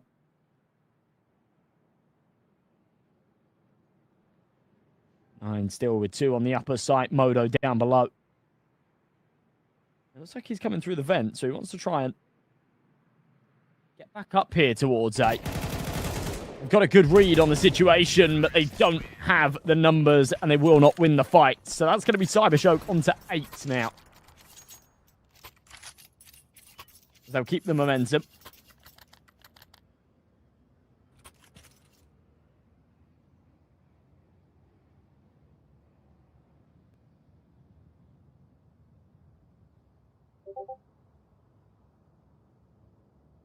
There we go. There's that HUD reset. Sorry about it, folks. We're 12-8.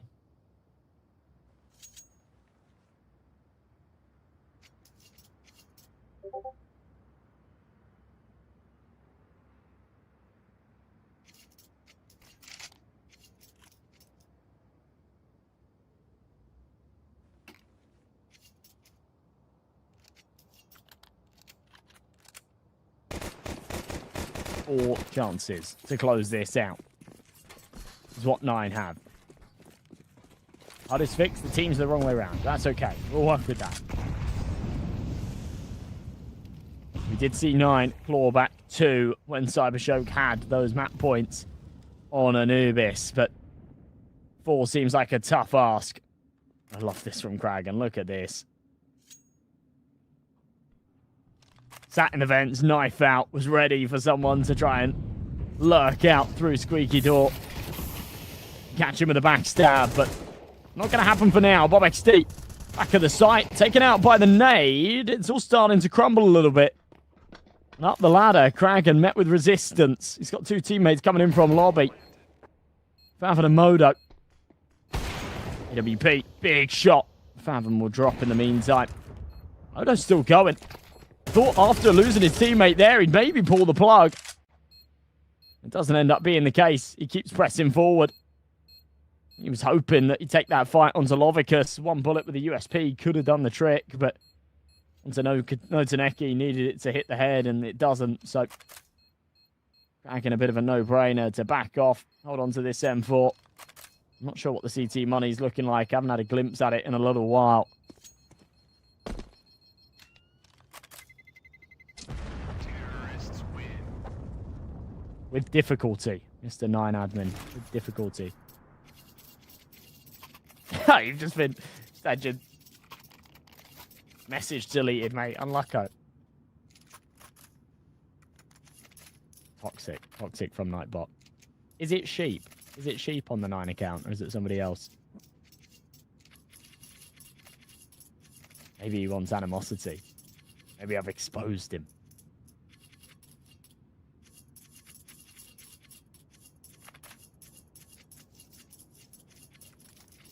So after 9 then. Now 3 in a row needed for Cybershock. And it's not going to get any easier into this one. It is still going to be a really strong buy out of 9. So rifles out, Modo on that AWP. I did wonder with Kragan back in to save that M4 and not trying to sort of get in towards Hut and see if he could grab that sniper and save it. Whether or not that would come out, but it is a luxury that they can afford. If they lose this round, though, that's where things get complicated, because they'll run out of money. They will have a bit of a loss bonus sort of going their way, but they will run out of money. They'll have to eco, and then let's see one more buy round to try and deny OT. Things close up very, very fast. You've got to stay aware of it. MR12, a cruel mistress. Lovicus. Once again, trying to find space here outside. Haven's been cut off by the molly.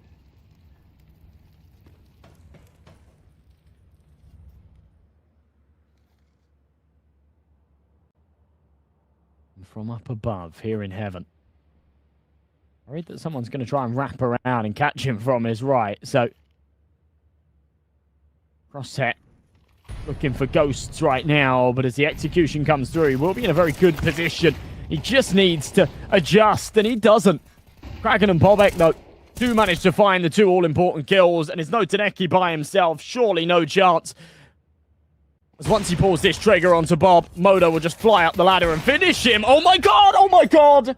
What is that? No Taneki ends up with an ace clutch to take Cybershock onto 10 rounds. Unlosable for 9. And they just shit the bed. They bottle it. That is one of the worst round losses I have seen in a long time. And I can't even react to it properly because I am just speechless. That is not a round to lose.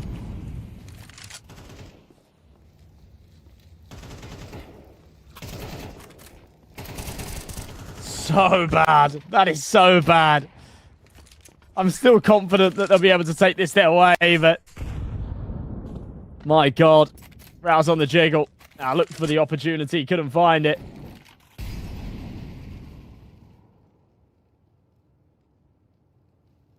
Three v 3.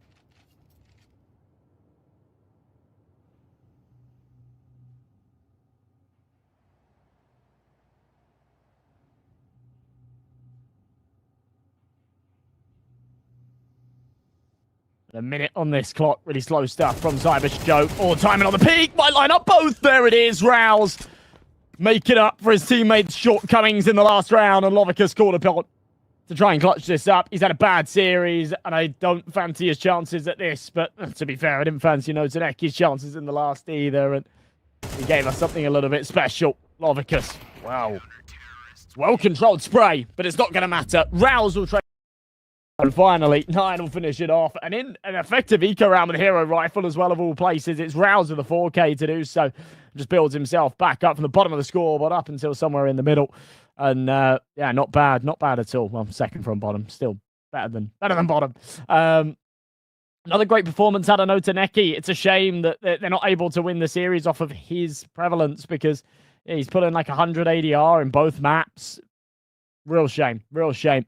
Either way, it's Kragan, the MVP, putting up some big numbers. 9 just looking potent on both maps. I think Nuke was very strong from them. The scoreline came a little bit closer than I think they'd have liked. But ultimately, yeah, if you were watching the game, 9 felt like they were in control throughout. It was their game to lose. To be fair, they almost did. They get it over the line in the end, and they are your match winners. Modo there in the middle put up some great numbers on that first map as well. I think he was not just solely the reason they were able to win Anubis, but he was a huge, huge part of it. Just like that, it's going to be a 2-0. So that's going to wrap up my first series of the day, our second series of the day here in the Proving Grounds. We've got one more to come. It's Paravision versus Partizan. And as we've already talked about throughout this game, I think it's going to be a really interesting one. You've got two teams that they're on paper is a clear favourite. Paravision should be winning this game. But the last two times these teams have met, we have actually seen the Partizan 2-1 upset. Maybe we'll see it again today. I expect a 3-mapper. I expect a close affair. And, well, I'm just excited to see what we end up with. We're going to go to a slightly extended break, probably about 20-25 minutes. When we return, we will be ready with that best of 3. So, yeah, go grab yourself some food, but be back here very shortly because we will be ready to go. See you in a moment.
to be the case. He took the place of, well, there's actually been a few different players that have sort of come in and out with this roster. We've seen Jerry, Alpha, Travis, Art Frost play within this side over the past sort of year or so. But I think Zillow might be the piece that really does work for them and stay as that consistent fifth. But over on the other side of things, Partizan, you got Depression on that AWP.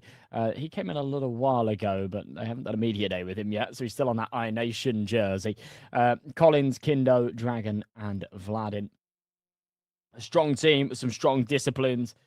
They're a side that have been together for a while at the core, and I think that does them a lot of favors, you know, in best of threes where they are really tested to the degree of, yeah, you know, going to a third map or having to pull off some of these comebacks and things like that. I think it's, you know, pretty remarkable the amount of times that they're able to deliver on that front. And I think that does come down to sort of tenure as a team.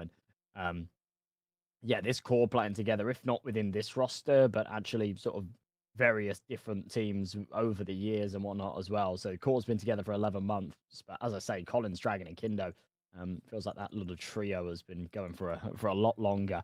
So Partizan picking into Inferno, a Dust 2 pick out of Paravision, and Train as that decider. So a slightly different veto. In fact, actually a very different, no, not very different, slightly different veto to what we saw last time. We saw Dust 2 and Inferno last time. Paravision won Dust 2 16-14. Partizan won Inferno 13-6. But yeah, we didn't see that Nuke decider. Sorry, we didn't see that Ancient decider. We saw Mirage instead. So yeah, in step out out of Nuke from Paravision. They're not wanting to touch that one. That is their permaban. And Partizan getting rid of Train as well. So a decent little middle ground. I do think Paravision are definitely favoured on that third map. And they should certainly be favoured here on Dust 2. The big question mark is Inferno, isn't it?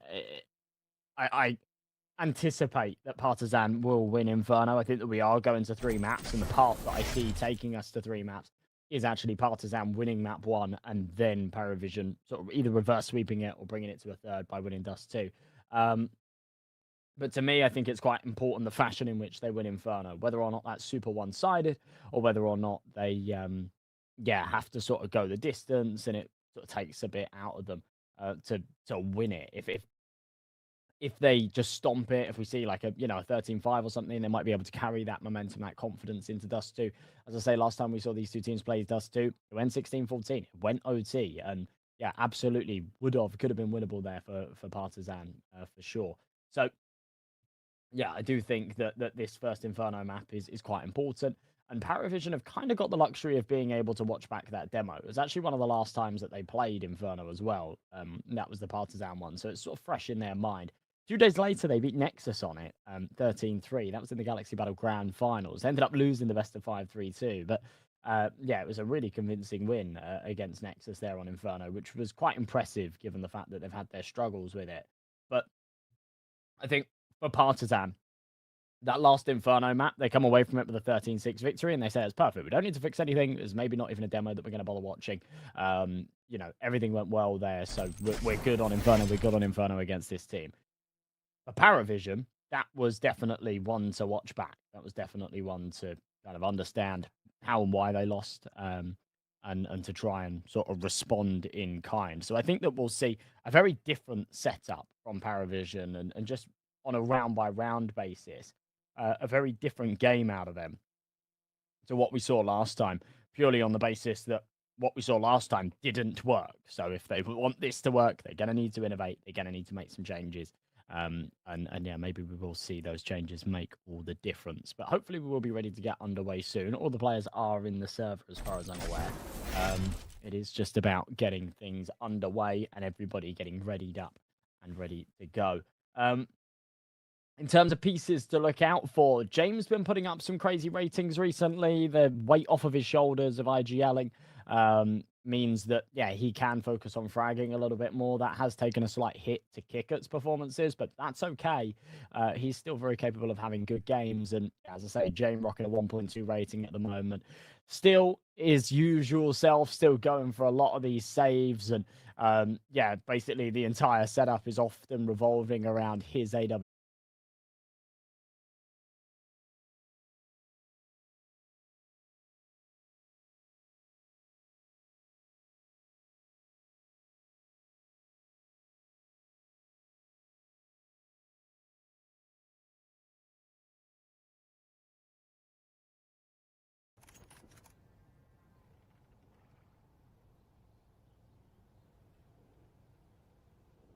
Minute 20 on this clock.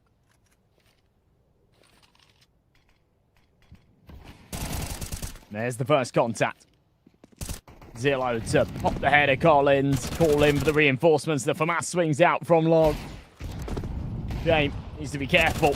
And Deagle a little closer than I think he was expecting, but it's okay. He's still alive and kicking. On the repeat. You might be good for both. No, not quite. Straight there. M4 should be able to mop it up. Oh, gets a little bit messy, to be honest, that round. More expensive than it should have been, and no one is helping Belchanok. That, again, these little oversights I don't like, right? Zilo's run right past him. There's an M4 on the floor. The MP9's running for it, and, you know, instead of tossing it over to him and saying, there you go,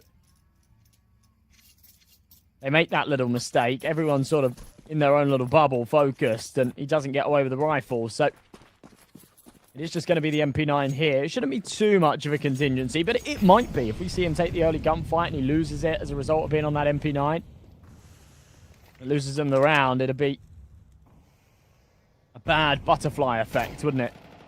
Here's that point of contact. Can't really commit to the fight with the SMG. Has to just drop the smoke. Not sure he would have with a rifle anyway. Man advantage early on as they've gone 2 for 1 in Banana. Nota fallen, but Belchanok drops. Adam's just found both. Makes you wonder. An advantage. T-side. Rotation coming off over towards A. The bomb is headed A as well. So Collins just sort of staying busy, but I don't like this level of isolation. No one clearing Zillow up into the apartments, and he's just going to double down. That's going to be surely the round wrapped up as the bomb's been dropped. Kick it in a good position. That's so well played from Zillow and off of Partizan. Splitting up. Entering into A. Going in pretty dry. Not clearing the apartments. Comfortable two-piece. Leaves Collins by himself, and he will not check the graveyard angle. So Kickert will be there to finish. Paravision onto 4 rounds. And, whoa, cool animation there. Look at that. Just make light work of them. In the 3v3, every single gunfight that Paravision take are onto enemies with their backs turned. Sometimes you don't need the flashiest aim, the quickest reactions. It's about the positioning. It's a really good example of it right there.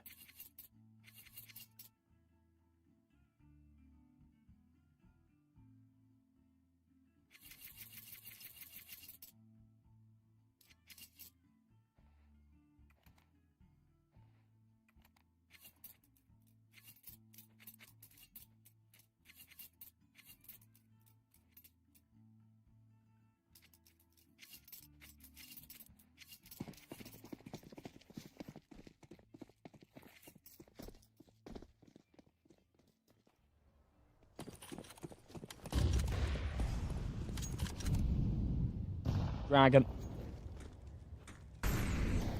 Spearheading this one with the Tech 9. Collins there with him. Galil in hand. It's a half investment. They've got the max loss. They'll have a buy in the next.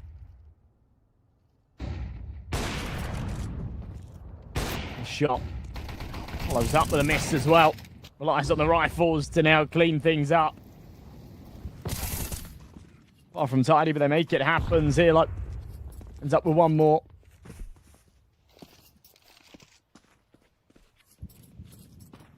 It's Depression and Vladen.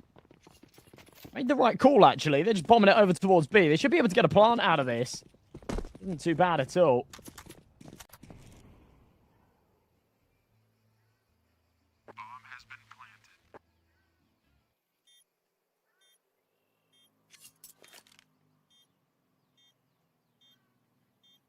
Eagle in hand. Doubled up. I like this. If there's any way to make this work, it would be together. The Desert Eagle poking over. I needed to hit the head. You only get one or two of those opportunities in a 4v2 like this. And, well, oh, hang on a minute. He does give it a good go. Massive damage being dealt out of Depression's the Eagle. That is all we'll see. A 5th down for Paravision. Very good work.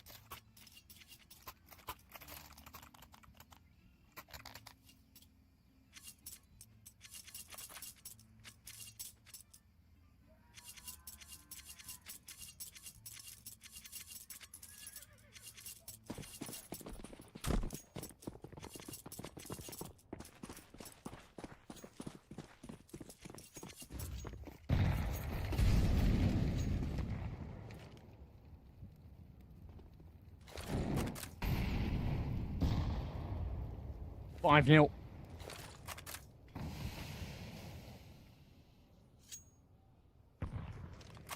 Running away a little bit. Paravision early on here, looking fantastic.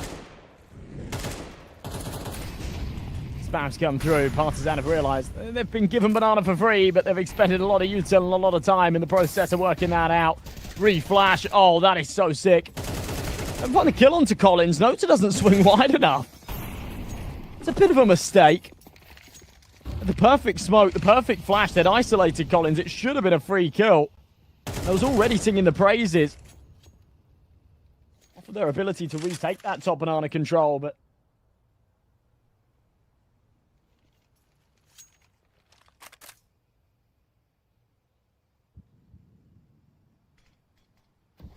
all going wrong. They do still have 3 in place on the right bomb site. This contact towards Banana will be key. Depression wins that fight, but Partizan aren't actually going to pull away off of the back of it. It would have been perfect if they'd gone back into B. Instead, with little time on the clock and no extra info, they are going to commit to the A push, and the right call's been made. Kickut's here. Partizan now don't have time to rotate back. They've wasted too much here outside into the brackets. And they have to press for this execution. Surely not expecting a 3-man stack on the site as James doubles up. Zillo's found one as well, and James with a triple to shut it down. Paravision take another round. But really, they had no business in winning this one. This was a 5v3, and for our rose-tinted goggles, we could see that Partizan had a 3B site. After they took the contact towards A, they probably should have run back, but the time wasn't there. And a single man on that B side of things would have been able to stop it. They run it down a little too low, and there you go, tactical pause. Yeah, they've just been read like a book, and they're feeling a little bit sore about it. That was their best opportunity to get back into this.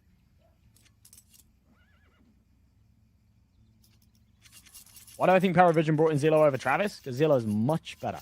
Much better. I like Travis. I think Travis is a good player. But Zillow has such a high ceiling. That's what does it, right? Travis is a very, very good player. But is at a point in his career where, you know, he's 27. He's not really going to get much better. As I say, a very good player, but at that kind of age, yeah, you don't develop much further. Zillow, he's insane, and he's 19. And they can, you know, under the leadership of Kicker and James, they can really shape him into being a tier 1 star. Make him even better than he is now. Massive double out of Belchinot.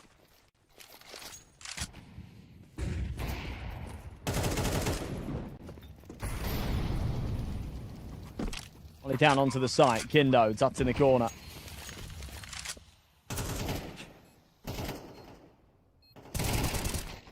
Nota Big kill again. Swaps out to the AK. Shit on the jiggles. Clear graveyard. There you go. 1 bullet. All that's needed. Kindo done. Kick gets captured instead. Paravision on to 7. It's just people lost in the chat. Partizan losing to a worse team? Nope. Absolutely wrong. Paravision are, on paper, a much better team. We did talk in the pre-game about the fact that, Partizan have just about managed to win the last 2 times they've played Paravision. It's been 2-1s, and we've seen like, overtimes from really close maps and whatnot.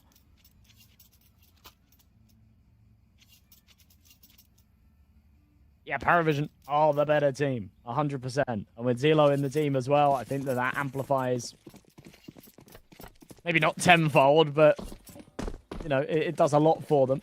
It's at 9-2.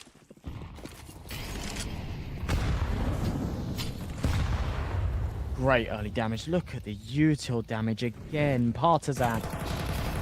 They've taken a slower approach towards Banana in many of these rounds. This one, they say, all right, let's up the tempo a little bit. Let's go for the fast Banana control. We've kind of played ourselves with the clock in previous scenarios, and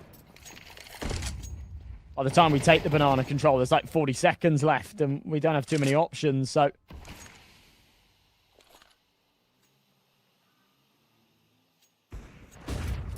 And they switch it up a little bit. They go for the faster pace. I don't think we'd seen the same levels of like double nades out of Paravision in the past. It works so well. They find kills onto the 2 full HP players as well. So Collins and Kindo are still just limping on 13 HP each, 26 between them. Came up into the apartments. Missed his smoke, but it does still land semi where it needs to. It's not going to matter. They're not close. Takes contact, falls back. We'll be able to relay the information. They're down towards second mid. Doesn't seem like Paravision are going to do anything with that just yet. They'll just keep 2 on the bomb site. Partizan more than likely saving here. It doesn't look like they want to play for this. It's unconfirmed damage from the nades as well. So Paravision will actually be thinking this is a fair 5v3, but it's not. Through our rose-tinted goggles, we can see that Partizan have very little equity in this round, less than Paravision even expect. Don't see too many saves on the T side of Inferno. You see a lot of saves on the CT side of Inferno. But on the T side, often you'll see teams go for situations like this because the rotations aren't really viable. So if Partizan run in all 3 onto the A site there, for example, they trade evenly. Or even if they just, you know, make one fight go their way without a trade, they can end up going 2 for 1. They've then got the bomb site. They've got a 2v3 situation that's very winnable once that bomb's down, and then very lengthy Paravision rotations that then add extra time pressure onto it. Keep them back with the util and whatnot, and you can really just win a round off of the fact that those CT rotations are so slow. Indo trying to carve a path here through Banana. That's fine kick its head, but insta-trade from Nota again. It's good util damage. Collins down to 37.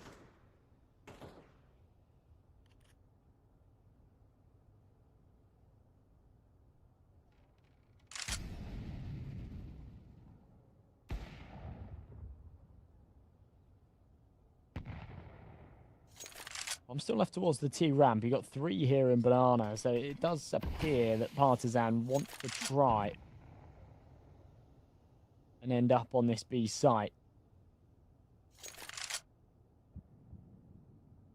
The bomb's been recovered. Dragon hasn't really been able to find anything onto A. If we found a kill in the apartments, then this would make a lot more sense, but yeah, just takes contact from a smoke grenade, and that's about it.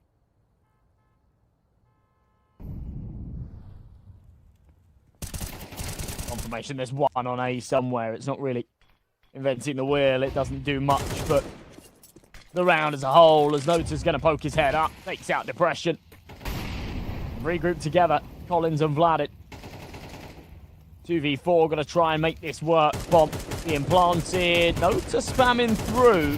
Very close. It doesn't land a single bullet. Vladimir with a full head of health, still alive and kicking, but not for much longer. Him and Collins will get taken out. Zillow and Jane to deal the damage. And there you go. 9-0, Paravision. Keeping the rounds going their way, looking very, very strong in the process. So often we see these like 5, 6, 7-0 starts, and it doesn't mean all too much. Obviously, it's beneficial. Obviously, it does you some favors, but we see on so many occasions, I feel, like a 6-0 start, and then it's pulled back the other way. We end up with half-decent break-even point at the halfway line. You go sort of 6-6, 7-5. All of that hard work starts to unravel. Especially at MR12, the way the economy works. I mean, you can even see right now, right? Paravision. They've had some very convincing rounds, too. Paravision, despite being 9-0 up, no one's on 5 figures. You got players like Zillow's got like 5k in the bank. You'd expect after 9-0 for them to be sat at max cash, and they're not. It does become very easy. If a couple of rounds ago Partizan were able to pull off a round win, it becomes very easy to sort of turn those tides and tie it back up.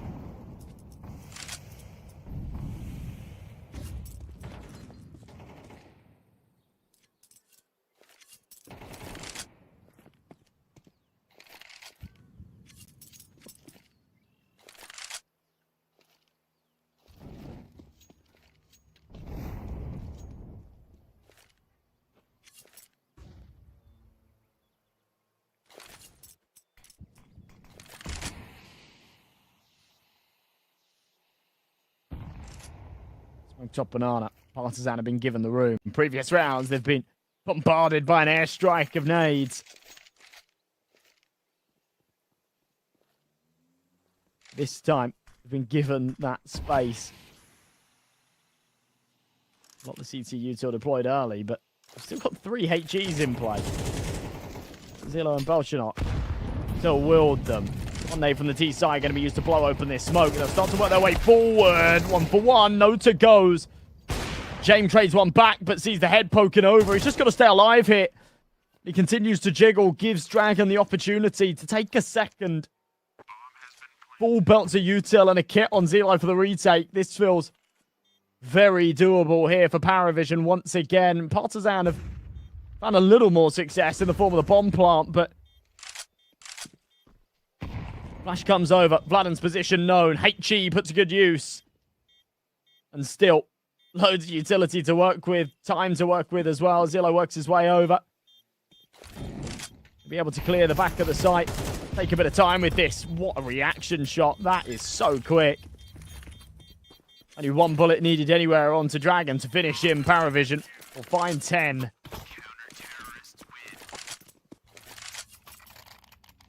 Remarkably comfortable.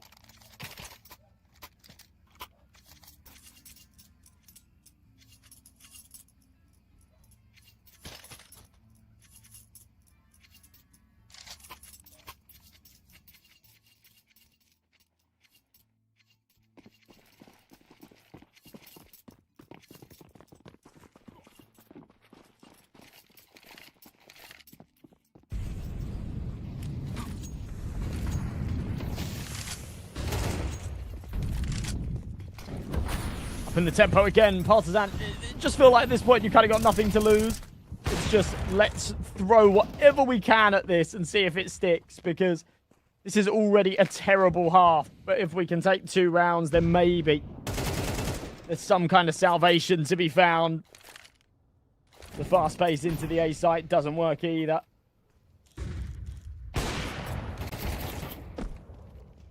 Completely ridiculous. Four staying alive for Paravision. This could actually be a 13-0.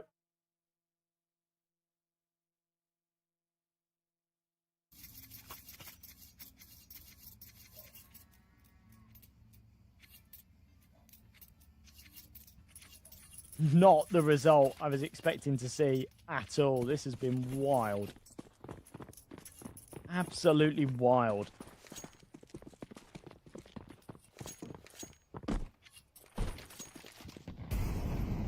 Both teams, but more so the side of Paravision, like this kind of level.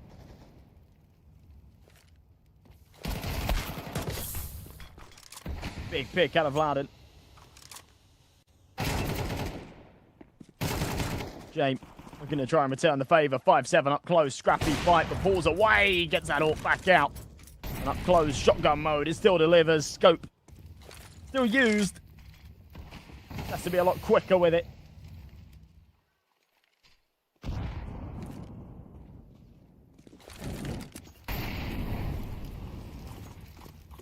Draken starts to work his way out. Smoke into CT. They've only got one here on A, but Kicker already on the fast rotation. Coming to join the party, help out the man at the back of the site. I believe it's Nota. Contact's made. They don't know he's here. Nota hasn't made a sound yet. Kicker off of the back of the flashbang, jumps up, sees one. Brilliant rotation flash out of Zelo. It is only 1-for-1. The numbers still leaning in the CT's favour. James coming to join the party from Banana. And a Partizan going to back up through CT. This would be wild. Off of the peak. Nota will spot it. Shut it down. Collins into then the church. They won't necessarily know that he hasn't backed all the way around, but shouldn't matter. Ready for him. He will reaggress into B. Meet his makeup. Lovely shot from Kicker at the end. What a ridiculous half this has been. 12-0 from Paravision.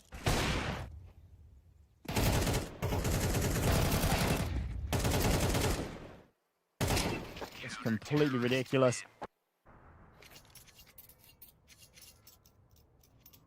So far, the most one-sided map of the tournament. And in a game that I was not expecting it. Prior to coming into this, it sounded like a broken record. I kept saying, this one's going to be really close. This is going to be a really close game. This should be a good one. Yada, yada, yada. And no. At least for that one, I was very, very wrong. Absolutely wild. This has been more one-sided than Paravision's game against Marius, which was supposed to be definitely the most one-sided game of the tournament so far. If they're able to take the pistol round, we'll see our first 13-0 of the tournament. My first 13-0 in a long time, actually. I get to cover all too many of these. Normally there's a round somewhere. The free B bomb site, C4 beeping away. They found the opening pick. That's depression. Onto Kicker, but Vlad and Dink down low. Fire at the feet of Nota. He'll go down. And James, second oranges, has to fight his way out of this. And they will. All five in unison make it happen, and Paravision pull off a 13-0 against Partizan on the Partizan map pick, by the way. Just ridiculous scenes. And the proving grounds really proving that we have got some bizarre games to come. And wow, really, really sick match. Perfectly played by Paravision.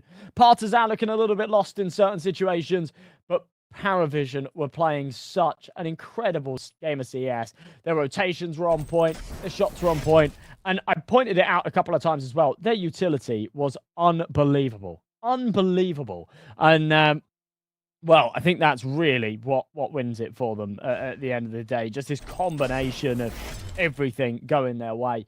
And not just winning it for them, but 13-0. I don't know what you do. If you're Partizan, you come away from a map like that, you've got 10 minutes to reset, and then you go into your opponent's pick of Dust 2. I don't know what you do. I don't know how you recover from that. But they're going to have to work it out. And I said, they're a team. They've been together a long time. And they do have that mental resilience, and they have come back from situations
trade that back out to a 2v2. They're not expecting Dragon in from the tunnels, though. That was very crisp. Is it down to Kicker on the bomb site? USP in hand, smashes the head of Collins. But Jawley's recovered by Dragon. And surely you favour him. Close range with the dual pistols, but no, Kicker stays crisp, stays calm, and ends up with 3. My goodness. An absolute menace. That's going to be Paravision taking the pistol round.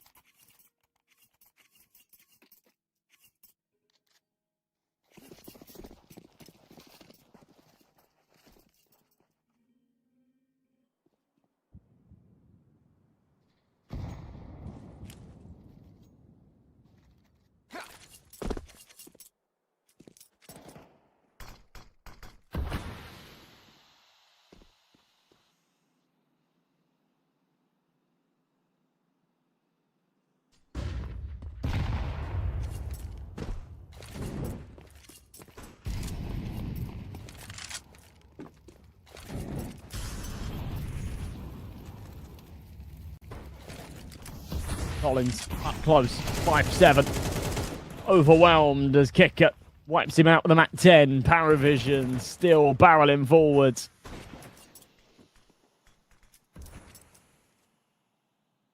This has been a very good start for Paravision, and one that Partizan were hoping would be the complete opposite.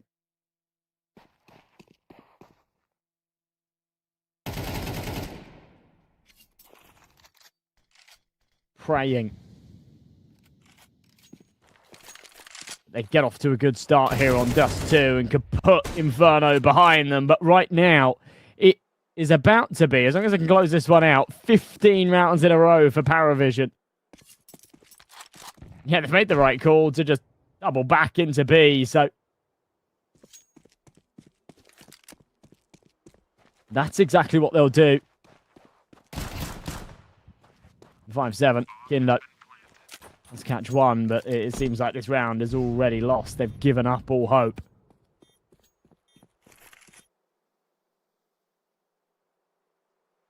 And that'll be a wrap.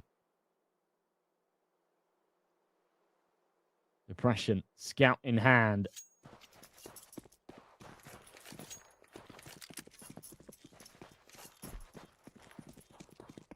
Wanting to bring it into the next. Kindo's found an MP9 as well. So something to save. To prevent them from being on the full eco moving forward.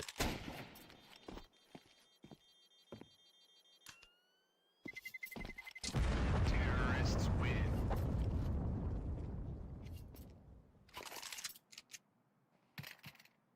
Paravision will take 2. They hold on to 3 rifles as well to do them some favours.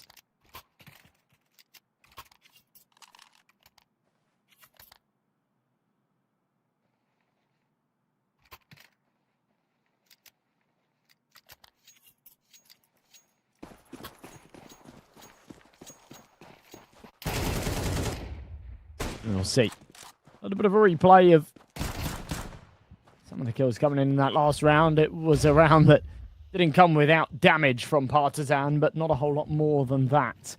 Belchinok out of the doors here. Long Collins just around this corner. 5-7. Belchinok says no. Not today, my friend.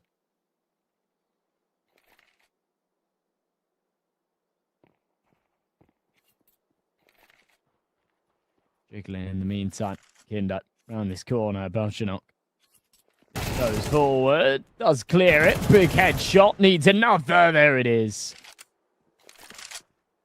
And just like that, the round flips on its head.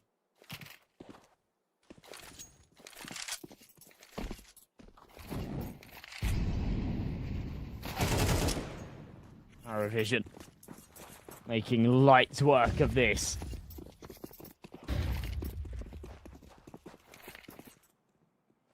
Keep pressing up. Bomb site will be theirs. Dragon down below in CT.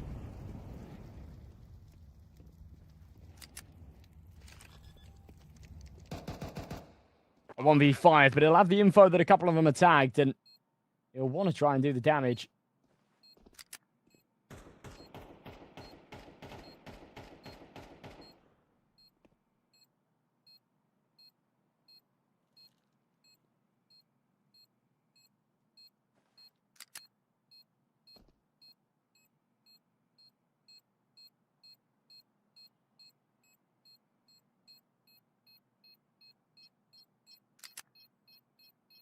Not like he's going to catch anybody. You'll see him on the exit. He's not going to run so long, so we'll just hold on to this 5-7 and armor. Better than nothing. It is going to be a flawless round here for Paravision. All 5 stand alive, building up that money as well. Early doors. We go into round number 4. Paravision have got all of the rifles behind them, and they're all sat, or at least 3 of them, are sat around the $5,000 mark. A comfortable position to find yourself in this stage in the game.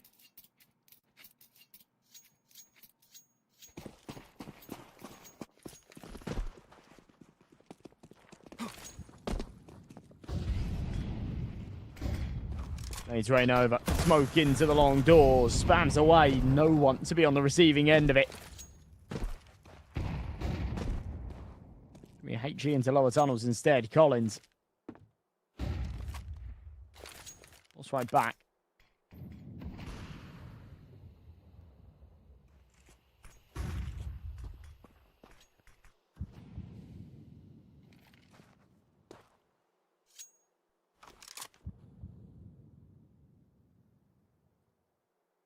And yeah, for those keeping count, it is now 16-0.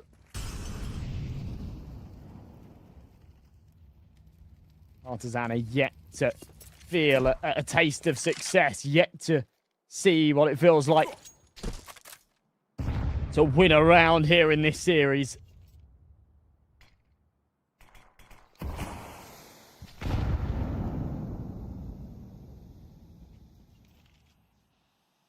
We're already a fifth of the way into map 2.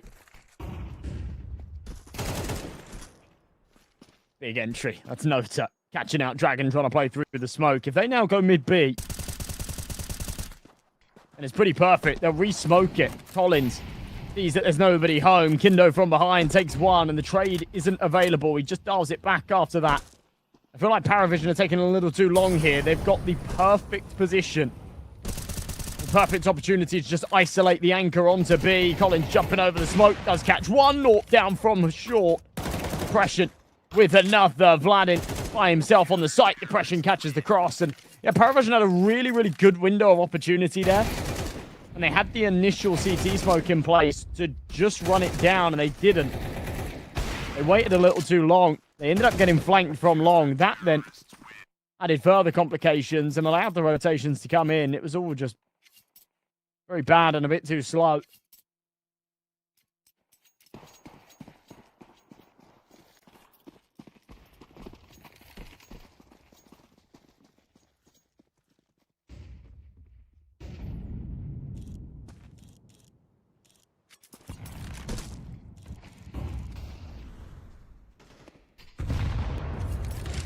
Nota.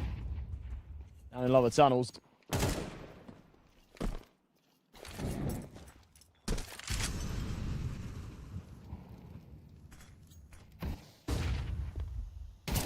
Onto the Xbox. Dragon. Bit of aggression into tunnels. Lovely stuff.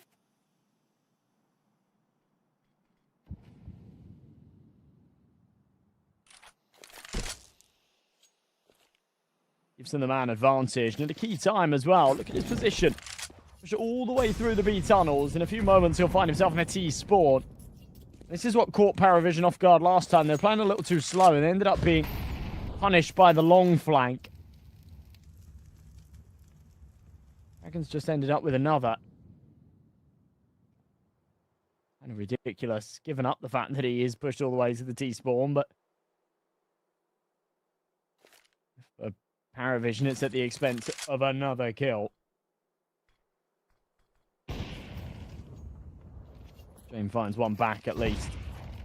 Step in the right direction, but doesn't last long. Depression onto Belshanock.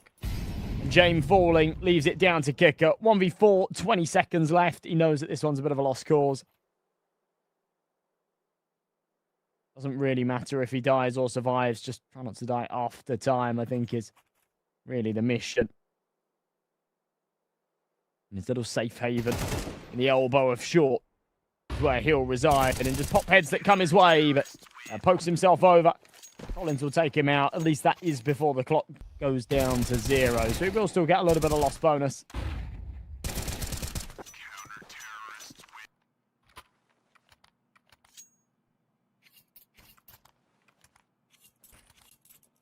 3-2.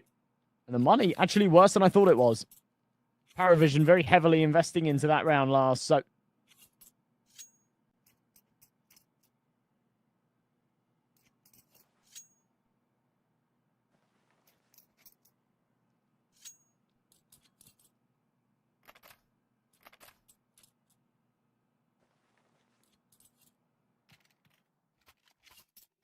Tactical balls talk things over. I'm not sure what the buy is going to be here. I think it should just be a couple of upgraded pistols. That's about it. They'll be talking about what they're going to do next round.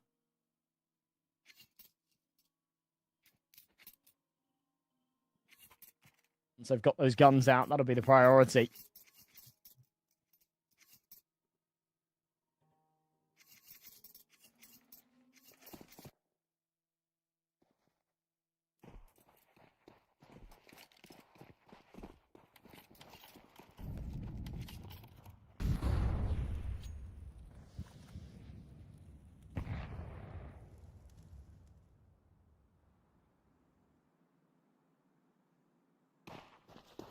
It's just going to be the pistols here for Paravision then. Let's try and bring this back to some degree.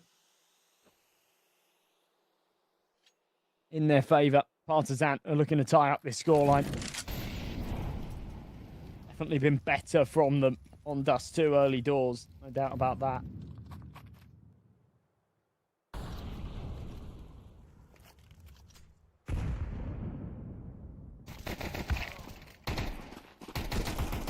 Again, Triada Collins is going to be the room for the Tech 9s to barrel forward. They'll trade it back. They're not actually going to continue pressing off of that.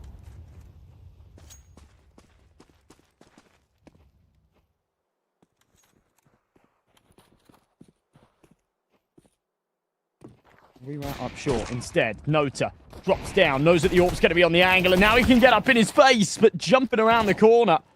Actually, his demise as Kindo's round there waiting. Trades are still there. Jamin from behind, dealt with. Kindo's still firing on all cylinders. He's here like left by himself. 1v3, trying to get out of there, wants to try and recover a rifle.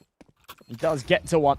Going to be hunting for him here, and they will eventually catch it out. So, Paravision getting a pole plant and 2 kills actually isn't bad at all. I do like the idea from Zillow not even to try and play for the clutch, just get out of there, grab an M4 and A1S. Not be prolonged. So, 3-3 as anticipated. Paravision back with the money though, so they'll get those AKs out. Jame on that sniper.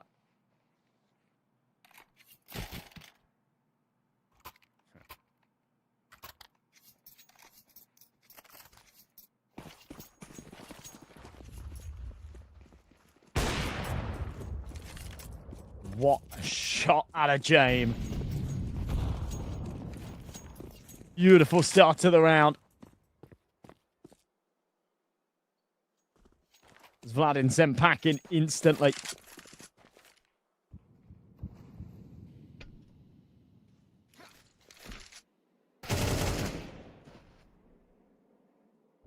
To a 5-on-3. Reminiscent of what we saw in the early rounds from Paravision. As soon as they get those guns back out, they're back to business. They're back to winning business.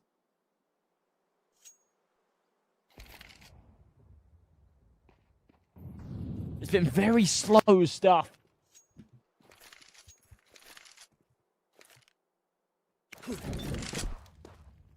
Too much.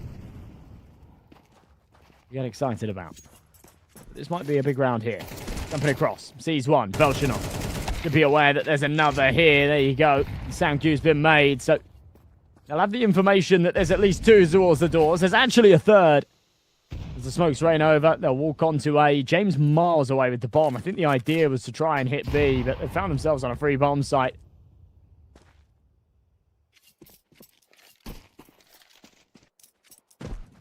They'll take it with open arms. For Partizan, it's about just saving. They do have a bit of money in the bank, but in order to put it to good use and prolong the buy, they need to hold on to these weapons here. Then they can invest around them.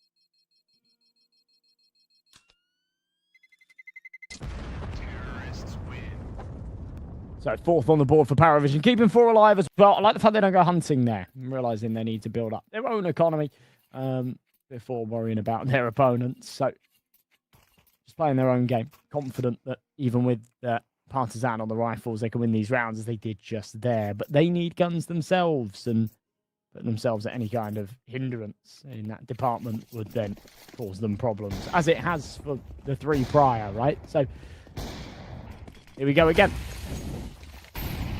Default setup, 2 leaning towards the B tunnels early. Belchanok just playing behind the molly here on long, and he eats up Collins for breakfast as he peeks around the corner. Depression takes one onto Nota.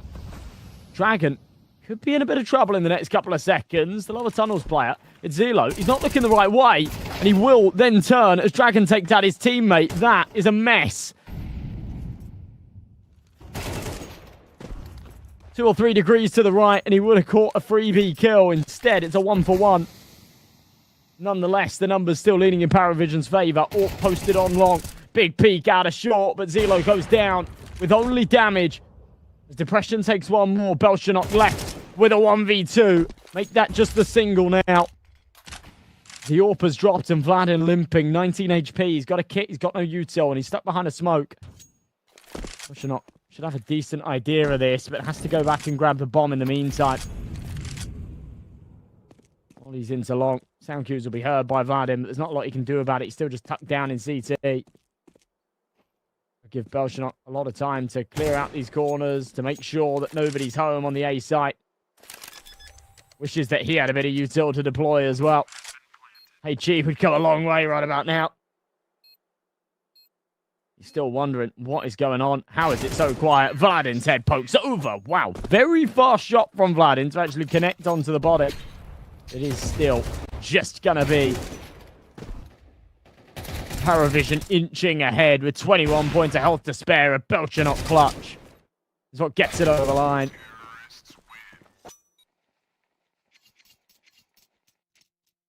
Really great work.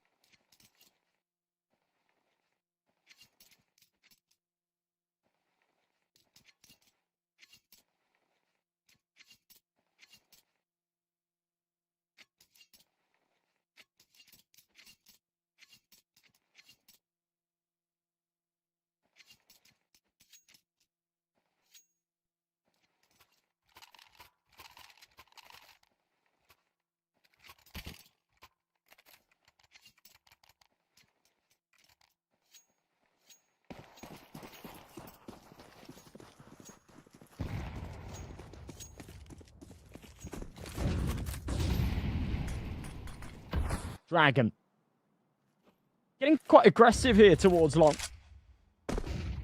We've seen that in a couple of rounds now.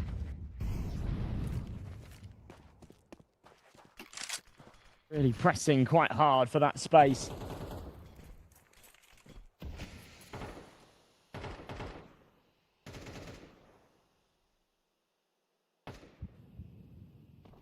They work their way forwards into short. Nota stuck behind the smoke.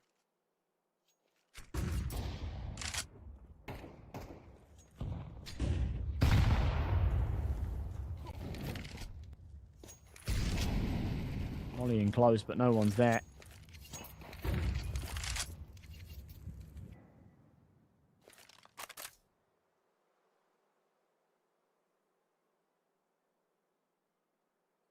Collins stuck behind. Here towards the T-ramp. Patient, slow.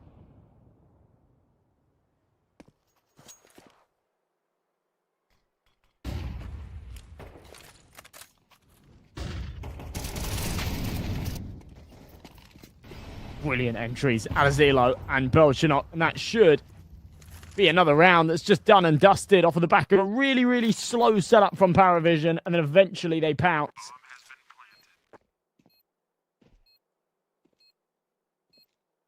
They end up with 1 or 2 fights going their way and a hard save call for Partizan.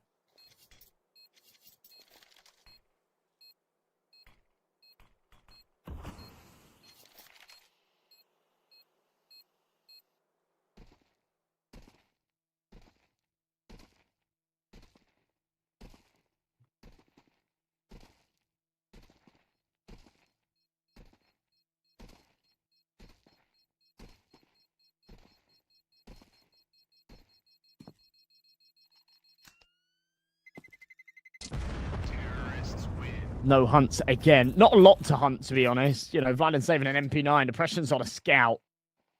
There's only going to be sort of 2,400 around the next. So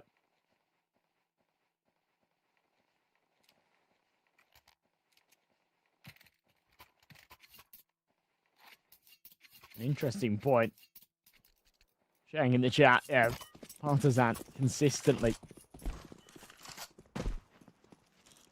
running down this long play that was working in the past because Paravision weren't playing any kind of early long presence. So it was working and it was getting like good mid flanks going when Partizan were playing a very slow sort of mid control setup. But round since then, they've been very ready for it and have just consistently punished. Partizan bizarrely go for it again this round. Lucky for them. No one was on the fast long angle. I don't think anybody had the spawn for it, but it was just bizarre.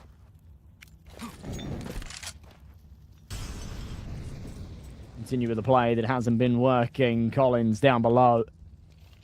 He's got a Deagle, Dragon with one as well.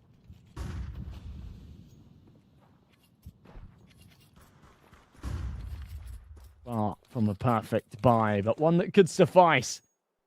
Somebody goes big.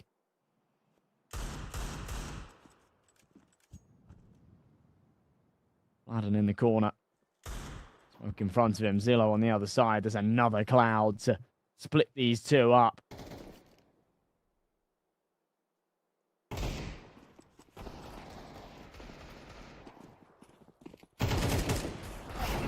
Kicker. Ends up with a great entry. Nota's there to follow up as well. Insta trade from Dragon's Deagle shot. Flick down from James.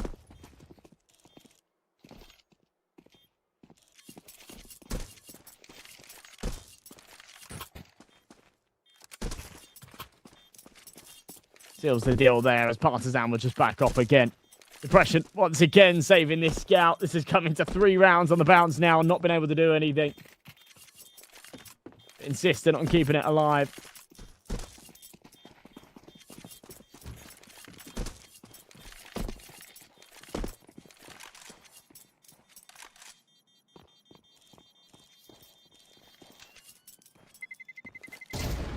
Terrorists win.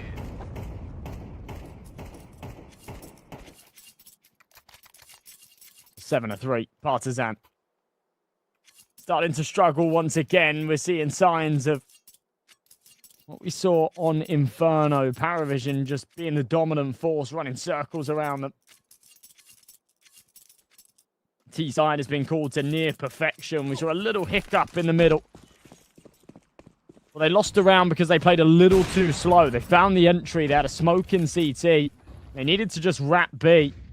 There was only one anchor left. And yeah, they just took a little too long setting up. They ended up getting flanked from long. It seemed to knock their confidence for a couple of rounds. They ran out of money quite quickly. Dragon aggressive into the lower tunnels.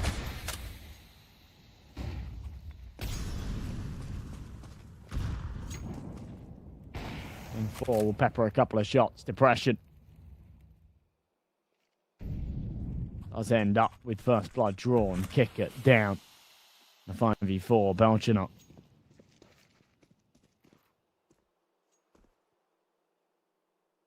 Keeping his way up. Depression. A shot. Yellow falls early. Maybe a 5v3. Partizan a little bit better in this round. Taking some initiative. Getting that all progressive into shore. I like it. It works nicely.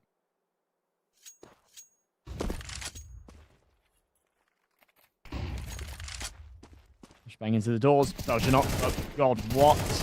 Soft checks the right corner. Almost cost him his life. Does end up winning the duel, though.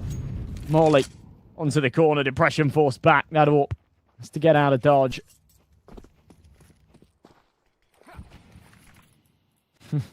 No team could ever be happy when a member is called Depression. Yeah, I feel you.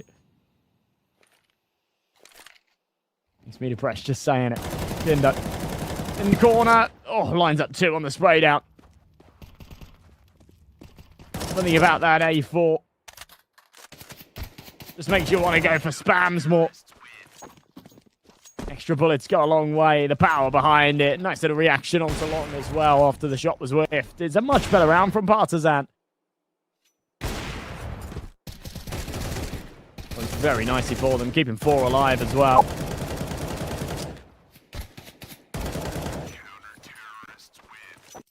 Still shot from first map. 13-0, never saw that before. Yeah, it doesn't happen all too often. Right, Schwenk. This is a really, really slow game. And it makes it quite tricky for me solo casting a slow game. Normally when there's a super, super slow game like this, and Paravision are like the kings of it, right? There's like 2 teams that fall into this bracket. It's Paravision and it's Eyeballers, which is like the most painstakingly slow CS. And yeah, I got my duo with me. There's games like this for the first minute of the round is waffle about something else before the action happens, but just got little old me. And I sound insane if I talk to myself too much.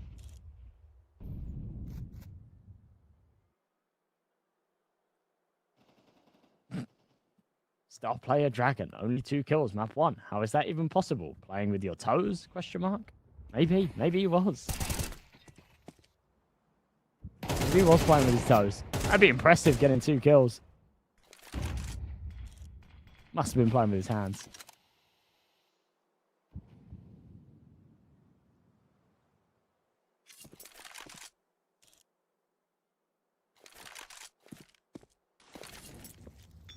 G into short.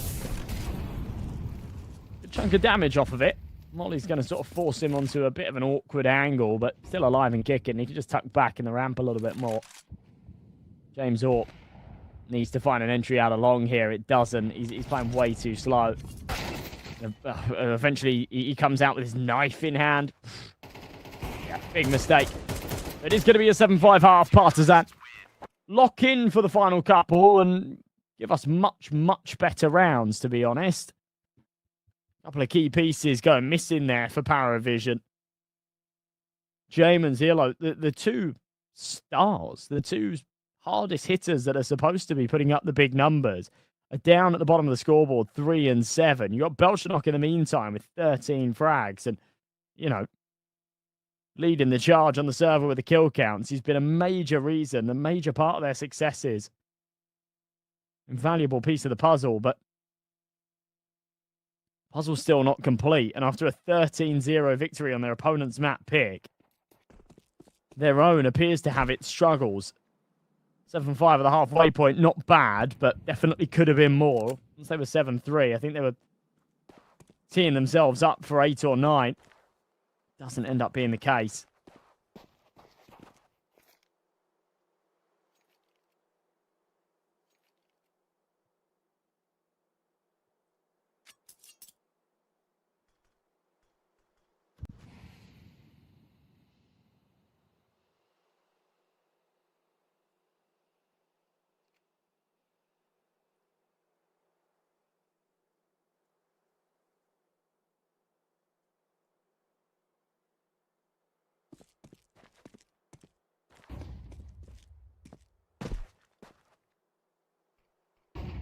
Good start from Belchenok. A minute on this clock before any contact is made, but there's only 1 bullet required to strip the head of Vladden's shoulders. James tapping away, does convert for 1. Oh, overdoes it a little bit, I feel. Pressing up the ramp, but wants to be there to sell a bit of a diversion as his teammates swing out from short, so needed to stay active and relevant. One will be recovered. Kicker will hear the sound cue. Start to press up. As 8-5 Paravision go. It was weird. It made a noise when he picked up the bomb. I don't think he's meant to do that. I think that was just heard from our side in the CSTV. I don't think Kicker would have heard it. Either way, ends up with a good timing on the peak.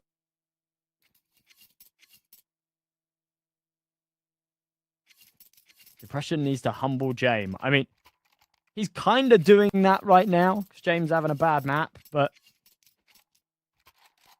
I don't know if you can call it humbling if you lose your map pick 13-0 and then, you know, you're losing map 2 as well. Even if we do see Depression find more kills than James at the end of the day. They don't win the game, then it's largely irrelevant. Not anything that people are going to remember. Russians having an all right map, but it's nothing crazy.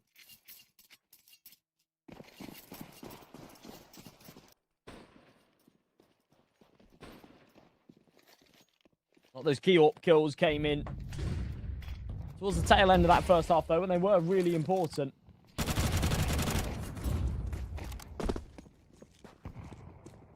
Right here, just up against the eco.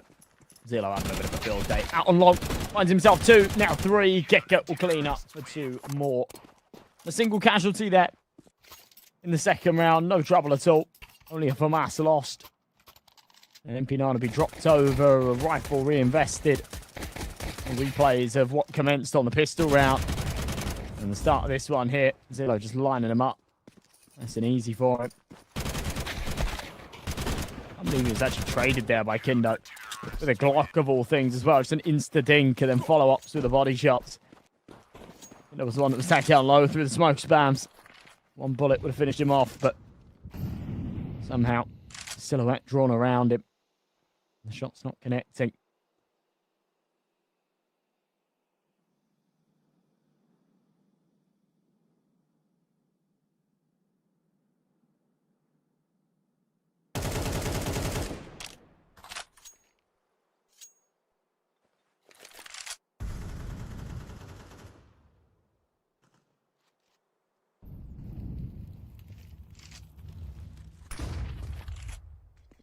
So Dragon, out of doors.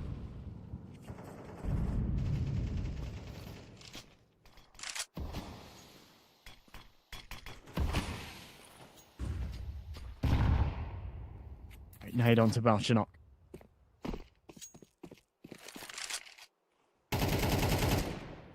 Zari doesn't actually do any damage. I thought that would catch him there, but it doesn't.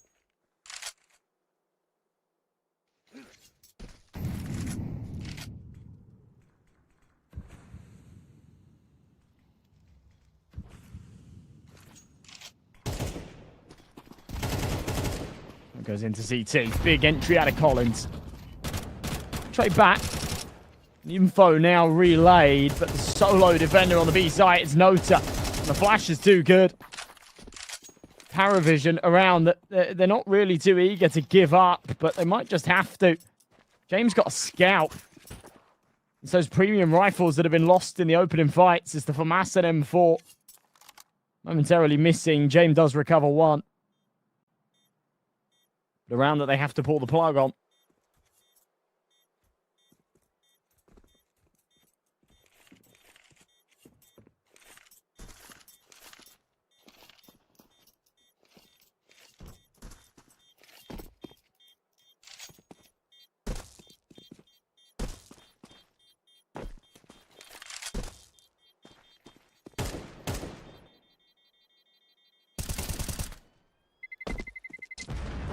It does find 1, so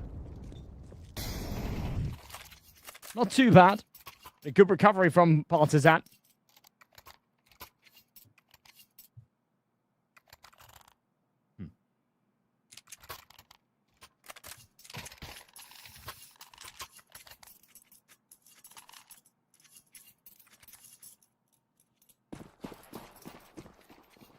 Paravision realizing they're in the lead, but they need to close this out before it gets complicated. Games like this flip on their head very, very easily. The 9-6 scoreline so often acts as a bit of a crossroads.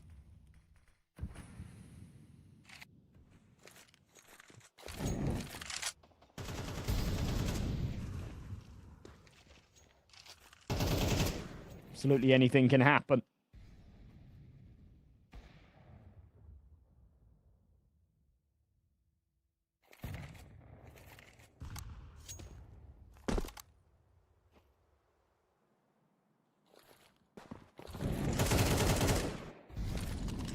Pick out from depression.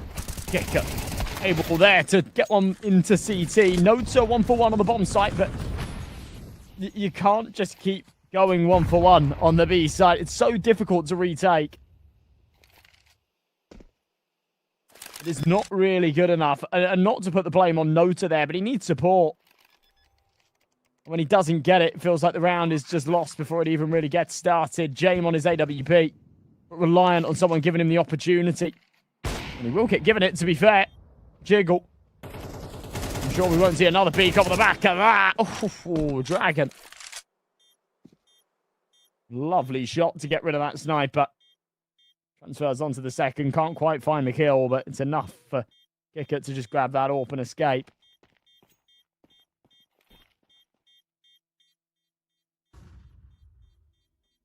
Surviving, but for what?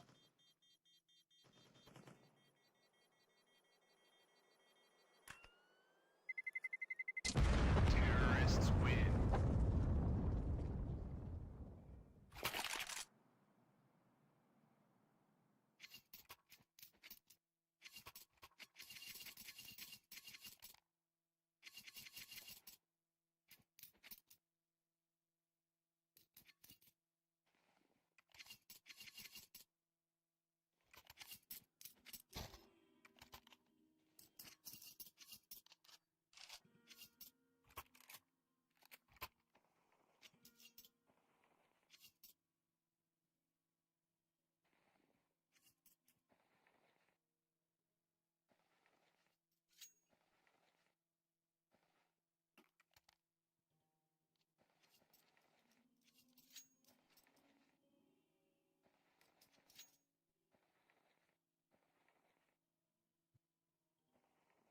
Partizan doing what's needed.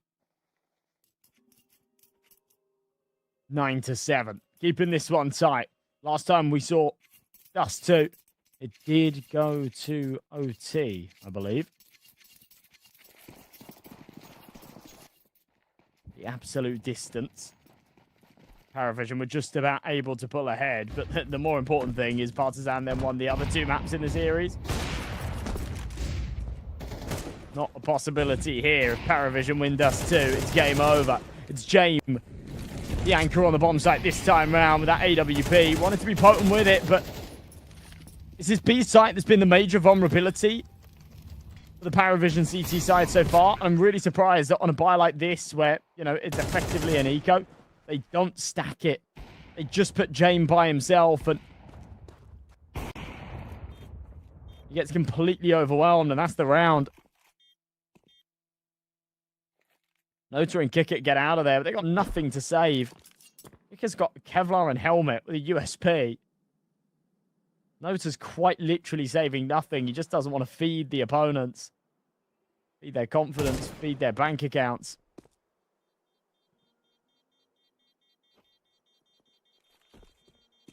There's a bodyguard for Kick It. Kevlar, maybe? I don't know. Terrorists win.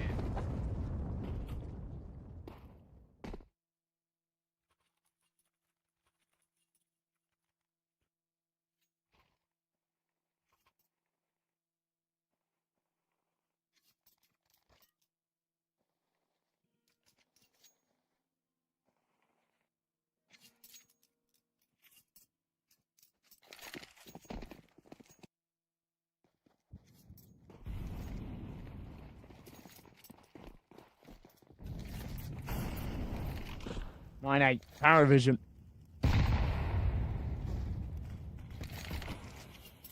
Struggling a little bit on the financial side of things. The firepower's there, but the util really lacking.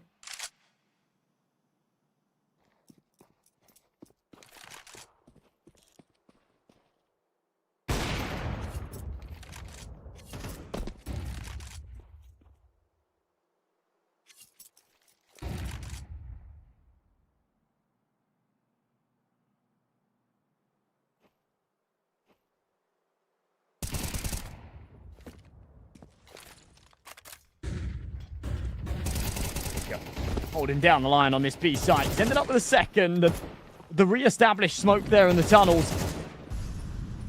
He thought he had a little bit more room to maneuver, but the rotations are too slow. Again, it's the B site that's lost. It's Kick at the anchor. He's done all that he can. Him and Belchanok have found 2 early kills here on B. And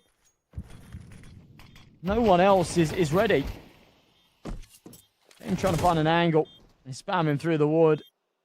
And that's it. They'll pull the plug. They'll let another round go the other way. It'll be 9-9. So bizarre to me that we're not seeing Paravision. I'm not expecting like a mega stack up on the B site or something. It's not viable, but just some of these rotations to be a bit quicker. Partizan are yet to throw a fake.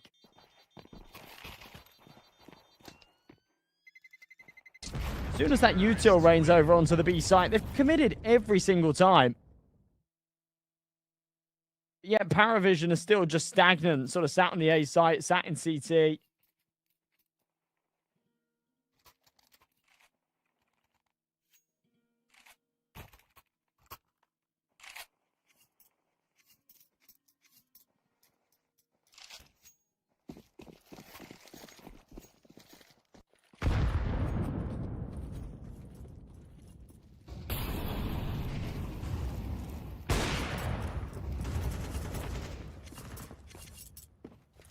Shot from Jane.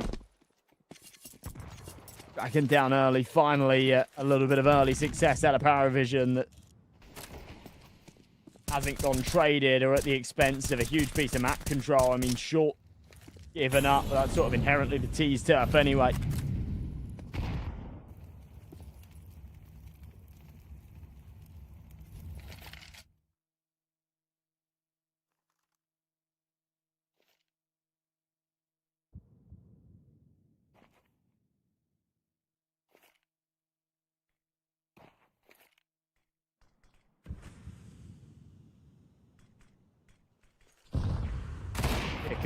Oh, shot's been missed. I thought Kicker was just going to jump around the corner there.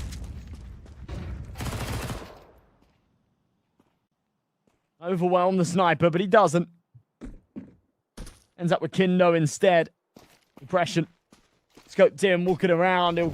That smoke. Colin's going to try and maneuver accordingly. Does find himself the kill, but Kicker's there again for another with the MP9. They're going to try and split B.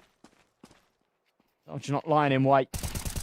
Takes both. No trouble. Flooded in depression. Gone. Paravision deny Partizan from taking the lead. They find a recipe that works. It's semi-reliant on Kickit going mega with the MP9, but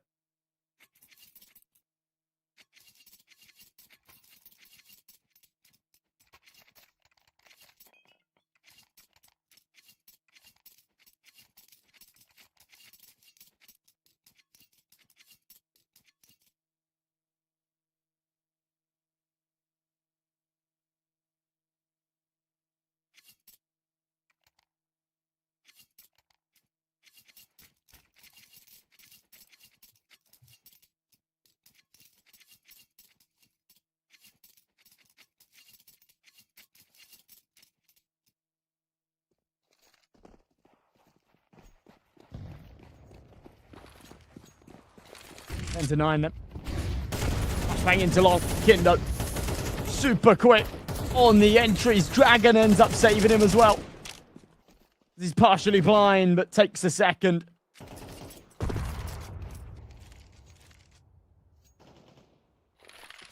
Just like that. Partizan snap their fingers. Make this go back their way.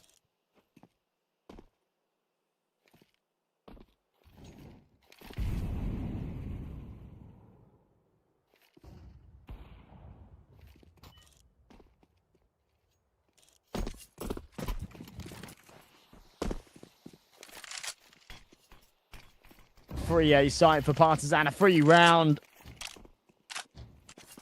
from this point forward. I mean, far from a freebie of the 3 fights they took early, but now they've got that 3-man advantage. Paravision don't want to touch it. Jay Minota will hold on to their weapons. They should still be just about enough to buy. It's wild to me that they've maintained this economy. It has meant there's been a few rounds on this CT side that felt very winnable, that they gave up in pursuit of holding on to this money. This one right here is not one of those. This is not winnable at all. And off of the back of that, Partizan seem quite keen to hunt. They haven't got a huge amount of cash themselves. They do need to be careful here. But piling on the pressure. Nota needs to be careful. Spams with the A1S. Won't give up the tracers. James tucked in the corner. Nota does fall. James seconds to spare, but Collins ends up with both. And Paravision save denied. And the clock taking too long to expire, and the hunt being clinical. The hands of Collins spray. He ends up with a double. We're tied up at 10 apiece. Paravision is still going to go for a buy, but instead of those 2 rifles, 2 MP9s in its place.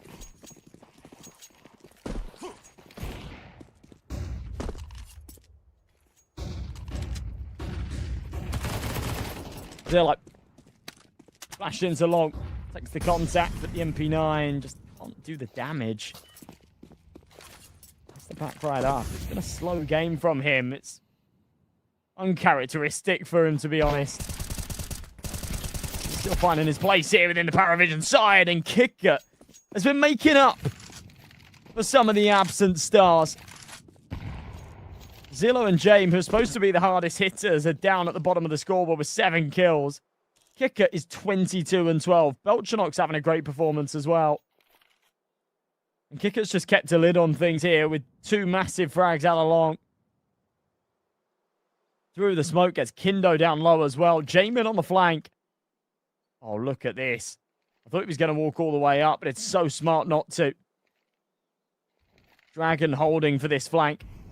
Jane does just need to be careful, because eventually he's going to have to walk up. It is just a patience game. Not sure if Dragon heard the scope or is just aware of James' shenanigans, but James misses out on what should have been a freebie kill.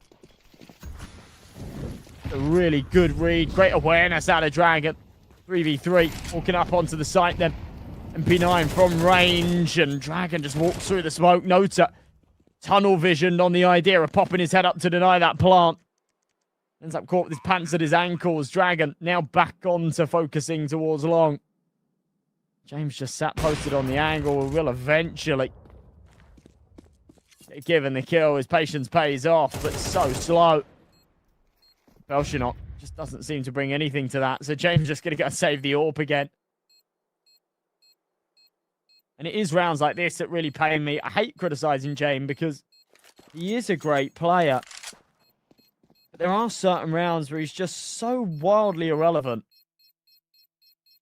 It's like a 3v3. They're already committed up to the site, and he's just sort of holding like a long push. By the time he does actually get the kill, all of his teammates are dead, and it's too late. His role in this round is just holding on to the AWP. Kicker, the only one that does a whole load of anything. It's 11-10 for Partizan. Paravision money broken. Should be able to make this 12, and then we'll see 2 map points to close out their opponent's pick after losing their own map 13-0. I just can't believe it. And on a map where you'd expect the 2 big pieces to shine, they go completely absent. They're missing right now. James, very nice shot. Last reactions. Catches Collins. Jumps across and counts them like sheep. Knows that they're there towards Abe. Barreling up from long. Incendiary onto the car. Dragon takes contact. Big headshot. Zelo gone. Great flash, but it's only 1 for Kicker's 5-7. We're back into a familiar position, a 3v3, and one that Paravision have to go for here. There is no time to be messing around.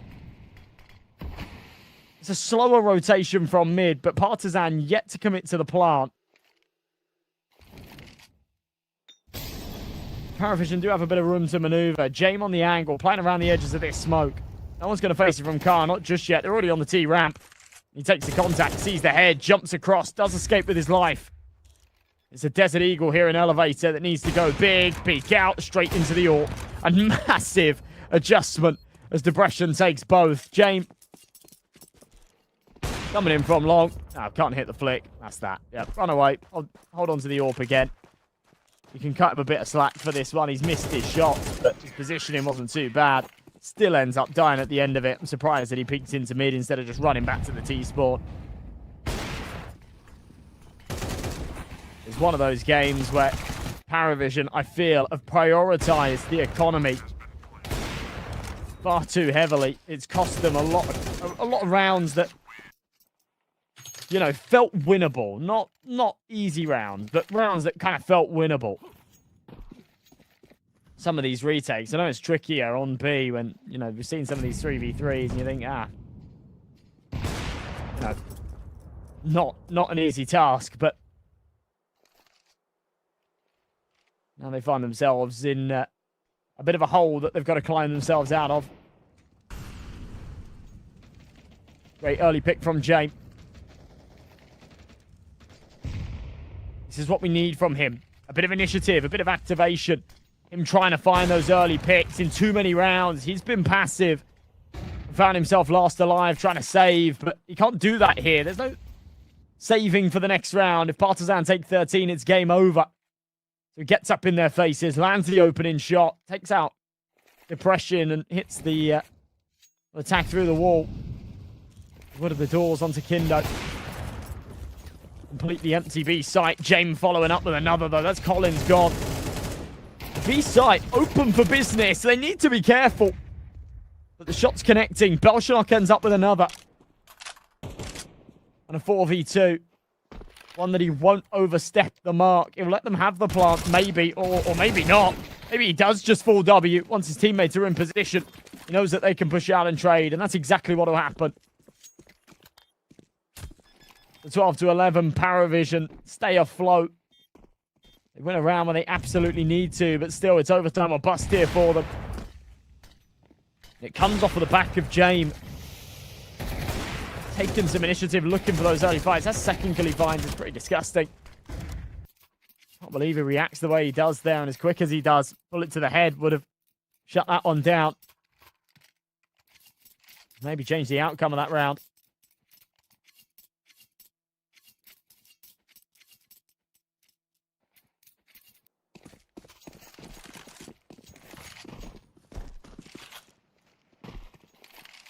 Just into suicide.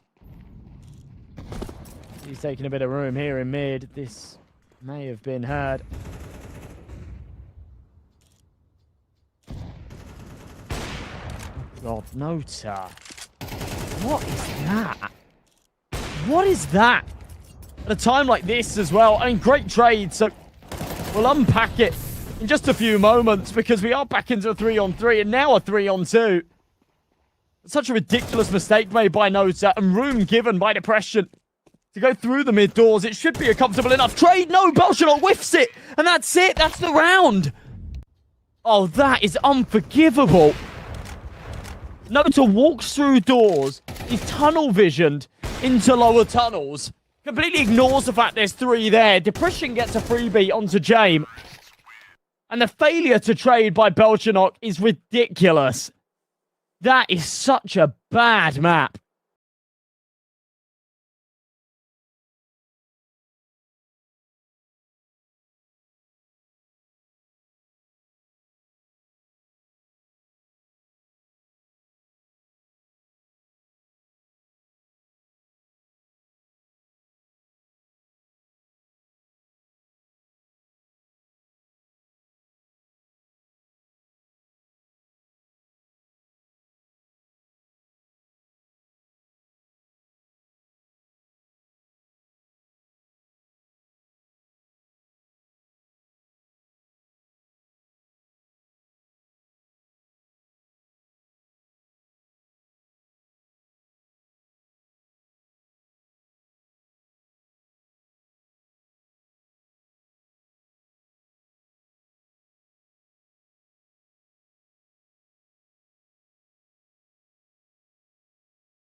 of regulation was one that should have gone their way without question, frankly.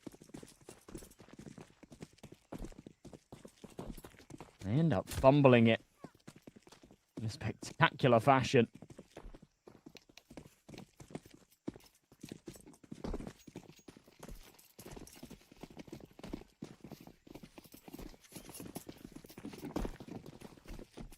They drop them at 13-11. They now go to Ancient. And everything about this game since Inferno has been incredibly slow. We actually see that theme continue into the knife round here. Neither team willing to really let up. They both wanted that knife round victory. And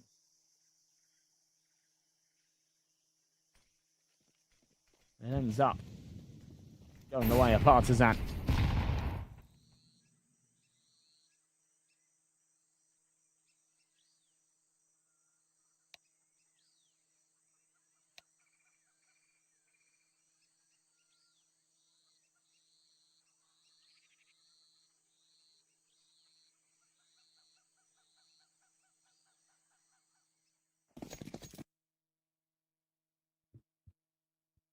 So, pistol round on the way. Third and final decider map then of our best of three and of the day. And all to play for between these two sides. Both hungry to go 2-0 here in the Swiss stage. We saw Partizan fight tooth and nail against Eklot in a 3-map affair in that first round game. So Paravision have an easier day at the office against the Kazakh ex-Delta side. But both want that breathing room of 2-0. Nota, decent trade. But a man disadvantage here as they're on the site with the bomb beeping away. That doesn't last long. Zelo finds one more. Depression doubles it up there. It all falls onto the shoulders of Nota. Julie spamming in that smoke. Knows that he's towards CT. And, well, the confirmation will turn into the kill. Partizan take the first. Bomb plant means that Paravision will still have a bit of cash to work with. We should see a reasonable force going into this next.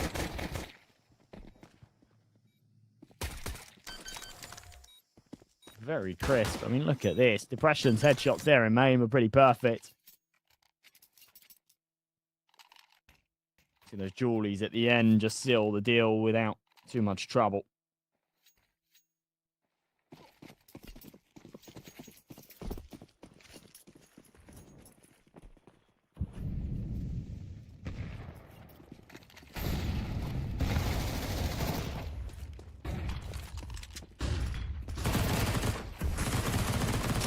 Collins shutting down the onslaught here towards B, but the trades are coming through thick and fast. And Nota and Zelo actually end up pulling it back the other way. Spams are very close from Dragon, but there is a pillar in the way.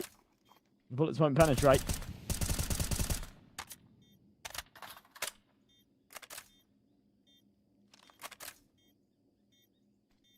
Dragon and Vlad try and recover this one then. MP9 and an M4 as a kit, but it's been lost. Now Dragon by himself realizing, yeah, this one's done. Get on out of that.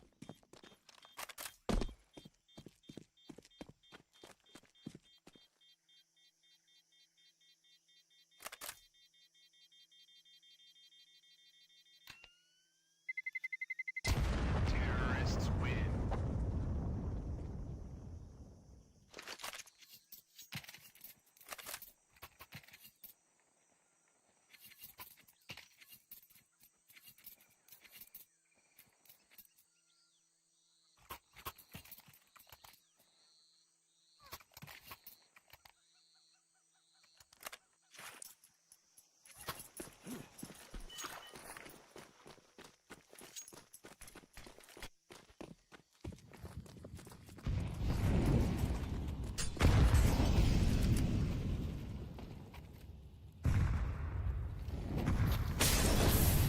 Paravision tying things up at 11 apiece.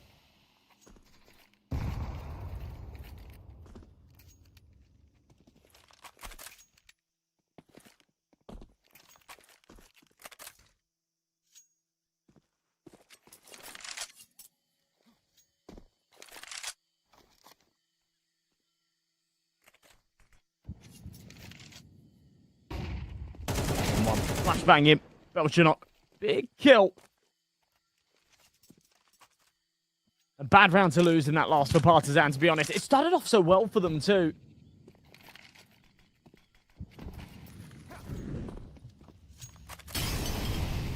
As soon as those Paravision trades came, there wasn't really a response to it. Dragon, the only man with the rifle, needs to go big here. And as the pressure's on, he's forced right back. Julie's on Kindo. Depression with a Desert Eagle. A bit of Kevlar behind it. They're bouncing between the sights. They're trying to anticipate which way this is going. And it does seem like they're slowly working their way back to where they need to be.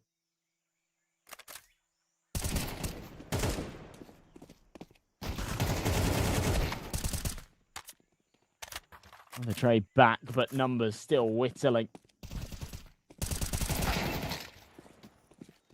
This Dragon's still fighting. Not going to make all too much difference now. Kicker will trade it back. Belchanok will finish onto Depression. And that will be that. 2-1. Paravision now in the lead and looking very good.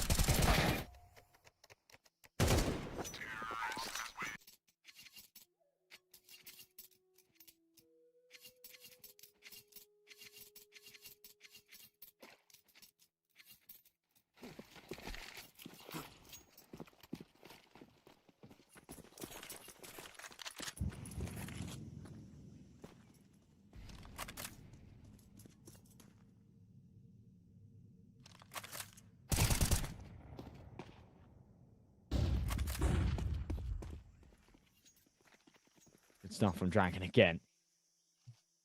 Surprised he's invested into this hero rifle. It's a bold move, and one that could pay off. I'm not going to criticize it until we see this round conclude. He has found the early fight. He's managed to win it.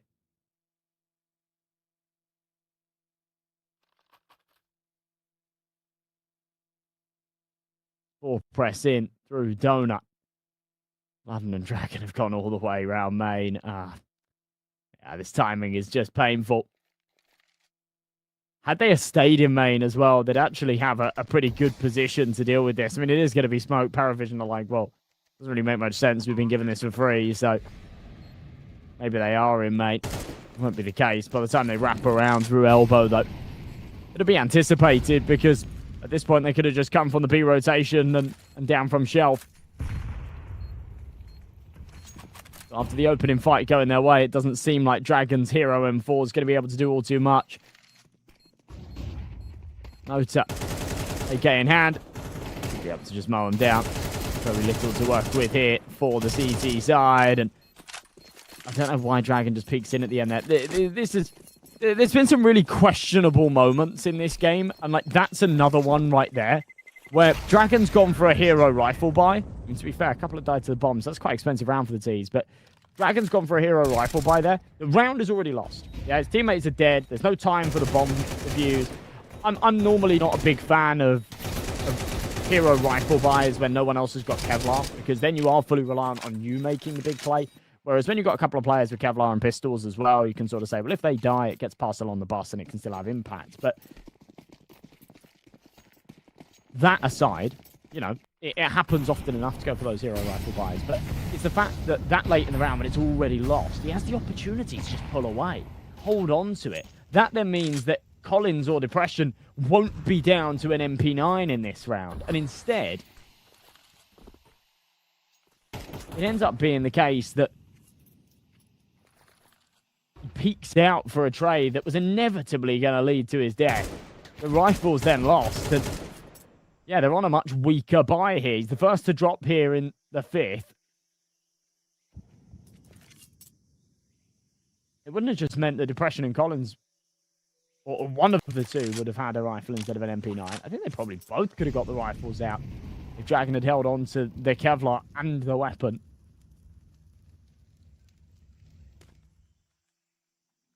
I'm not sure. Maybe actually probably wouldn't have been able to drop 2 over. There would have been a lot more here. There would have been a lot more here for sure.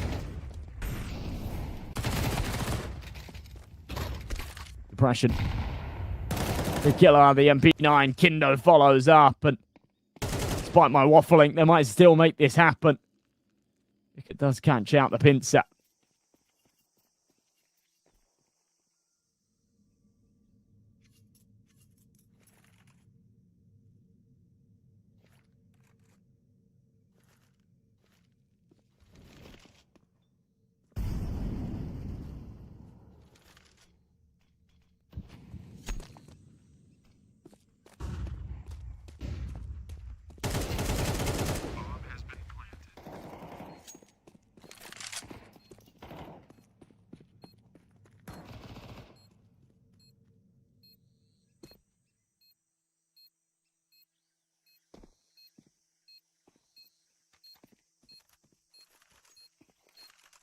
So watching that one back, yeah, maybe they would have had both rifles out, because Kindo got dropped that M4. Right, bomb tapped. Collins and Kindo shutting this one down. Partizan do make it happen. And onto the bomb with the kit, nice and comfortable.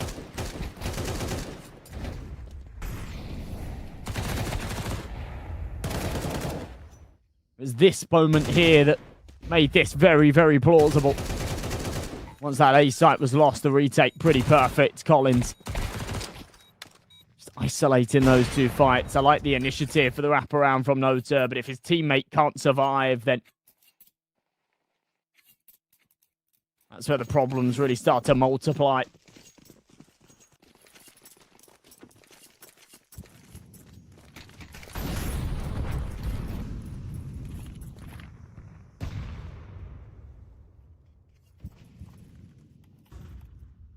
Three to two, the scoreline sat. Paravision.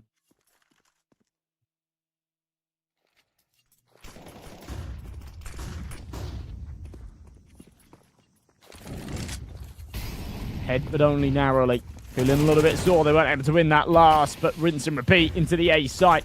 Smoke gives a little bit of room for Vladen to try and play around it, but the spams are connecting. He's on half HP. Butting heads in the smoke. Belchanok's found his teammate, but oh my, Belchanok. Absolutely criminal. Was in the smoke, sneaky like a cat burglar. Steals away the hopes of a third round for Partizan. Kick in from elbow. Dragon left for the 1v5. Nothing to gain here by going for this, but unable to save.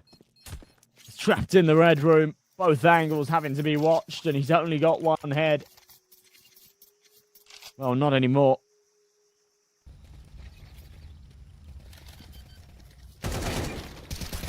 It's away by Yellow. So, 4-2, Paravision, back to winning ways. A couple of little bumps in the road, but ultimately they've looked like the better side here on map 3 so far. It has felt like that's remained the case throughout the series. Obviously, Inferno, that's a given. But Dust 2, they look like the better team for most of it. It was only really in that second half, and especially towards the end, they really crumbled. We saw some of the worst rounds, some of the worst CS that we've witnessed out of the side in the tournament so far. In fact, probably the worst showing out of them. It's the only map that they've lost so far in the tournament.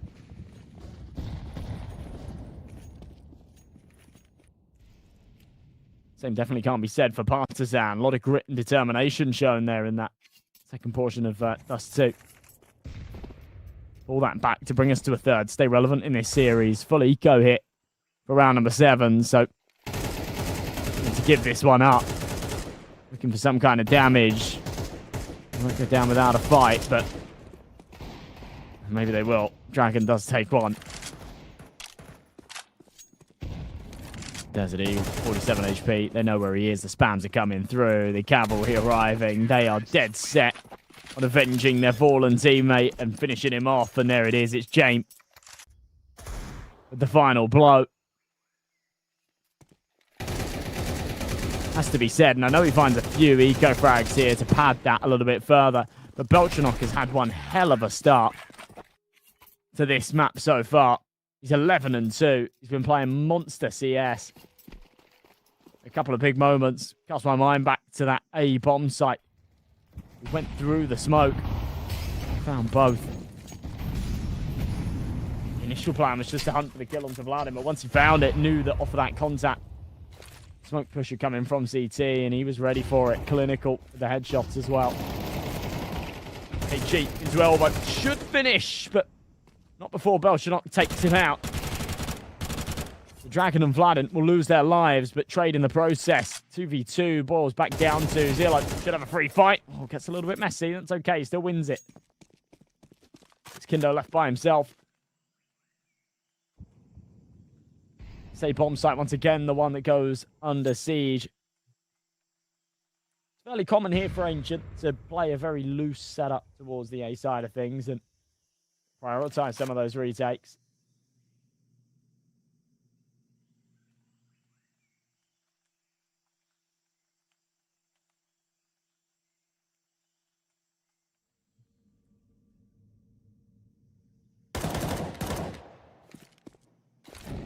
No.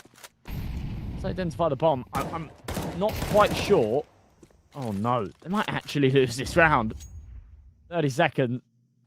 There's a chance for Zilla to just run B. Yeah, go and do that. I'm really not sure why, in all of the time past, they've not got that bomb planted. It's allowed Kindo to isolate that fight. Knife out. Ready for the duel here. Onto Zillow. Round into the cave. And yeah, just fed to him. Good read. Great round. Paravision making mistakes again.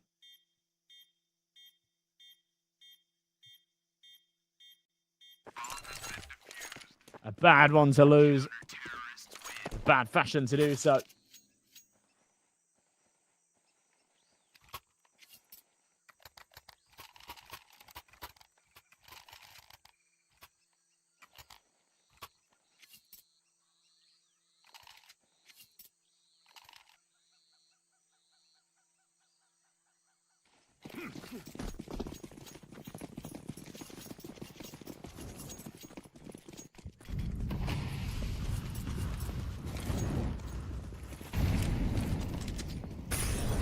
The fast pace.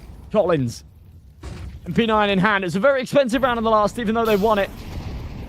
They take a lot of casualties. It means that the buy is worse here for the CTs than the attacking side. And Zillow takes advantage of that.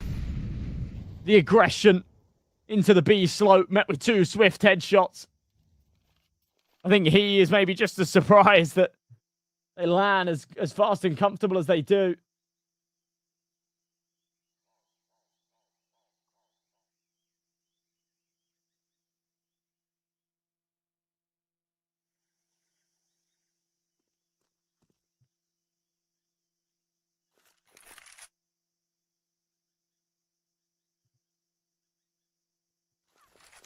Off of the back of it, Paravision still yet to actually make their move, still yet to commit to a bomb site as James takes one more.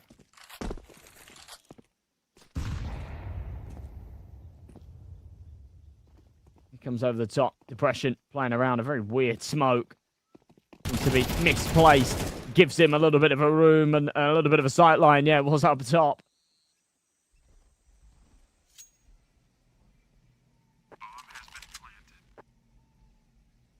Leaves Dragon by himself. 1v4.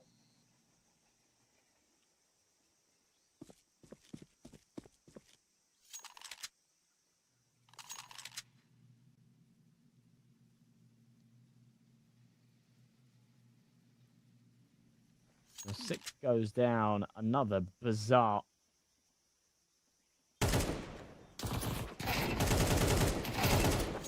Turn of events as Paravision go from comfortably winning to losing in a weird fashion to comfortably winning a round once again.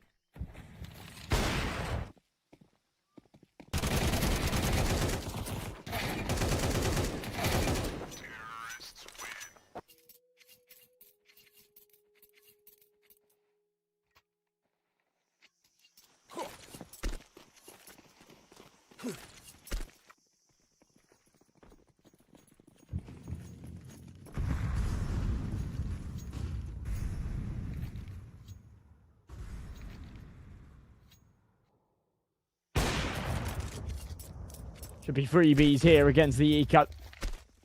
Feeding the beast that, well, shouldn't be James. It'll be the rifles to pick up the lion's share of these frags. James actually ends up with 2.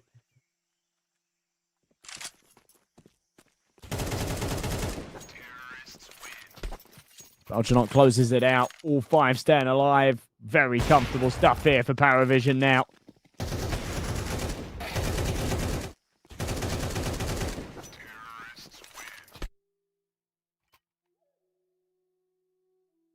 They deliver that 7th. They're in a position to close out this half. In a dominant affair that we've seen so far. I mean, we saw this exact scoreline on Dust 2. Partizan were actually able to pull back the last 2 of the half, make it 7-5, and then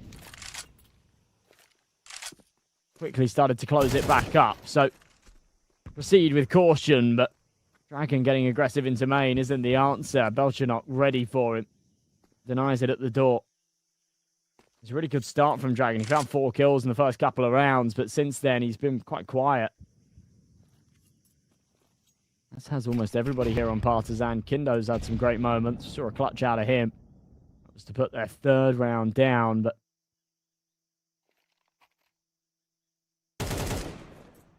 in these recovery positions, in these clutch scenarios, they've been great.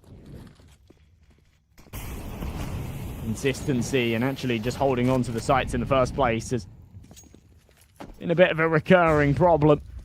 That A site in particular, Collins right here, looking to lock and load B. Timing on the peak is good, but can't find the head. Doesn't matter. Catches his teammate instead. That's Illo gone. 4v4. Once again, A site open for business. Belchernot's going to creep all the way into the red room. Kicker. First one to drop down into mid. Kindo on the peak. Oh, Belchernot bites off a little more than he can shoot. Ends up with multiple targets. Can't kill any of them. Freebie here for Vladen as he's just tucked outside a temple. Waiting for the moment to pounce, and he will get it. Timing impeccable. As James left with a 1v3. Oh, sorry, 1v4. He ends up with 1. Nothing more.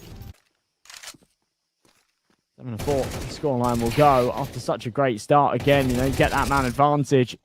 You're thinking they're teed up for an 8th round, but seems like history repeating itself a little bit here.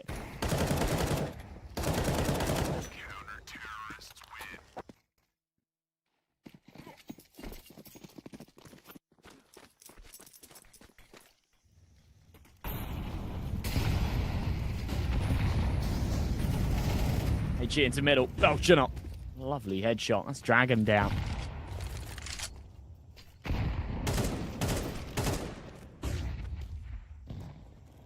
Spams through the smoke. Not delivering.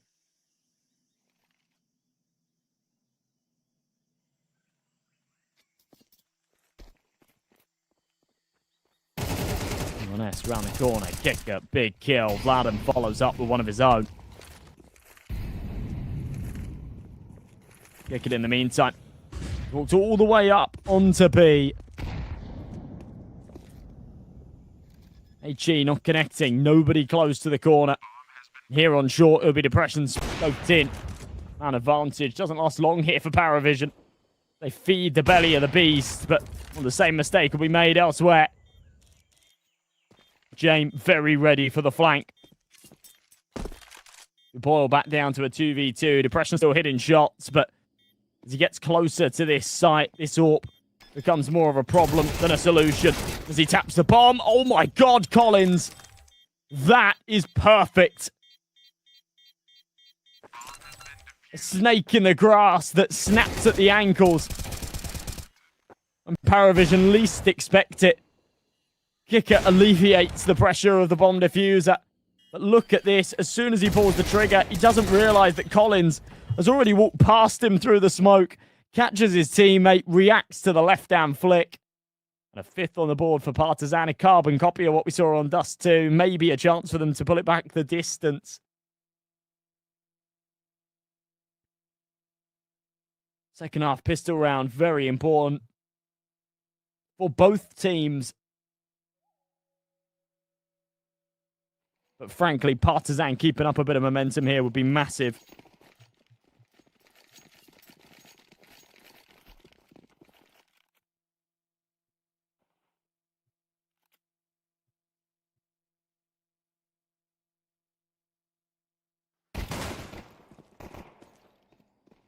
Julie's taking contact.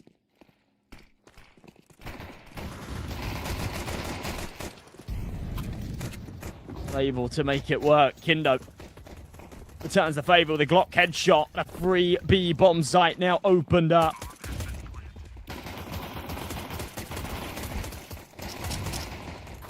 Tapping away. Belchanot, the only one doing damage here. Jane falls victim as well. Belchanok eventually is finished off.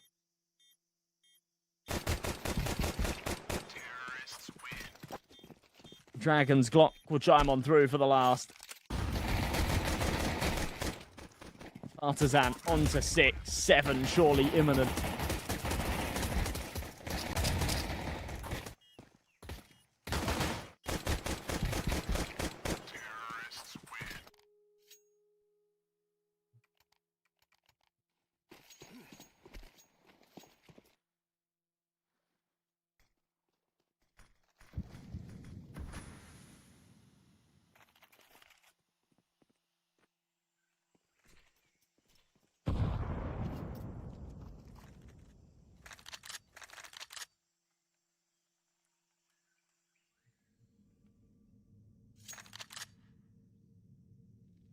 Fully go here for Paravision, so there will be that aforementioned freebie.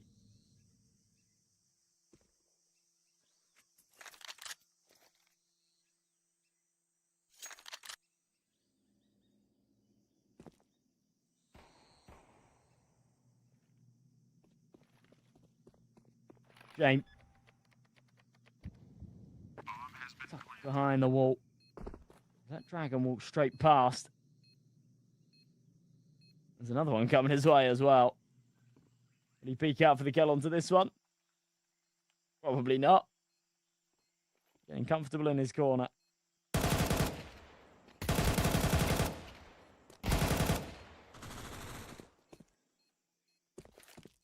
I'm very surprised that James hasn't moved. He could have had a free kill at some point here. I think he was waiting for someone to cross to his right, and he might, yeah, eventually get that in the form of Vladimir, but he's kind of ready for the reaction on this fight, so yeah, won't get it, but Vladimir will go down with the bomb, so there's a little bit of damage dealt there. You can call it a James or a CT kill at least.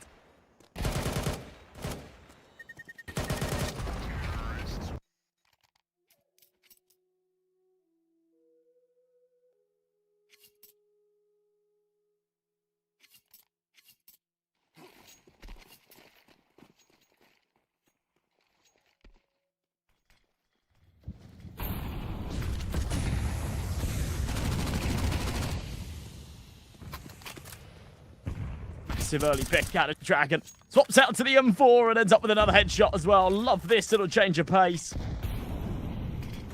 Works perfectly.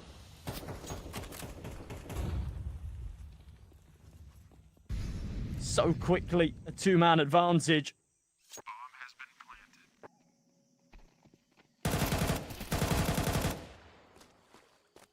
Vlad mopping up elsewhere. This was a buy round for Paravision, and it has just gone so horribly wrong.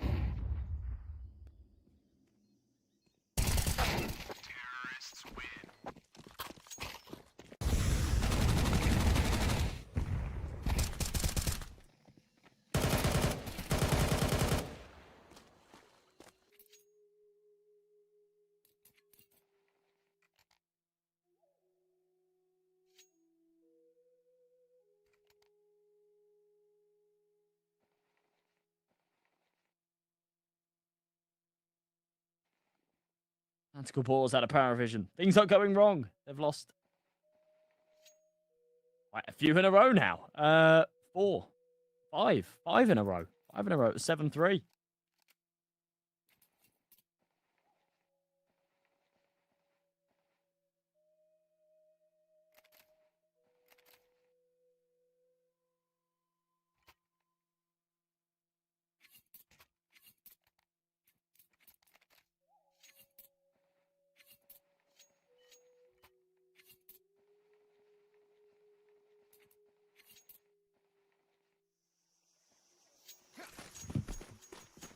Just the pistols and armor in this one, but will be a proper buy to come in the next. They've got the max loss bonus and around sort of $1,200-$1,500 in the bank across the board, so the cash will be there. Zillow might be able to drop an AWP over to James. Semi-dependent on him getting a kill here. You would just about be able to afford an AWP and Kevlar as is. But yeah, if he finds a kill or two, then definitely I think we'll see that AWP dropped over. Interesting, though, that James doesn't save the money himself for the AWP. So everybody is sat with the 5.7s and the Kevlar.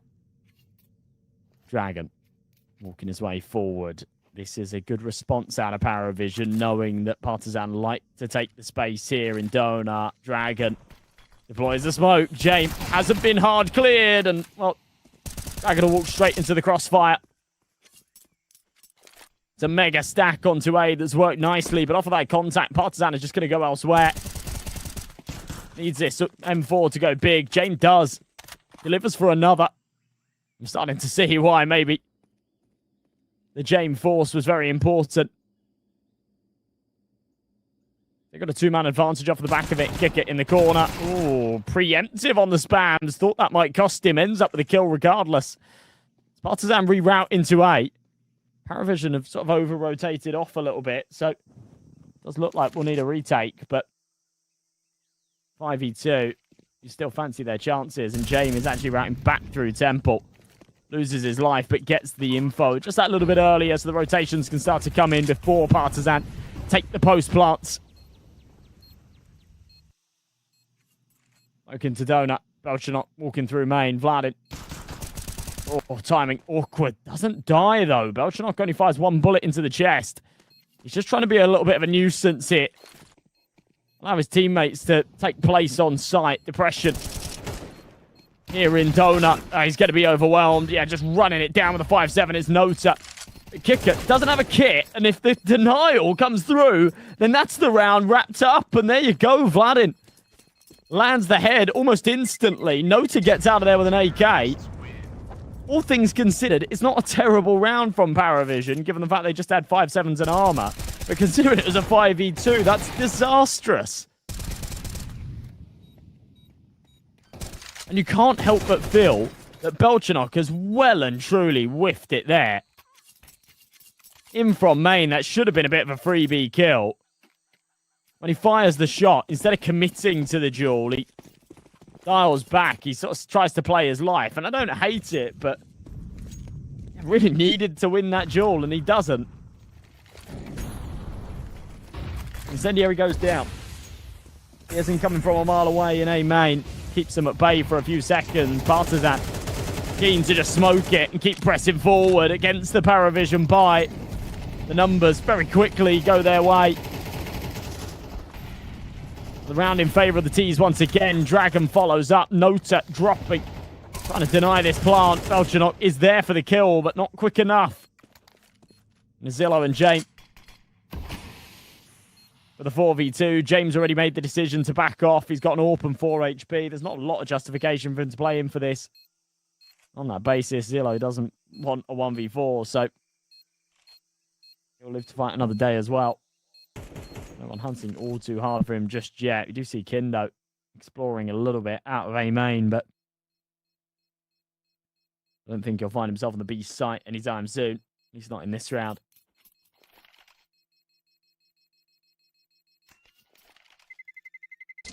Terrorists win. Sat 8 and 12.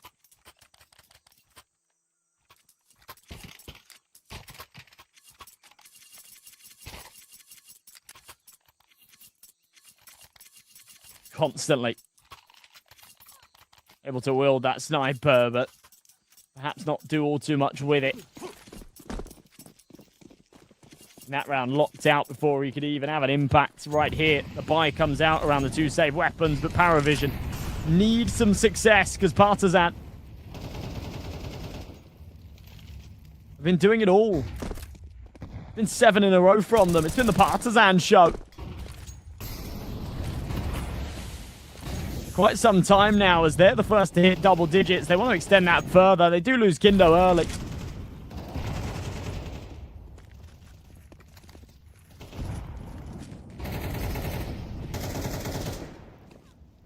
Paravision have had their opportunities, and a 5v2 lost.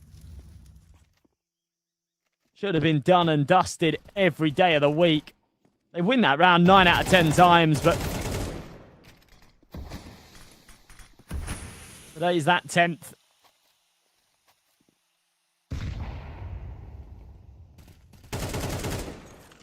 Gladden picks up one more. 3v3. Paravision already in position now, but that's already known. They've been in position for a while, not done anything with it.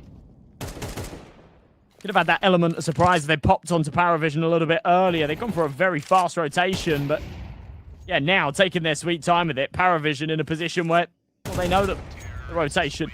Sorry, Partizan are in a position where they know that the Paravision rotation would have come in by now. Jane with just 1 HP. You can see him sort of inching away to save. Doesn't get given the opportunity. 11 here for Partizan. Despite there being a Paravision stack in place on the B site. And as I say, the very fast rotations off of the util contact. Paravision still just play it very slow, very defensive. They give them the 1-for-1 fights, and the spacing's all off. No trades.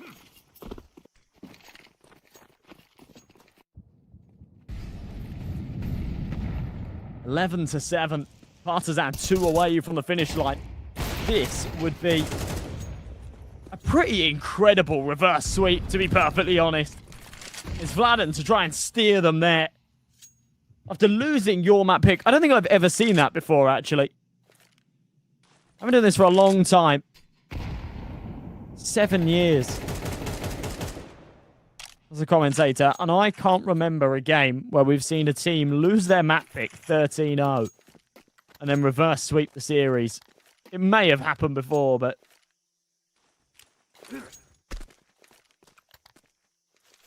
not in a very long time. Definitely, in fact, probably definitely not in CS2. If we're talking 13-0s. My memory's not so good to go back to 2018, but I think it's good enough to do the last sort of year and a half. I certainly don't remember it happening in that time.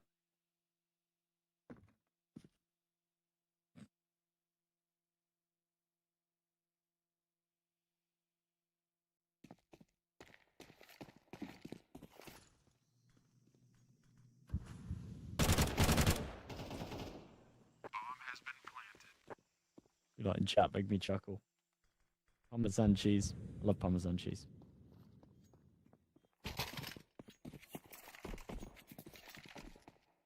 Had it yesterday in a carbonara. Used too much of it.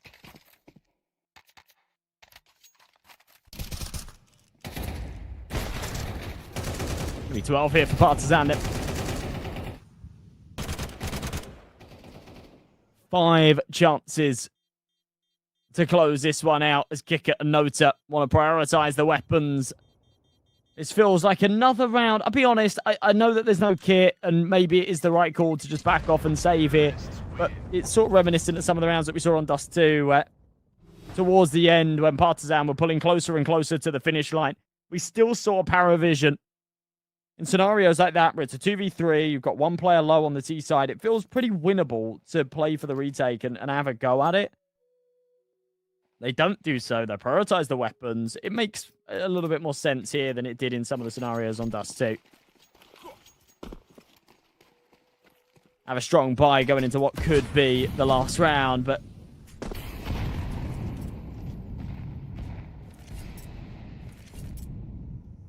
will it bring them the same kind of opportunity in the last? There's no time for saving here. Whatever happens, we'll see them play for it.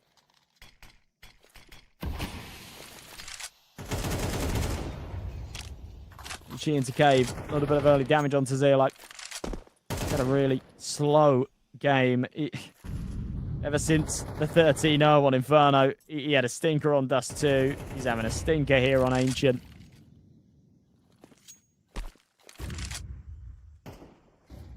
Big boots to fill. Taking the role of Travis, and a lot of pressure on him, I think, to deliver as this new star player. New star rifler, I should say.